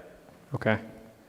Do you want to talk a little bit about this, Florian? The JIT case, I guess. Thomas Neumann wrote a patch that eliminates the global lock in the unwinder for the frame registration path. So this is the path in the unwinder that deals with explicitly registered frame information, and that's typically used for JIT compiled code, so that code can interoperate with the unwinder. This isn't covered with in the GCC 12 enhancements. So once you register a frame, which few programs do, but some do actually use this functionality, once you register a frame, then you have another global lock, a different global lock, and Thomas Neumann's patch eliminates that with some. Sure. Matthew has his hand raised. So I had interesting discussions with Microsoft actually back in 2019, and they told me about the pain they had on Windows, because each and every frame that was being registered by a JIT or unregistered, it was done piecewise. So they were actually very adamant at saying, well, you guys should think about batching that. So I don't know if this is planned, or something like, okay, please give me an area where I can eventually push, let's say, 1,000 register frames, right? So that's allocated once through one call, and then there's a handle where you could push this without calling back into mutexes and things, heavy stuff. Okay, so your point is, I'm going to make a note about that. Your point is, rather than individual frame registration, register an area of memory where you can have like lock-free, I'm going to insert all these things, all the frames I eventually want to register into that space. And then eventually the unwinder can lazily go back and go, oh, well, by the way, what frames did you register? And they're all there. Yeah, because that stuff was becoming a contention point in their whole JIT. And it would be a shame that we'd have to do the same on Linux. Mm-hmm. So it's like a bulk frame registration interface. And I'm assuming you don't want to take any global locks for bulk frame registration either. You just want to do a deferred registration, like a wait free queue or something, where you just say, oh, I'm going to be adding these frames to you later on. But I believe that the current interface lets you... I don't know if it's on, is it? I believe it is. Okay, good. Already lets you register a table of unwind entries, not just one at a time. Yes, but you might be gradually adding some as you JIT, right? So I think it would be good to have something where you let, let's say, a free area where you can just push them efficiently, rather than saying, So if you wait until you have 100 ready, while you wait, it's local to you. The system knows nothing about it, and those might be in use at some point, but I mean, the unwinder cannot know about them. Whereas if you have a free area, then the unwinder knows about that area, it's partially populated, and then you push them quickly. Yeah, I think the distinction would be rather than like, here's my table and it's got a length, here's my area and it has a maximum number of entries possible in it, and you're going to need to go back later when I'm in the process of unwinding and determine how many entries are actually added. Ian has a question. Well, I guess you might not be able to determine what the maximum is because frames are a variable size. So you can say how big the area is, but you can't necessarily say what its capacity is. Well, I mean, perhaps you could ask for an area saying a size you want it to have, and then as you push things, I mean, you could have a counter at the beginning saying how many items are in there. But if you just register a blanket area and are writing actively inside of it, then you need to synchronize with whatever threads will actually use them. So, yes. Yep. So then you would need some API how to. Yes. The answer is yes. You need a parallelism. You need a parallel and concurrent ABI there, where you have to talk about what are the memory order semantics, what's the release acquire orders, how do threads add items to that queue so that the unwinder can see them, and how do they make those entries visible? Absolutely. If you're going to achieve, high performance and throughput with the unwinder, then there's probably areas like this that can be explored. Florian, do you want me to go to the next slide, I guess? Yeah, I'm not sure if actually we need a new interface for this, because you probably can already install a fake unwind table that covers your entire JIT area. And then as you JIT more code, you can then install more specific unwinders. Okay. Yeah. If someone comes to us and has concrete requirements, I guess we can figure something out, but I'm not sure if that's actually needed at this point. Yeah. It's not, it'd be good to probably have an example use case of this where you write some kind of toy example for JITting and then see if you can do the operation as Matthew describes. The next slide I have is your slide of low-hanging fruit. Yeah, this is a bit of additional performance improvements we can make. I noticed that there's a large mem set at the beginning of the UW frame state 4 function, and that seems to take 40% of its execution time, and UW frame state 4 seems to take like 10 to 15% of execution time doing unwinding, so it's fairly significant fraction of the entire time we spent there. I think this is required because the dwarf specification says that the registers are 0 in the virtual machine unless they are updated by the dwarf program. But we 0 more than just a register set at this point. We 0 the entire struct. So maybe there's a smarter way of doing this, just clearing the register set and initialize the rest in a more targeted fashion. Yeah. I think this, for me, comes back to if we don't have any micro benchmarks, we're not tracking the performance of the unwinder. But without those benchmarks, you can't measure it, and you don't know if it's changing over time. Jakob has a question.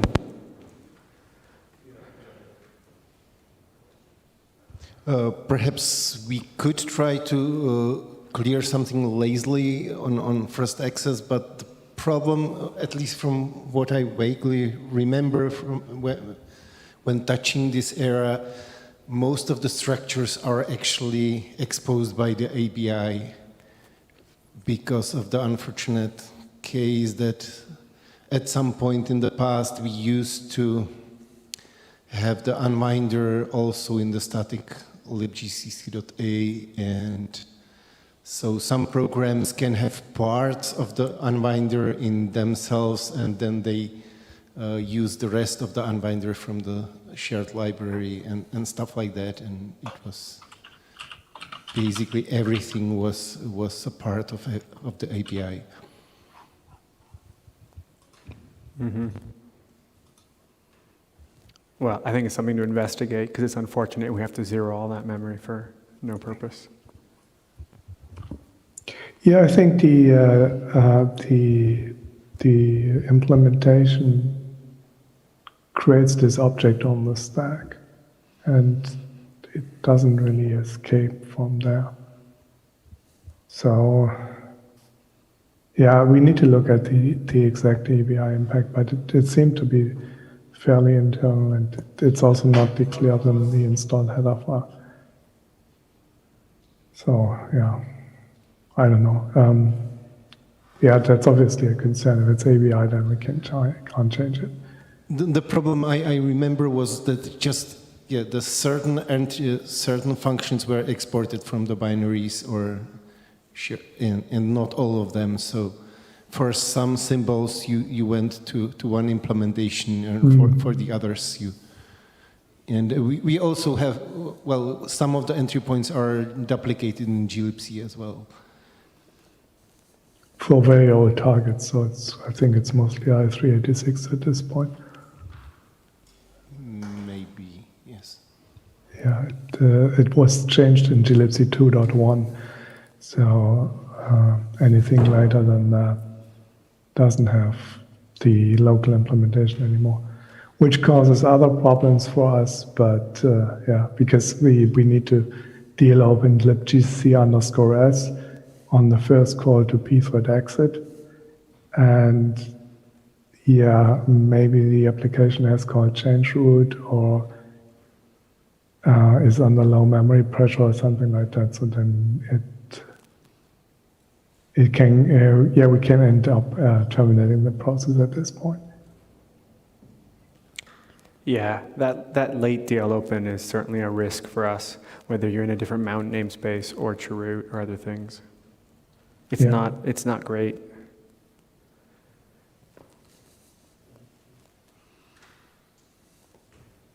Yeah, and there is some code in there that creates the initial inlining context, and that code, UW install context 1, seems to be extremely generic, and it looks like we could specialize this based on architectural knowledge. It seems to be a loop over a descriptor and copies over stuff, and I think that's just writing register state from one place to another place, and we know the registers of the architecture and the layout, so we should be able to simplify and optimize that quite significantly. But curiously, even though this code looks quite complicated and expensive, it's not really showing up in profile. It's at a very top spot. Yeah. Matthew? Yeah, maybe one approach, I mean, could be to create a new version of the unwinder with a new API and ABI that are meant for speed. And then if you want to reuse that code internally, you could convert back to the pre-existing APIs and ABIs so that the same code could be used maybe in a slower fashion to expose the old APIs. But I mean, if the data structures that are publicly exposed is the limited factor, you might want to consider just exposing a different API, an ABI. Yeah, it's possible. Which kind of brings me on to something we were discussing in the corridor the other day, which is certain classes of frame can be compacted. And there have been at least 2 implementations of that. One that Catherine Moore did for MIPS, and obviously there's the one that Apple have for Darwin. So if you've got a class of unwind frame which is relatively normal, you can actually re-represent it as just a small set of 32-bit numbers. And I guess the first motivation for that was to reduce the size of frames, but the second motivation is going to be that it's faster to process as well. So if we decided to have a second ABI, it could be a good time to bring something like that in. Yeah, you're saying the compressed frame idea? Yeah. How do you feel about writing a new ABI, Florian? I don't think we need a new ABI because the current ABI is, I think it's very opaque, the implementation. It's not really exposing any internal, so as Jakob said, we need to investigate what the actual ABI footprint for historic reasons is, but we don't need the internals are pretty well hidden at this point. The question is that, or some feedback we got is that the callback-based backtrace generation interface is problematic for some use cases. So the feedback we got there is that an iterator-based interface might be preferable to some users, and we don't have that in libgc_s at this point. Mm-hmm. And that might be some motivation why people look at the different unwinding or backtrace generation framework. Mm-hmm. So we want to create new interfaces, and that's probably the direction that's most pressing at this point. Yeah.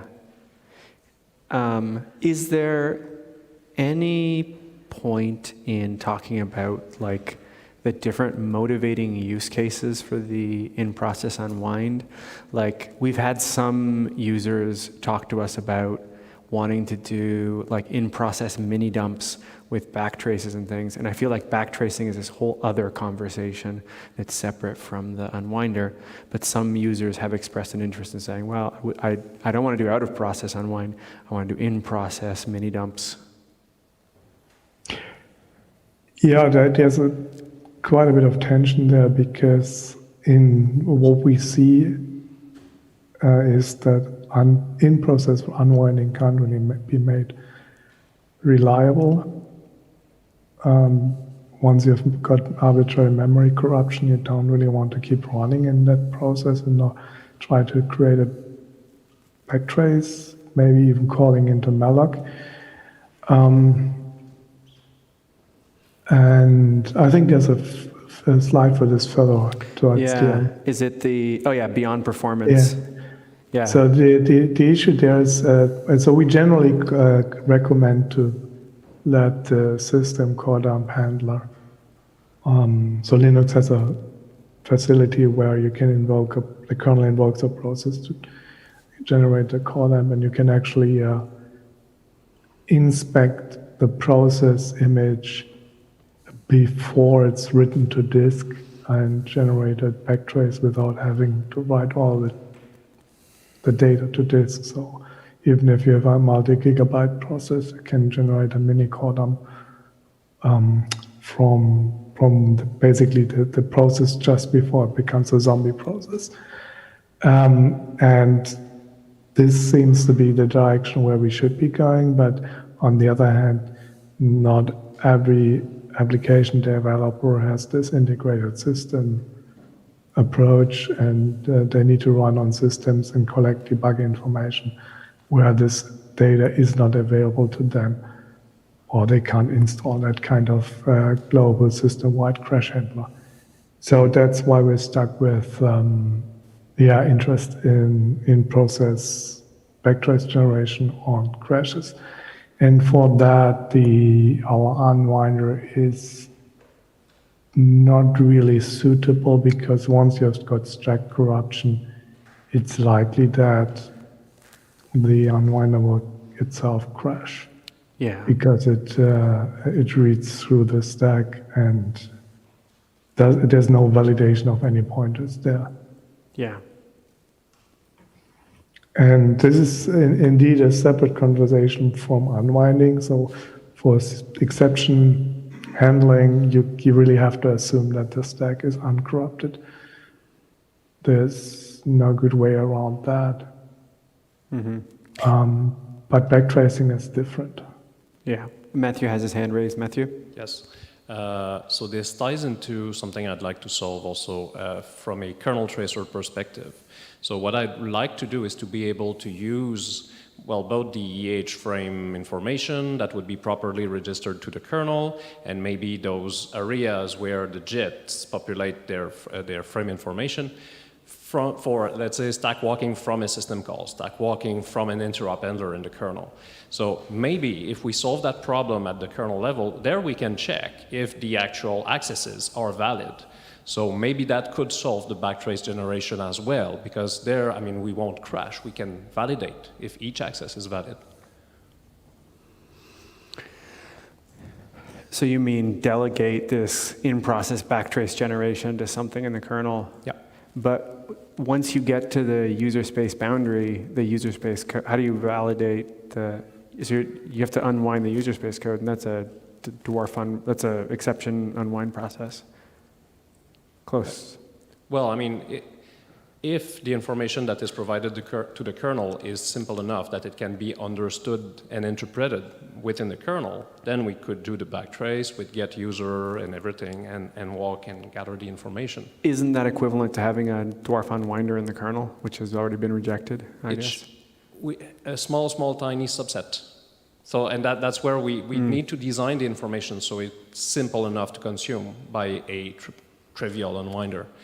And maybe it's a subset. There are things like orc, which went into the kernel, which adds section, but it's kind of a very, very simplified dwarf. Yeah. That only has what the problem is that to like get to the full expressibility that user space has, the orc unwinder is going to turn into a dwarf unwinder, and then you're into having a dwarf unwinder. Yeah, Szabolcs. Mention one thing, that we have return address signing, where return addresses are signed and it's described in the dwarf information. So, like, how do you design a simple thing when architectures add features that try to conceal the backtrace? You mean pointer signing?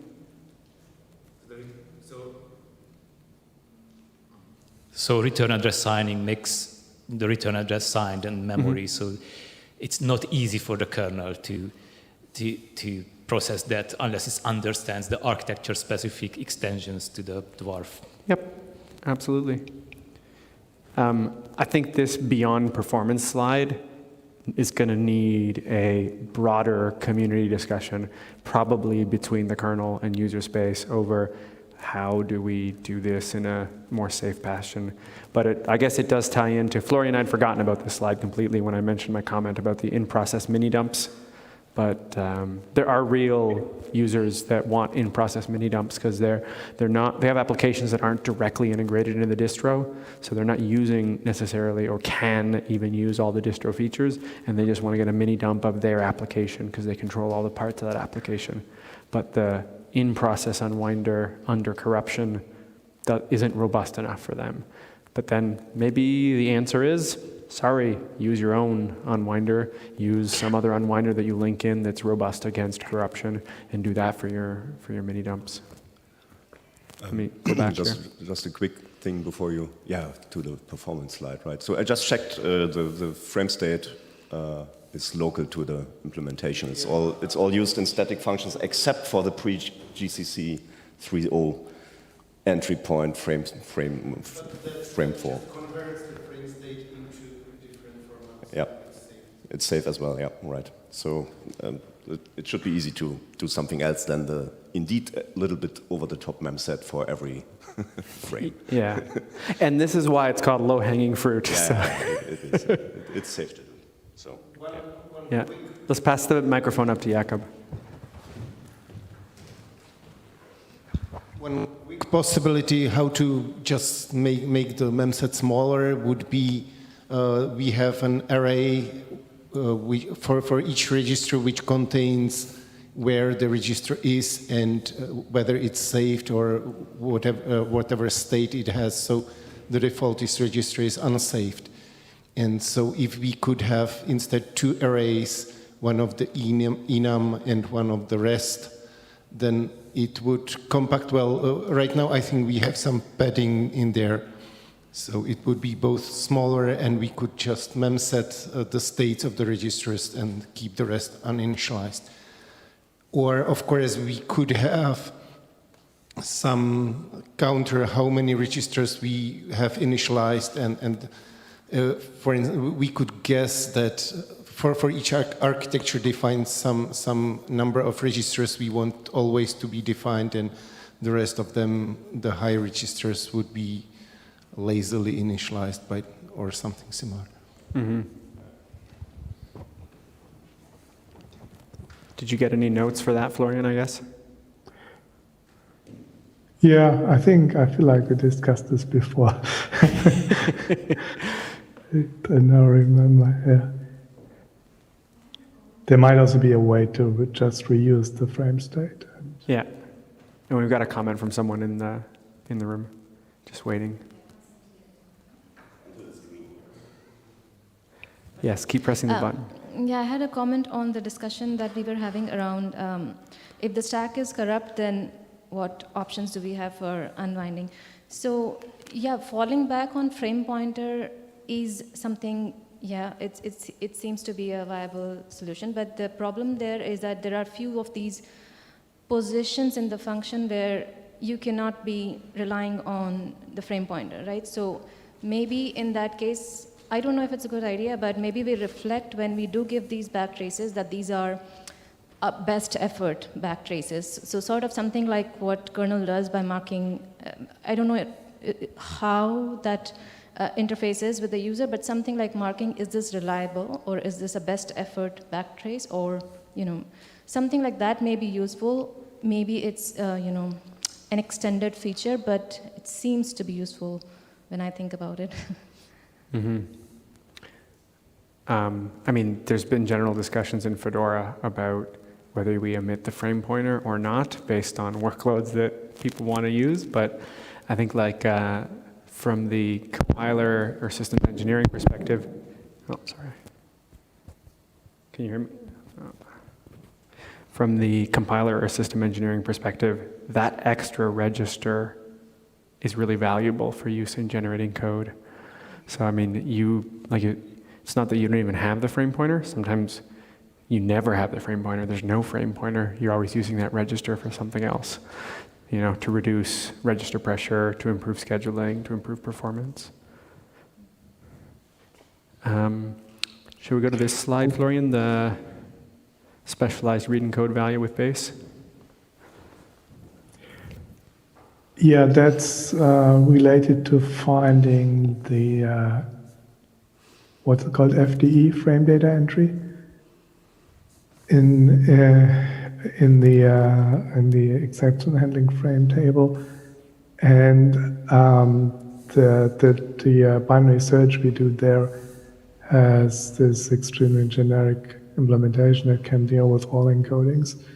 But I think GCC only emits like 1 or 2 different encodings for different things, so we just could special case that and move the check out of the loop instead of doing a check on every branch inside the lookup tree, or where we do the binary search. Yeah. And this can be quite expensive as well. And if you look at some of the old discussion about dwarf unwinding in the kernel before the org unwinder got implemented, they had a custom unwinder that spent like a significant amount of time in dwarf little endian base 128 decoding. And on many current CPUs, it's possible to sort of vectorize that or use SIMD within a register technologies for that. And this shows up in our profiles a little bit as well, not as highly as the kernel people reported with their custom dwarf unwinder, but it's there. And yeah, that's something we could do as well. Yeah. And that would be totally localized and fairly straightforward, I guess. And if if we can also skip bounds checking if we know that the frame is sufficiently large, the exception handling frame is sufficiently large and doesn't end exactly on a page boundary, so that we can overread like 7 bytes or so. That makes the implementation a little bit more efficient too. Mm-hmm. You sound unconvinced. Say again? You sound unconvinced. No, I was looking at Jakob, who made faces when you said the vectorized ULEB 128 decoding. I mean, we added that entry to the low-hanging fruit, but I know that like when you and I discussed it, you would put a big smiley face beside that one, because I think it was kind of like one of these far-fetched ideas that we would just throw it out at the BOF. So yeah, we don't know if it would be effective, but it might be. Zabolsh has his hand raised. So the usual size of ULEB 128 is less than 8 bytes, so we don't actually need to vectorize anything. We need to just come up with some integer magic to detect size and quickly decode it without any sort of falling back into vectors. We have 64-bit registers. So another thing that came to my mind is that if you only want backtrace, nowadays Intel has a magic shadow stack feature which might allow you to just read out the return addresses. So I can answer that question. Yes. So, but you kind of have, like, we're in this game where, like, if you wait for the hardware to catch up to us, you'll have shadow stack, and the shadow stack has the perfect EIP, EIP minus 1, EIP minus 2, EIP minus 3. It's got everything encoded in the shadow stack. So as soon as you catch up and all the hardware has shadow stack, you kind of get the backtrace of the frames really easily. So all this work that you're doing here to make in-process backtrace work just becomes irrelevant once the hardware, both Intel and AMD hardware, catch up with the shadow stack feature. You're not wrong, which is why we're mostly focusing on improving the in-process unwinding, which will improve C++ exception handling and will improve, pthread cancellation and all those other things. Whereas I think I'd like to say we're focusing less on the in-process backtrace aspect of it, because we think that once the hardware catches up, the in-process backtrace becomes much easier. And then we're also no longer having the conversation with our users where the users are saying, please, can you just turn on the frame pointer, because the frame pointer is so easy to use. And we're saying, well, but if we take away the frame pointer, that has performance impact on all the generated code, and you can never change that generated code again. Whereas the CPU feature for shadow stacks makes it that much easier. So yes. So concerning the still vectorizing ULEB 128, I think if you would see that most 90% of all the ULEBs you are going to see are 4 bytes or more, then of course you can use the vectorized vector instruction to check whether all the upper bits are set and do fast path that way. But other than that, I'm afraid, because for each byte you need to check if it's the terminating one, and you need to shift them together. And regarding the backtrace, the thing is, if you have hardware buffer, then it will be fixed size. And so the question is what to do when the fixed size is not enough.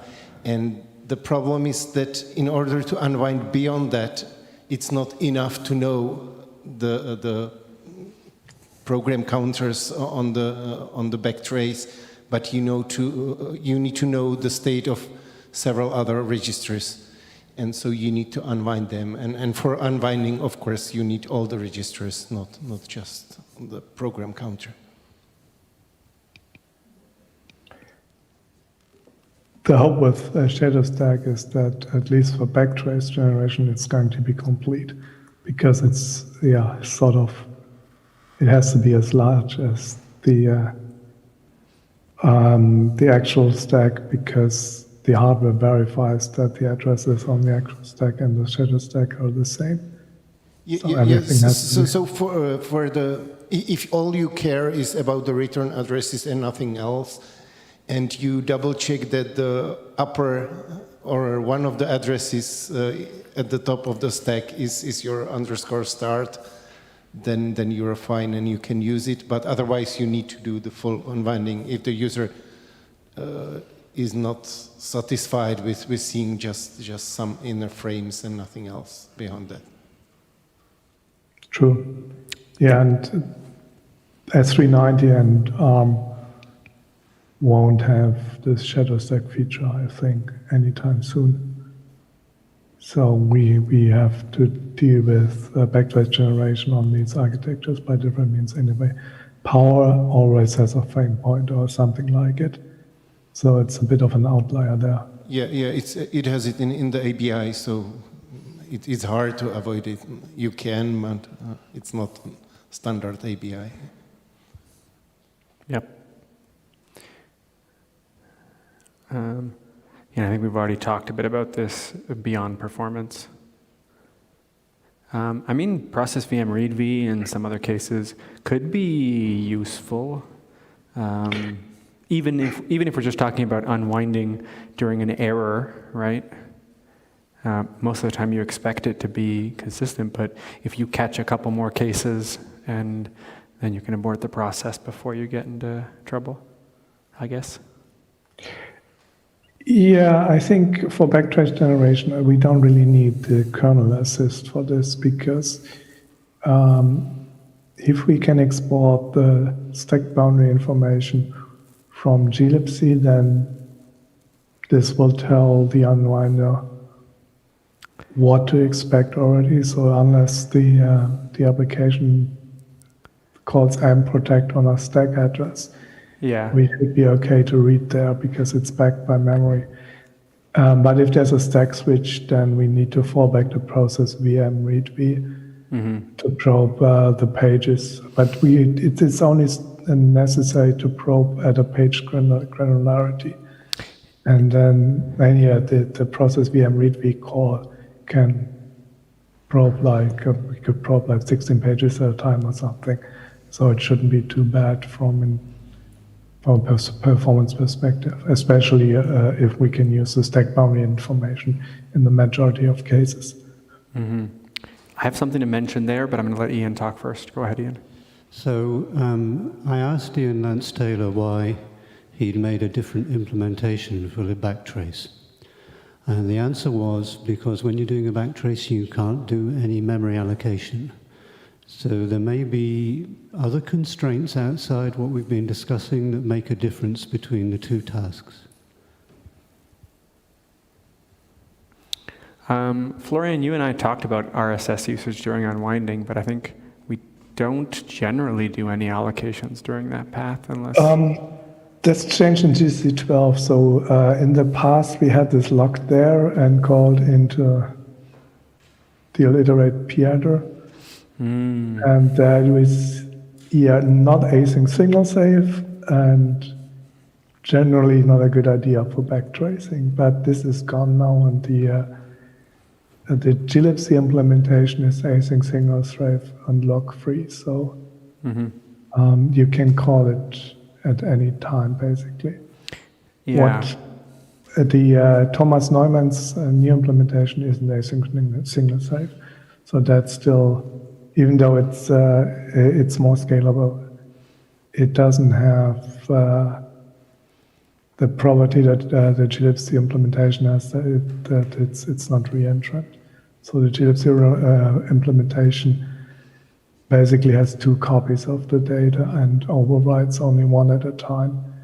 And if we get an interrupt or signal while you're updating one copy, the other copy is active and can be read and has consistent data. So that's why it solves this issue. Yeah, but I guess the backtrace has the same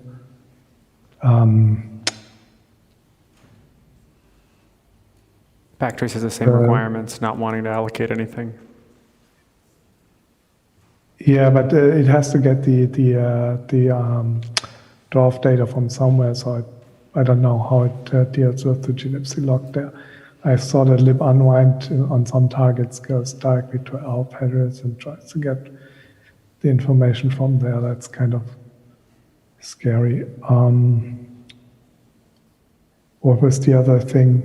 Yeah, and there's historically or even today is if you call a backtrace function from glibc, then this may lazily load libgcc_s and call malloc indirectly.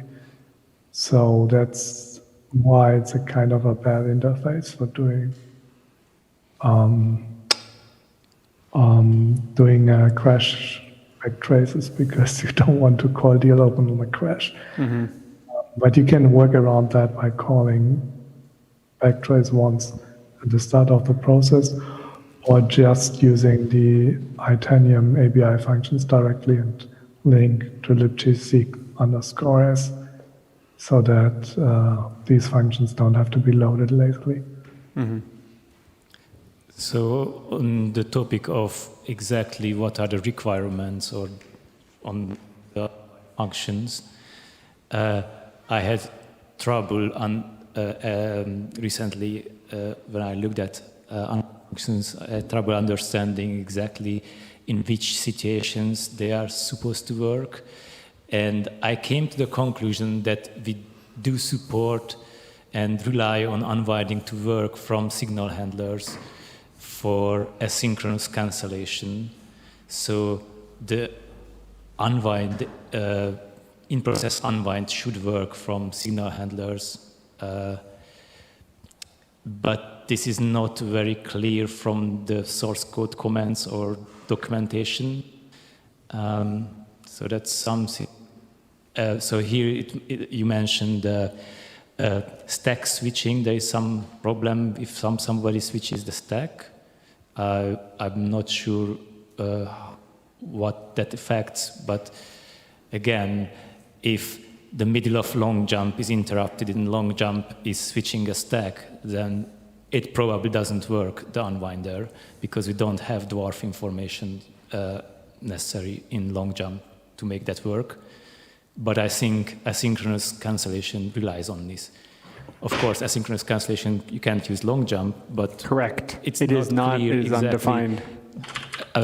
Last time I looked at it, it was not clear the exact bounds, but where unwind supposed to work and when unwind not supposed to work.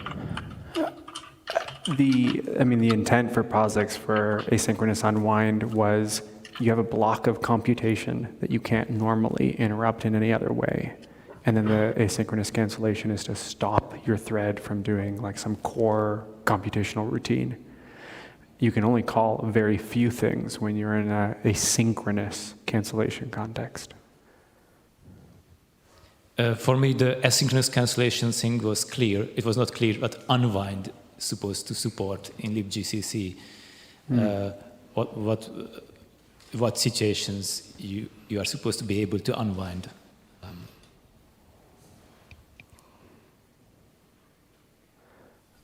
I don't know. I always thought it was not, I don't know if Nathan Sidwell's here because he's worked on a lot of the unwind code, but... So the current implementation, so what we obviously need to support is synchronized signals. So if you get a division by 0 or a segmentation fault, then you can actually unwind through that. That's generally not a problem. I believe the current implementation of the core unwinder is itself async signal safe once we eliminate we've eliminated the glibc log. So that should work. What's not async signal safe is the C++ throw. So even if you throw you can throw a synchronous you can throw from a synchronous signal handler if you want to. But throwing from within an asynchronous signal and catching within the same signal the exception so that it doesn't leak out, that's still not valid because we call malloc during C++ throw. Correct, yeah. And I think... But if you call the unwinder directly, then this is not really a problem. It's supposed to be able to unwind through an asynchronous signal. The core issue we have with GCC-generated code is that the tables aren't correct for asynchronous asynchronous cancellation. So it does, there's some issues. I think Andreas Schwab filed a bug report for this, or discussed it on libc Alpha a year or two ago. Basically, the boundaries are not entirely correct, so you might not get the correct, if you have a cancellation handler using the exception tables in the function, and the tables are not necessarily aligned, or they're not all the required compiler fences there, so that the exception regions are clearly separated even in the presence of asynchronous signals. So I think that's more of a compiler issue with the table generation and code generation than the unwinder implementation as such. But it might be difficult to fix. Was this a discussion where if an asynchronous signal arrives, exactly where the boundaries of the generated tables are? Like I remember there being... I think, I hope I can find this quickly, but I'm not sure if I'll... Yeah, I remember this discussion, and that there were some like off by one issues that like the compiler would generate the table for the exception areas, and then if you were like, what if an exception arrived at this instruction, and this instruction, and this instruction, and this instruction, and this instruction, and you walked the whole list of these things, you would find that at some of the transition points, it wasn't, you couldn't really say, well, I feel we had some opinions about whether we felt it was correct that if the signal arrived here, it should have really been in the previous section. So there's this old, I found it, hopefully I can find the archive link, async cancellation and pthread cleanup push. Mm-hmm. And yeah, this really needs to be, it doesn't work because of this issue. This was it was a year ago. I'm going to put a link into the chat, to the thread. Is it in GCC's Bugzilla? I don't know. This is, I only have the libc alpha thread. Okay, so this, yeah. Okay. It's a libc and I alpha think we thread. concluded that this is a GCC limitation. Okay. I think I'll have to add that as notes to the talk, which I can then turn into PDF. So I'll make sure I'll make a note of that. If you can send that to me by email, I'll add it to the slides.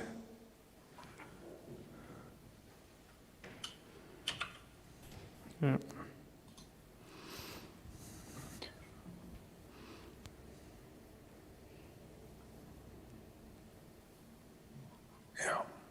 I don't know if a GCC bug was filed. Okay.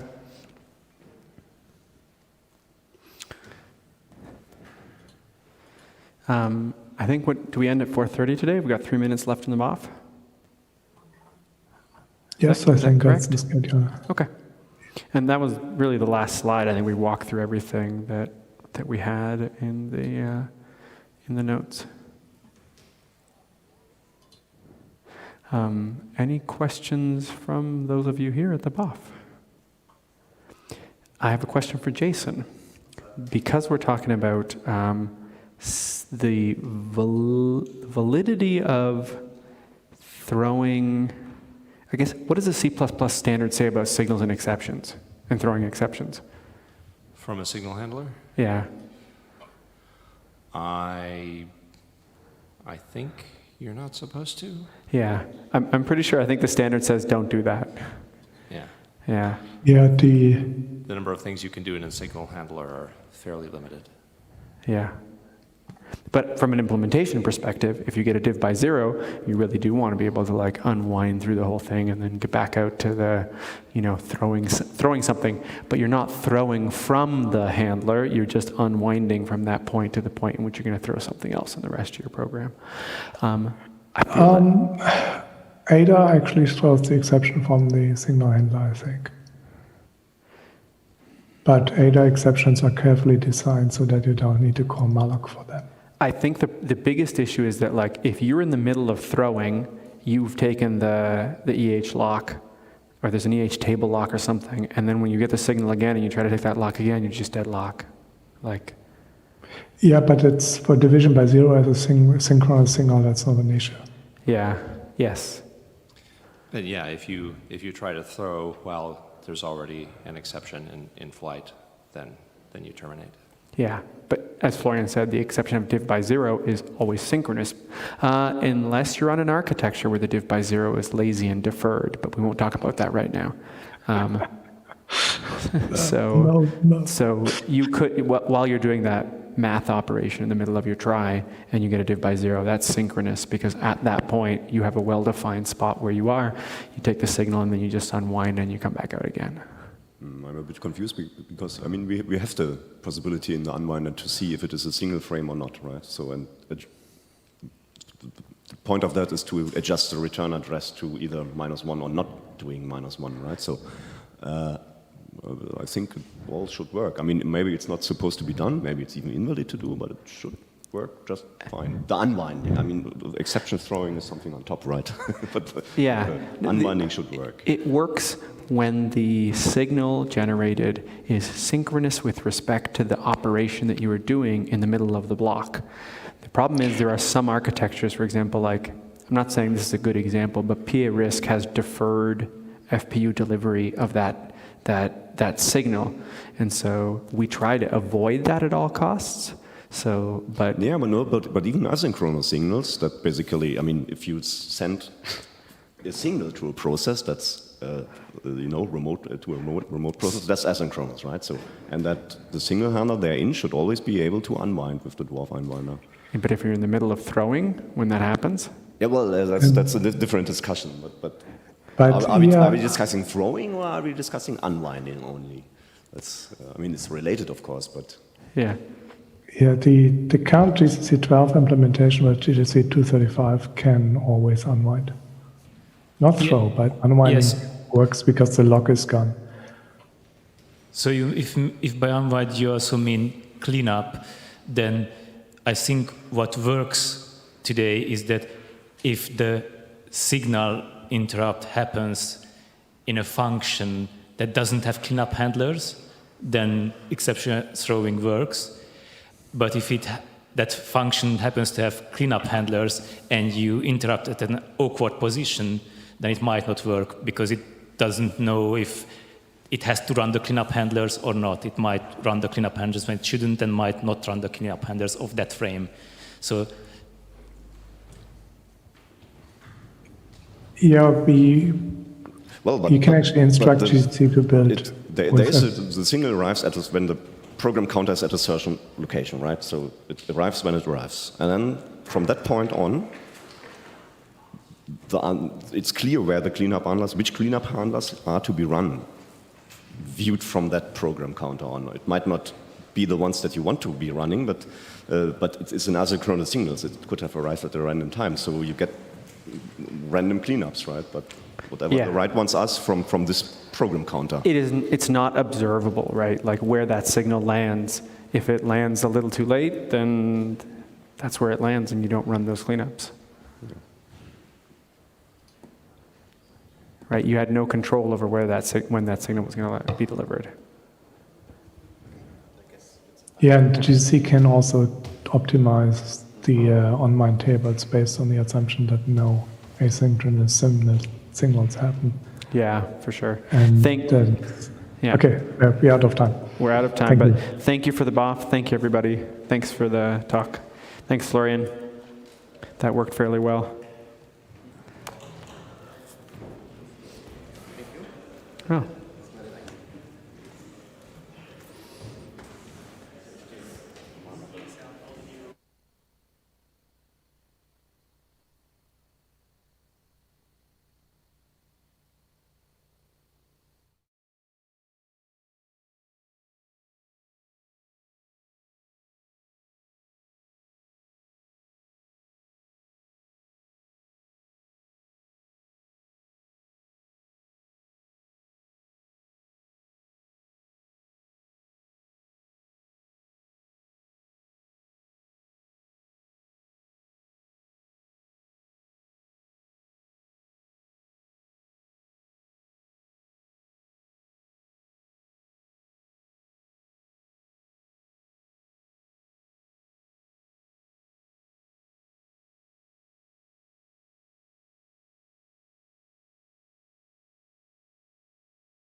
everyone. It's yours. Oof. So many people. Hi.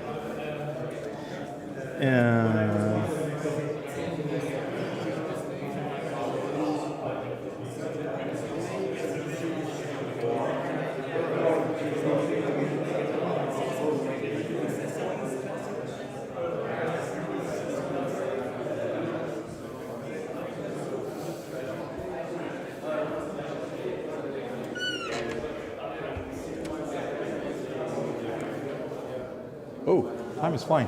So, hi everyone. Wrong way. Thank you for joining the GDB BOF. I wasn't expecting so many people. And I've always wanted to do a presentation with Notepad. So today's the day.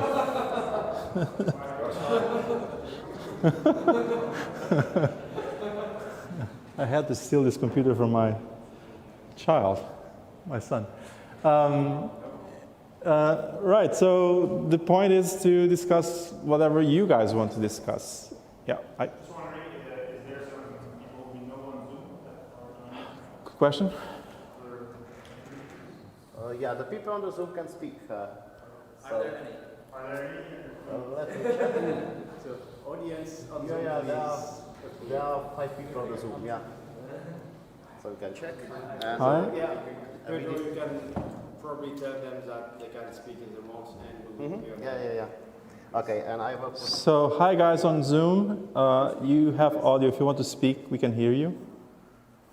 I think is there a way for them to raise their hand or something? Yeah, they can raise their hand. Okay. But they seem to be sleeping. Okay, I will write them to chat. So I wish I were a little bit more prepared for this. The only thing I haven't to show you on the screen is that. My goal was to add things as we go along. And just this morning, I was going through the news file of GDB, and I realized, wow, I used to do that thing at the beginning of BOFs where I would go over the changes in GDB in the last year. But it's been 3 years already since I've done that. You know, we had something in Portugal, COVID. I don't know if you had it. Yeah, glad to be back. So, and I was reading that, and we've done a bunch of stuff. But the things that to me were really important things were that we've finally made GDB a multi-threaded program, and we started taking advantage of more than one core in GDB. And that's been a great improvement for debug information reading speed. And I remembered that when I had this session a few years ago that we were discussing the test suite and the RACI problems, and we had a discussion about it, and I remember Tom saying, yeah, I'll take a look at that. And you certainly have been looking at that. So the test suite is much more stable today than it was back then. And then those were like the big ticket items that just came to me. But certainly there were a lot of other things that happened.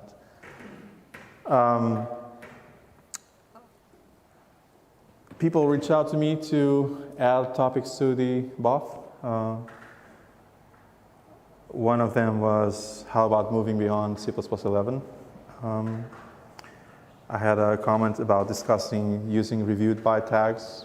We don't use it currently.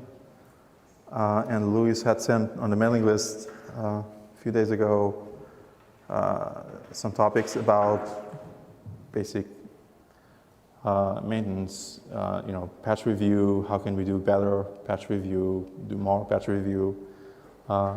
Can we think about using some patch tracking tool to keep track of patches, because it's hard to just do it using the mailing list, and raise the idea of doing pre-commit testing using build-bot infrastructure. And yeah, these are topics we can discuss. And if other people have other topics to discuss, feel free. So I think C++11 was like Simon, was it? inline slot. So let me hand the mic to the audience so you can speak. Yeah, so basically the question was... No, it's on. Oh, I was not speaking loud enough. The question was, can we move to C++ 14, maybe 17 at some point? And yeah, we did have discussion, and so I think there is an entry somewhere in the wiki which describes what's supposed to be the rule for bumping the C++ standard we use. And bottom line is, as long as every major distribution or platform we target does have a way to have a decent compiler targeting, that we should be okay. So the next question is what the least targets we want to actually support, which I don't really know. Which version do we want to support? What targets and what distributions, and what, if you want to go and inspect all of them to check that they do have a C++ 14 or 17 compiler, what target people actually care about, which BSD do we have to test, and that I don't know. Yeah, so I can speak a little bit about that. So when we started doing the C++ conversion from C to C++, we had an agreement that we would support use C++ 98 or 03, and we were blocked by OpenBSD at the time because it was the version that OpenBSD supported with the system compiler. But the fun fact was that shortly after, a few months after, I don't remember how many, but maybe 3 or 4, we started adding some replacements to template classes that are very useful in C++ 11, one of them being unique pointer, and made it work with C++ 03, and then people really, really hated that. And so that spawned a huge discussion on the list of why are we re-implementing things in C++ 11? Let's just use it. And like, yeah, let's do that. We were just adding fallbacks because we were blocked by some operating systems. But at the time, we investigated really how hard would it be to install some secondary compiler in those systems. Like, for example, in RHEL or Fedora. In RHEL, you can install DTS, which is called GDS nowadays. So it's very easy. If your system compiler only supports C++ 11, but then you have DTS, really just a command to install it, then it supports C++ 17. Okay, so that's good enough. And same thing with other operating systems. SUSE has its own stable version of the distro, but then has a way to install a newer compiler, I think. Yeah, but mostly the requirement is to use the distro. Mike.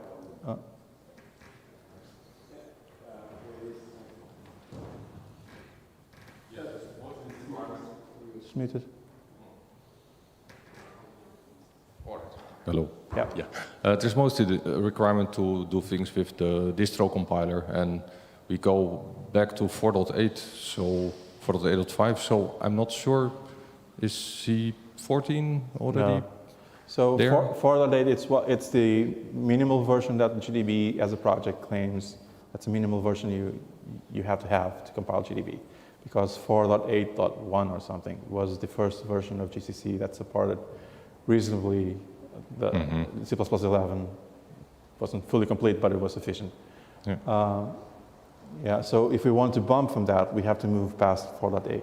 Yeah, I also know that the build bot uses CentOS, which uses that same GCC version.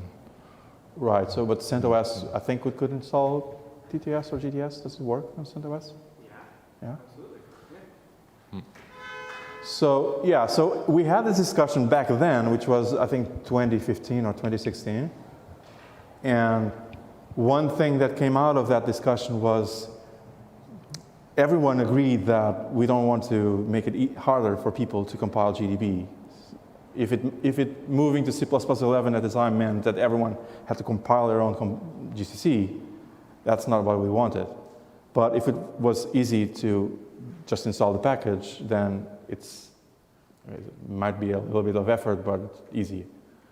But people insisted that that needs to be codified somehow. And so we came up with a rule which is, I think, something like you can bump your GCC, your C++ requirement if there's a system compiler or one of those easy to install packages that supports the standard for at least 3 years. So say there was a RHEL system that was out that had a GCC version that was at least 3 years old that supported C++ 17. Good, we could switch to C++ 17. That was what we codified back then. And the idea was whenever we want to bump again, we will use the same rule. But of course, rules can always be rediscussed. And then the question from Lancelot is, how do I know which operating systems matter? Where should I apply that rule? And that part we don't have codified.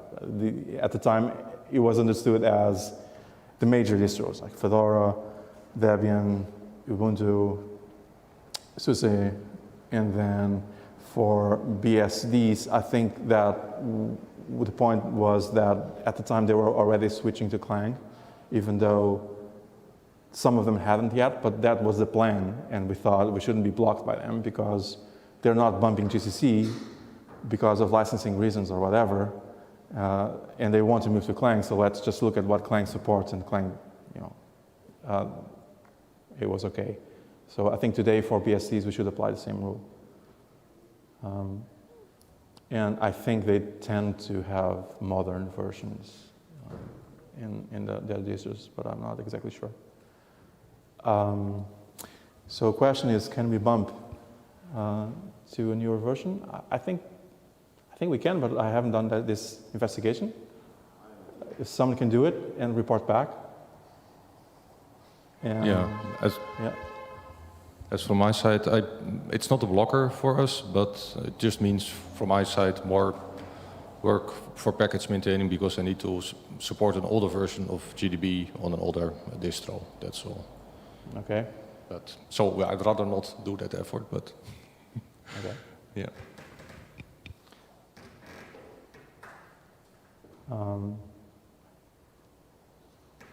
Right. So someone needs to do that and come up with a.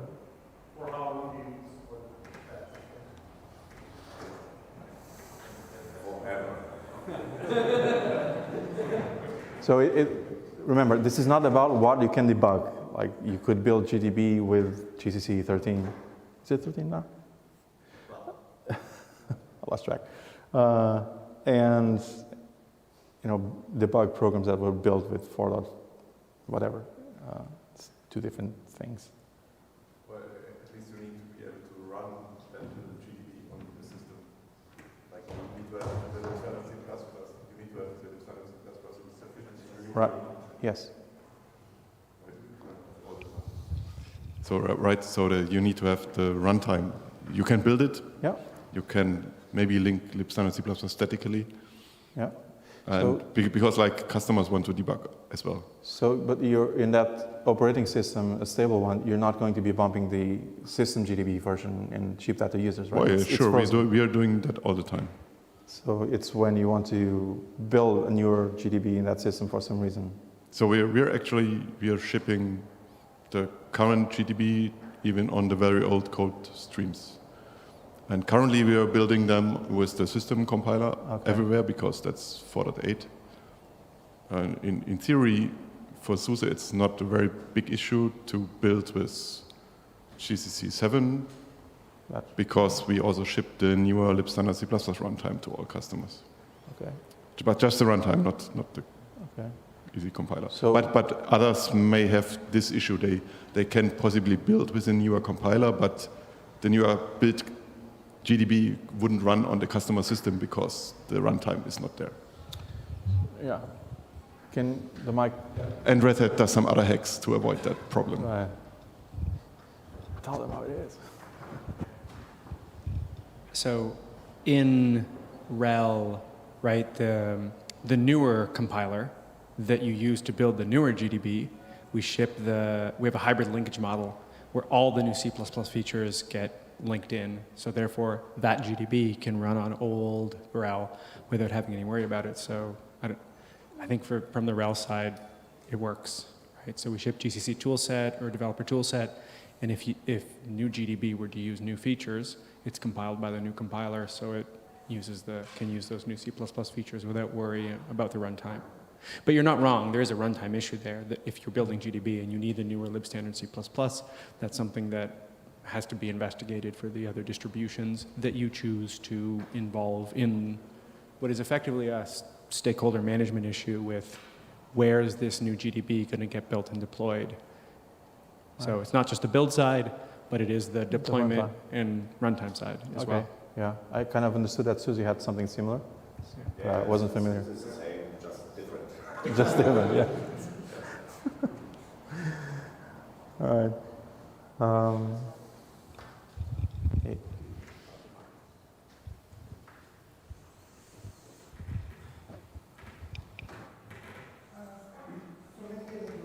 I can hear.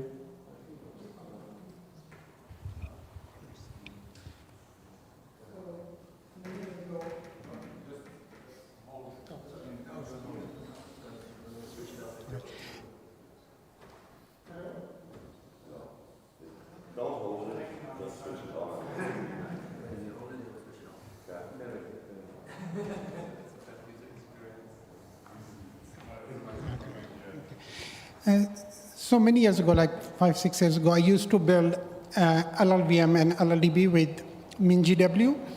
So what I found was that as such, language support was not the problem like C++11, but it was actually the library support, especially the threading side. So that was the problem, especially building LLDB was quite a nightmare. So I don't know if this concern applies to GDB too, but just wanted to point out. So I don't think that's, I think the C++11, 14, I think that's orthogonal to that because that problem with threading libraries is... Threading library in the MinGW, yes. Having? MinGW, threading support, so that was the problem, not the C++11 as such. So, but threading support in the library, C++, came in C++11. So we already require C++11, so that problem already exists. So you have to select if you are using the MinGW model or the POSIX model, or you can even use libpthread from a third party that exists. But that's already a problem today. That's what I think. Or you think that's a problem with newer versions of C++? Yeah, some details are sketchy in my mind, but that was the problem. Like, for example, many of the threading functions that came into C++11 were not supported as such. Mm-hmm. So you will not be able to. We've run into that more recently when we started adding more threading stuff in GDB. Yeah. And we do have like the code that does threading in GDB is wrapped in ifdef. Okay. And if you're compiling on MinGW in the non-POSIX mode, I think the configure detects it as like threading doesn't work, it's broken, and just disables it. And GDB still works as it used to before, just one thread. It doesn't parallelize, but it does compile. Okay, that was the sort of the stuff I did in like LLDBs at some point, yeah, so, okay.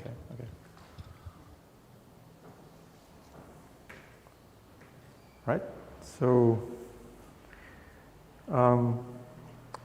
reviewed by tags, Bruno. Hi, yes. I wanted to bring up the review by tags because a couple of issues. One of them, I've seen people pinging patches in the mailing list without being sure that they were accepted already. So giving a reviewed by tag would fix that. And also, I think Carlos brought this up in the GNU libc BOF about being a way to thank reviewers for their time reviewing patches, because nowadays it's sort of a thankless task to review patches. And it will be, I think, a way to make reviewing a little more interesting or a little more consistent for reviewers in general, right? So I wanted to bring up the idea of us starting to use reviewed by tags in the mailing list, and wanted to see what everyone thinks. I think it's a good idea. I think I remember that we tried it for a very short period. But the problem back then was we didn't have a community agreement, and one or two of us started doing it, but no one else was doing it. And then those that were doing it just, it's not a policy in the project, so we stopped. But we could bring it up again. I'm not against it. I think it makes sense. And we already use tags to other things, like, for example, the co-authored by tag. We've very quickly got used to using that ever since we dropped changelogs, because that information before was written in changelogs. That was something that also happened in the past 3 years. We've dropped changelogs. Yeah, it makes sense. And I suggest that you send that as a proposal to the GDB list so that the whole community can discuss that. Okay, I'll do that. Thanks. But other people may agree or disagree. I'm just... Can you explain how these tags, how does the workflow work, especially in our context? Like, who is responsible for applying it, and how does this work? Well, the idea would be just that as you're reviewing a patch, as you finish reviewing a patch, when you think you're fine with it going in, you'll reply, the final reply is like, looks good to me, and you add like a reviewed by, and your name, email. The author would put that into his commit message, but it's not much of a change from what we did now. It's just mostly having in the log that it starts having in the log that someone reviewed it and giving like an internet cookie for the person who reviewed it, right? And it's something that was brought up, some other thing about review tags that was brought up in the glibc BOF was they were doing in the release notes, these people have committed, then they are thinking about doing these people have reviewed patches and we'd like to thank them, which is another internet cookie for the people who are helping, which is a nice thing for the current thankless task, And I remember now that someone proposed using the tested by tag also before. Yeah. Do you use that, Carlos, on glibc? Yeah. What I'm wondering about that is basically the only person who can accept a patch are the maintainers, which means that anyone doing some reviews who is not a maintainer will never show up in that. Is that accurate? Like, I do some review of patches, and I only send reviews when I find something wrong, because I cannot accept any patch. I'm not a reviewer. And so does that mean that the only person you have in the end who show in the Git log are the actual maintainers who accepted the patch, or do you, other people doing some effort, doing some reviews do not show up with the system, or did I miss something? So yeah, I think for someone who submits a patch who's not familiar with the project and who the maintainers are, seeing a reviewed by doesn't really convey enough information, because, for example, he reviews a patch and says, looks good to me, reviewed by, but then he's not yet a maintainer. Yeah. It doesn't, just because there's a reviewed by doesn't mean patch was approved. Yeah, but that will not solve it. Yeah, but our current workflow also has the same problem. Like, we still, like, when I review or when Lancelot reviews, we still have to say, looks good to me, but I can approve it. And this would be exactly the same thing. Yeah, it's the same, exactly, it's structured. Yeah, it's recorded. And then you can aggregate more reviewed by tags. So like reviewed by Bruno and reviewed by Pedro, right. And then it goes in, right? And removes that awkwardness of having to say, I reviewed it, but you just say reviewed by. Yeah, I can approve, but reviewed by. Yeah. So, Yeah, which would be good, because what actually happened, because I'm not a maintainer, I cannot review patch. I do read a fair amount of patches, and when I have some which looks good to me, I'm not going to say that looks good to me, because I'm not a maintainer and I don't want to imply that there is any sort of agreement. So I only reply to a patch when I see a problem. I never have this way to say, okay, I actually reviewed or tested this patch, and I cannot accept it, but it looks fine. Yeah, so the +1 in Garrett.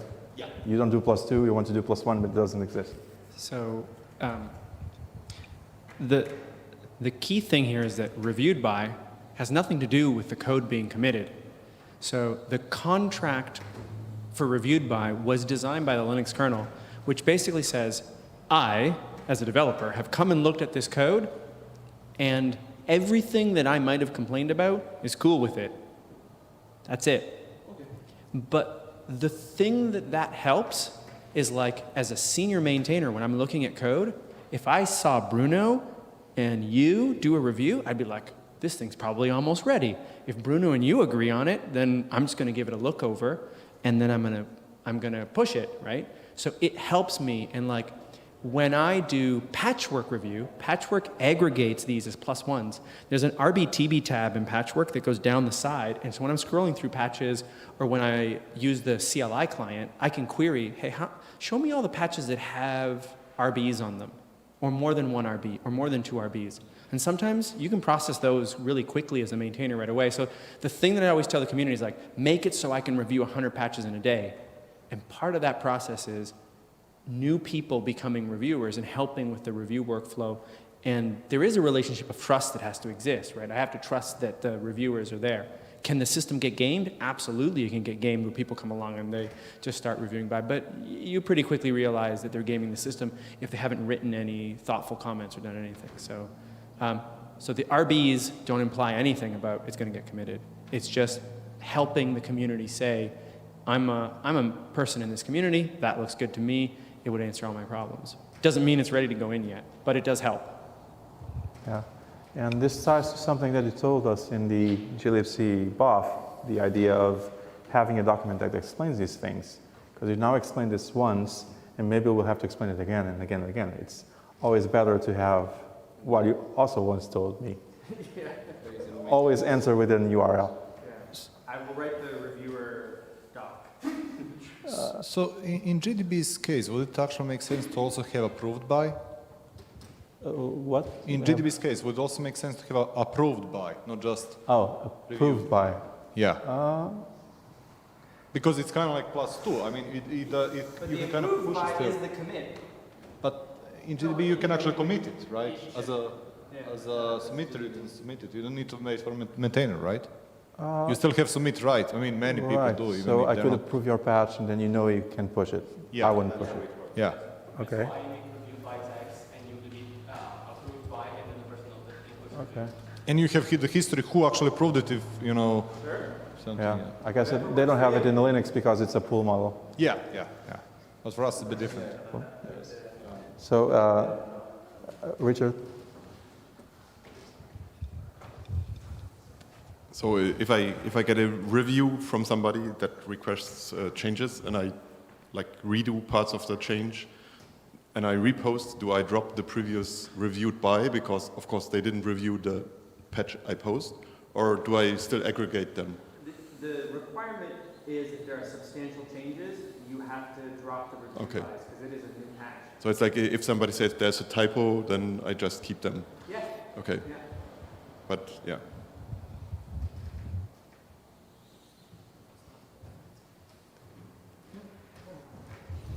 Soren?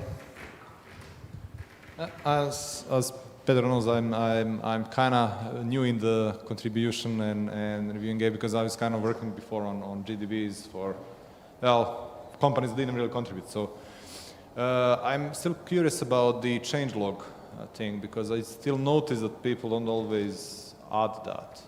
What's the politics there? Okay, so there's no requirement to, it's gone. You don't have to put anything in the changelog.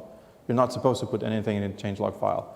What does happen is not in the file, in the submission. Yeah. So some people, either because they're used to it as a way of describing parts of the patch, or because maybe it happened to me, like I've had written the patch before the changelog requirement was dropped.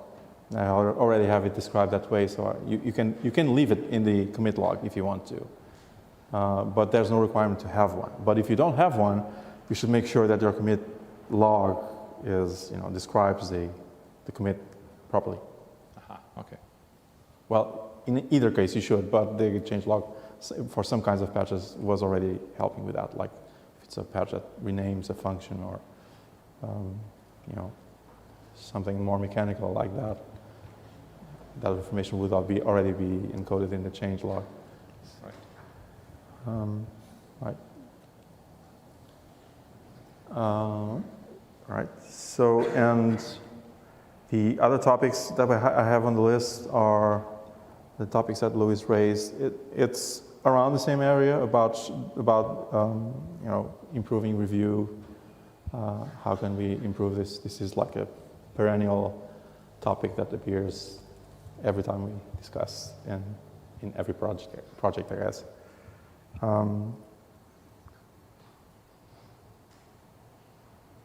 It's all about manpower, and how can we improve this? We can't make other people do work, so each one of us needs to step up. There are some really good ideas in glibc, I think, that we can borrow from.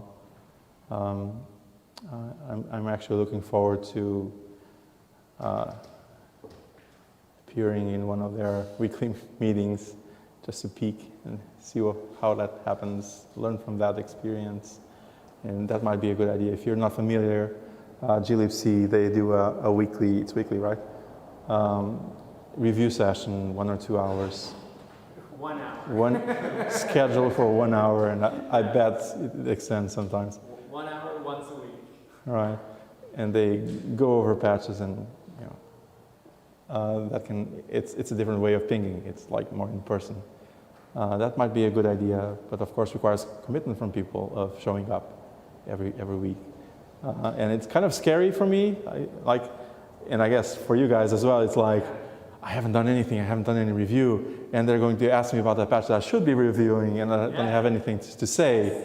So it puts pressure on yourself, which can be healthy. And then you go review. And then you go review. Simon? Yeah.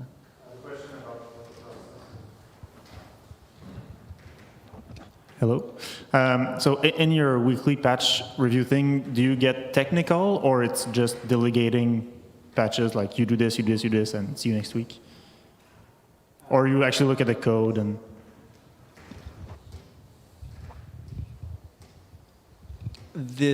So the kind of like the office hour for patches is intended to be 100% non-technical, but we nerd snipe each other all the time in that meeting, and it gets a little technical sometimes, because when you're trying to find a reviewer for a thing, you sometimes have to be like, well, didn't you last touch that code? I saw you do the thing with the thing, and then you're like, no, I didn't touch that code, and then there's a little bit of a technical back and forth. So the meeting gets split into 2 half-hour blocks. The first half hour is walk the queue and look at all the things that have been submitted, and oftentimes during that queue walk, you identify brand new contributors, and I'm not revealing anything magical here. I'm a technical lead at Red Hat. I have other engineers that are on my team, and sometimes those engineers are like, I'd love to help review. Can you just pick something for me to review? So oftentimes I will then just delegate to my team members as well, like, okay, yeah, DJ's done this work, he's gonna look at this malloc patch. Or I recently delegated the RISC-V patches for DJ to review, and I assigned delegate and patchwork for him so that he can track it. But half an hour is spent in looking at the backlog and walking through the whole thing, non-technical, trying to find people to assign it, but it sometimes degenerates into technical discussions. Zabosh can attest that we go really technical sometimes. We try not to. And then the other half hour is, anybody who came, what do you want to raise? What patches that you submitted are blocked? Why do you think they're blocked? How can we move them forward?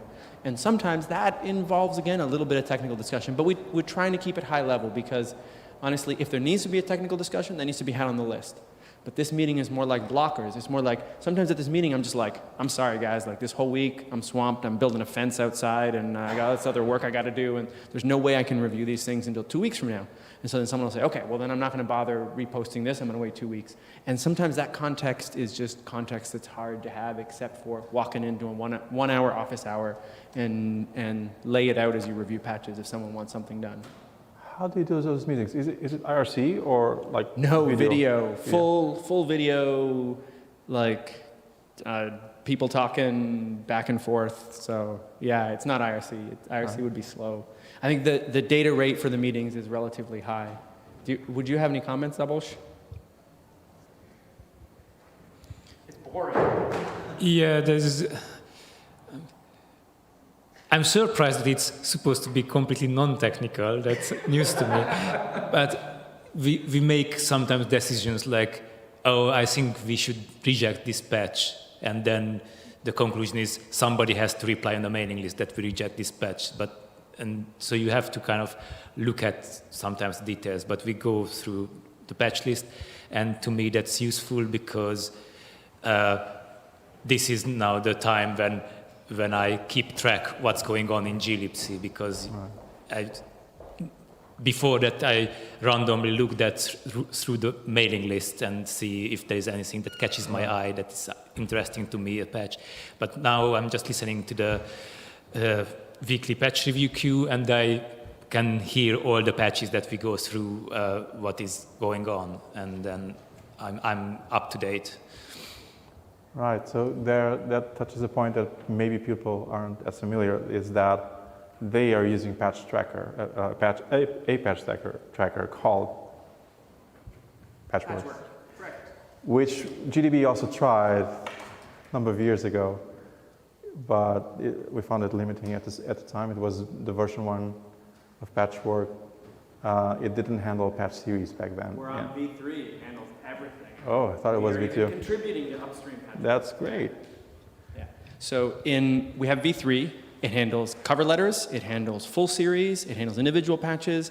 DJ added support for comment events, so you can even trigger if someone makes a comment.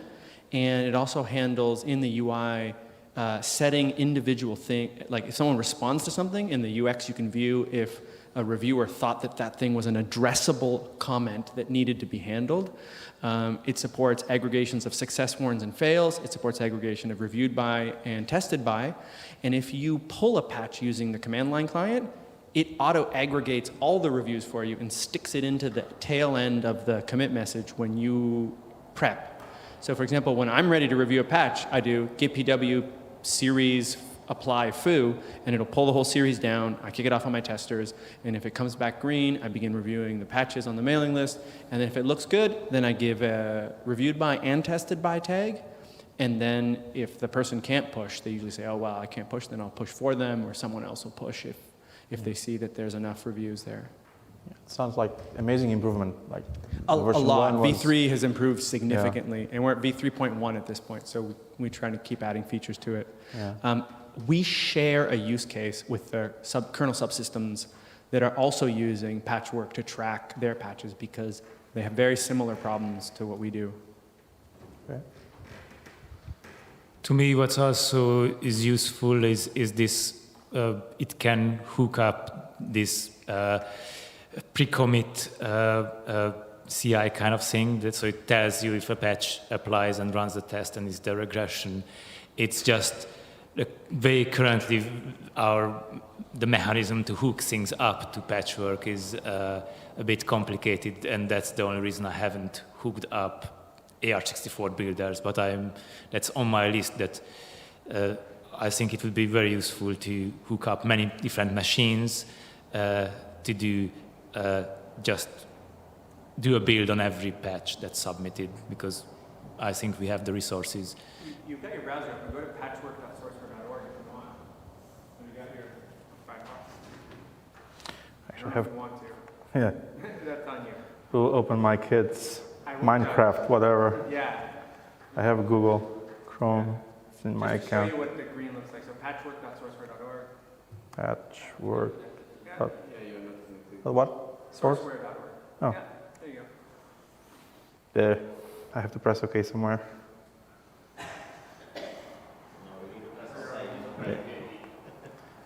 What? The first one. Okay. This laptop cannot connect to that one for some reason. Can you? Oh, you can't connect to the other one? No, it doesn't work for some reason. So can you now go to Patrick? Project list is already there. Yeah. Excellent. Click on the glibc, and the bottom left one, and click View Patches. So for example, those are all, the greens are all pre-commit CIs passed. Yeah, sorry. So in this case, the greens are all pre-commit CI passes, and those are pre-commit CI fails in the red there, so it's probably like patch failed to apply, so people are not doing a good job there. Scroll down. I don't know why Florian's patch actually didn't run the tester. There's an RB right there, so if you stop that one right there with Florian, it's got a reviewed by. So right away for me, when I'm doing a check, that catches my eye to say, okay, someone's already reviewed that. Has it been committed or not? And you click here, you see the whole series? Yep. Yeah, shows you the whole series. Perfect. So I personally would like to try something like this, but other people, might not enjoy as much the mailing list workflow, and might prefer something else, try GitLab or something. My opinion would be to try something like this. So, we had that Garrett experience a few years ago, and my opinion was that it doesn't work for a community of our size. It's very, very easy to lose track of what's going on. You cannot follow discussions properly, and patch series, they don't work in a native way in that tool. But maybe some other tools would work, and I think we couldn't get Garrett to work either. And we demoed Garrett for 6 months and tried to use it. I think someone was Simone wanted to say something? My turn? Do you want to say something? Yeah, just crossed my thought, but in case there's some people asking questions on Zoom, I don't know if somebody matters, but I would also, love something like this. One of the reasons I wanted to try Garrett back then is be able to get a view of what are the open changes, and if we end up rejecting a patch here, we mark it as rejected, so we don't ever see it. Maybe I guess you're able to sort by what's the pending patch that's been there for the longest, so I can if I want to review one or two patches a day, I can just pick by who has been in the queue for the longest time. It's a question to me. Yeah, but I guess you can.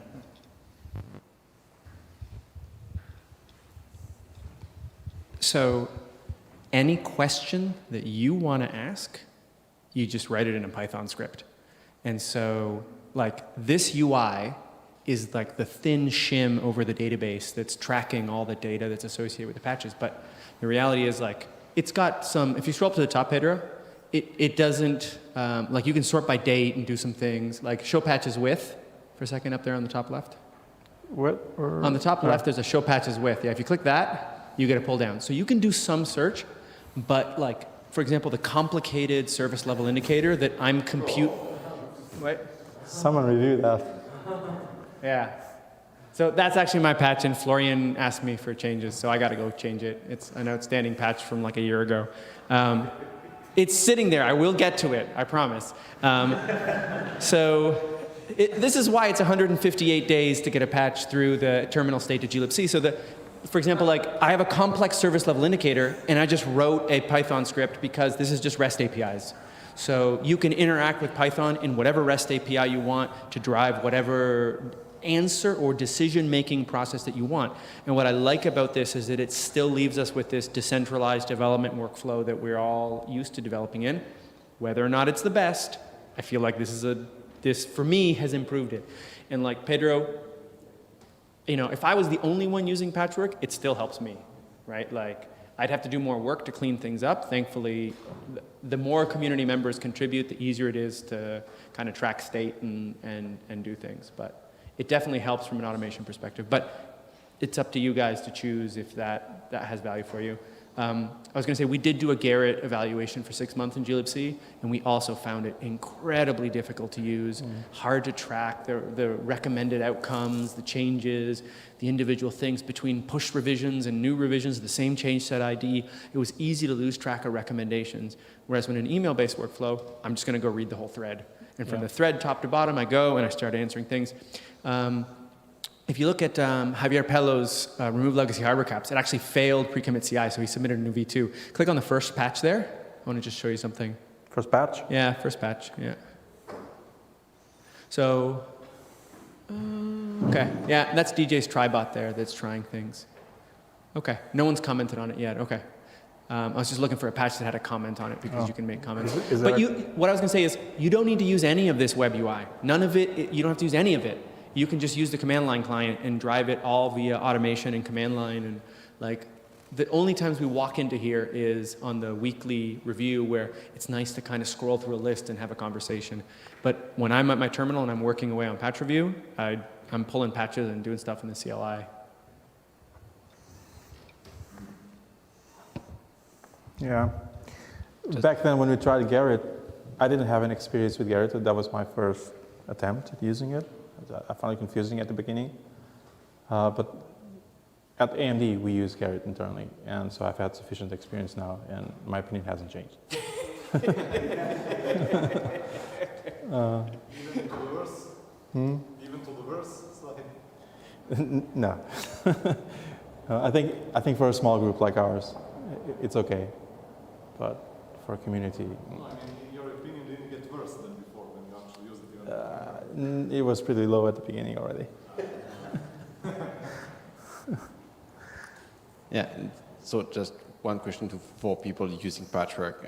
It's still compatible with someone who wants to do just 100% mailing list-based work, as we do today in GDB? Yes, absolutely. Yeah. I mean, someone has to, like, the only maybe quibble would be if you go into the database and you mark the patch rejected, you should have already posted to the mailing list and said, this patch will not be applied because of the following reasons, right? So like the markup in the database is just, it's layered on, it's a workflow layered on top of the distributed workflow, and it assists and helps in that workflow, right? So you can ignore it completely if you don't want to deal with it, if you want to have public inbox and pull your patches with public inbox, or you just want to apply the patches out of your mailbox, you can do that. So I think it lets you ramp up different workflows that can help different people track different patches. Yeah. We're officially out of time, even though we did start a little bit late. But there's a question here from Gaius on Zoom. Gaius, you can speak up if you're still here. Are you here?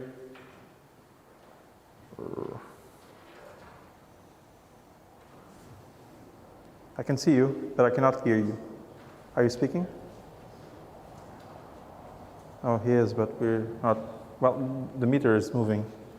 The meter is moving, but we don't hear it. Okay, so let's try this. I don't know.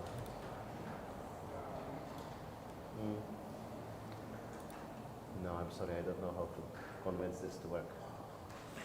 It was working earlier. Yeah.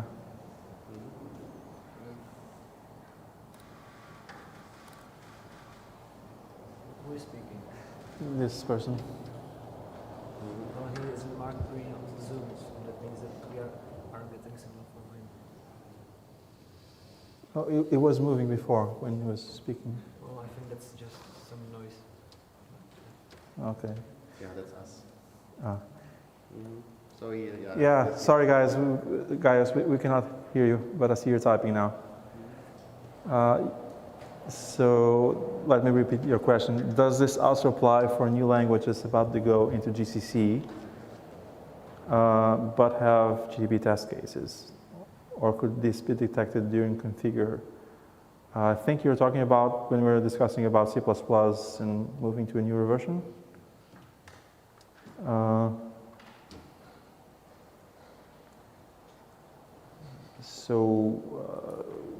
We were discussing how to build GDB, which version of GCC of C++ build GDB, not what we can debug. And in your case, it's up to you which version of, what was the language, module 2? That you would want to support. Yeah. All right, so I think I answered your question.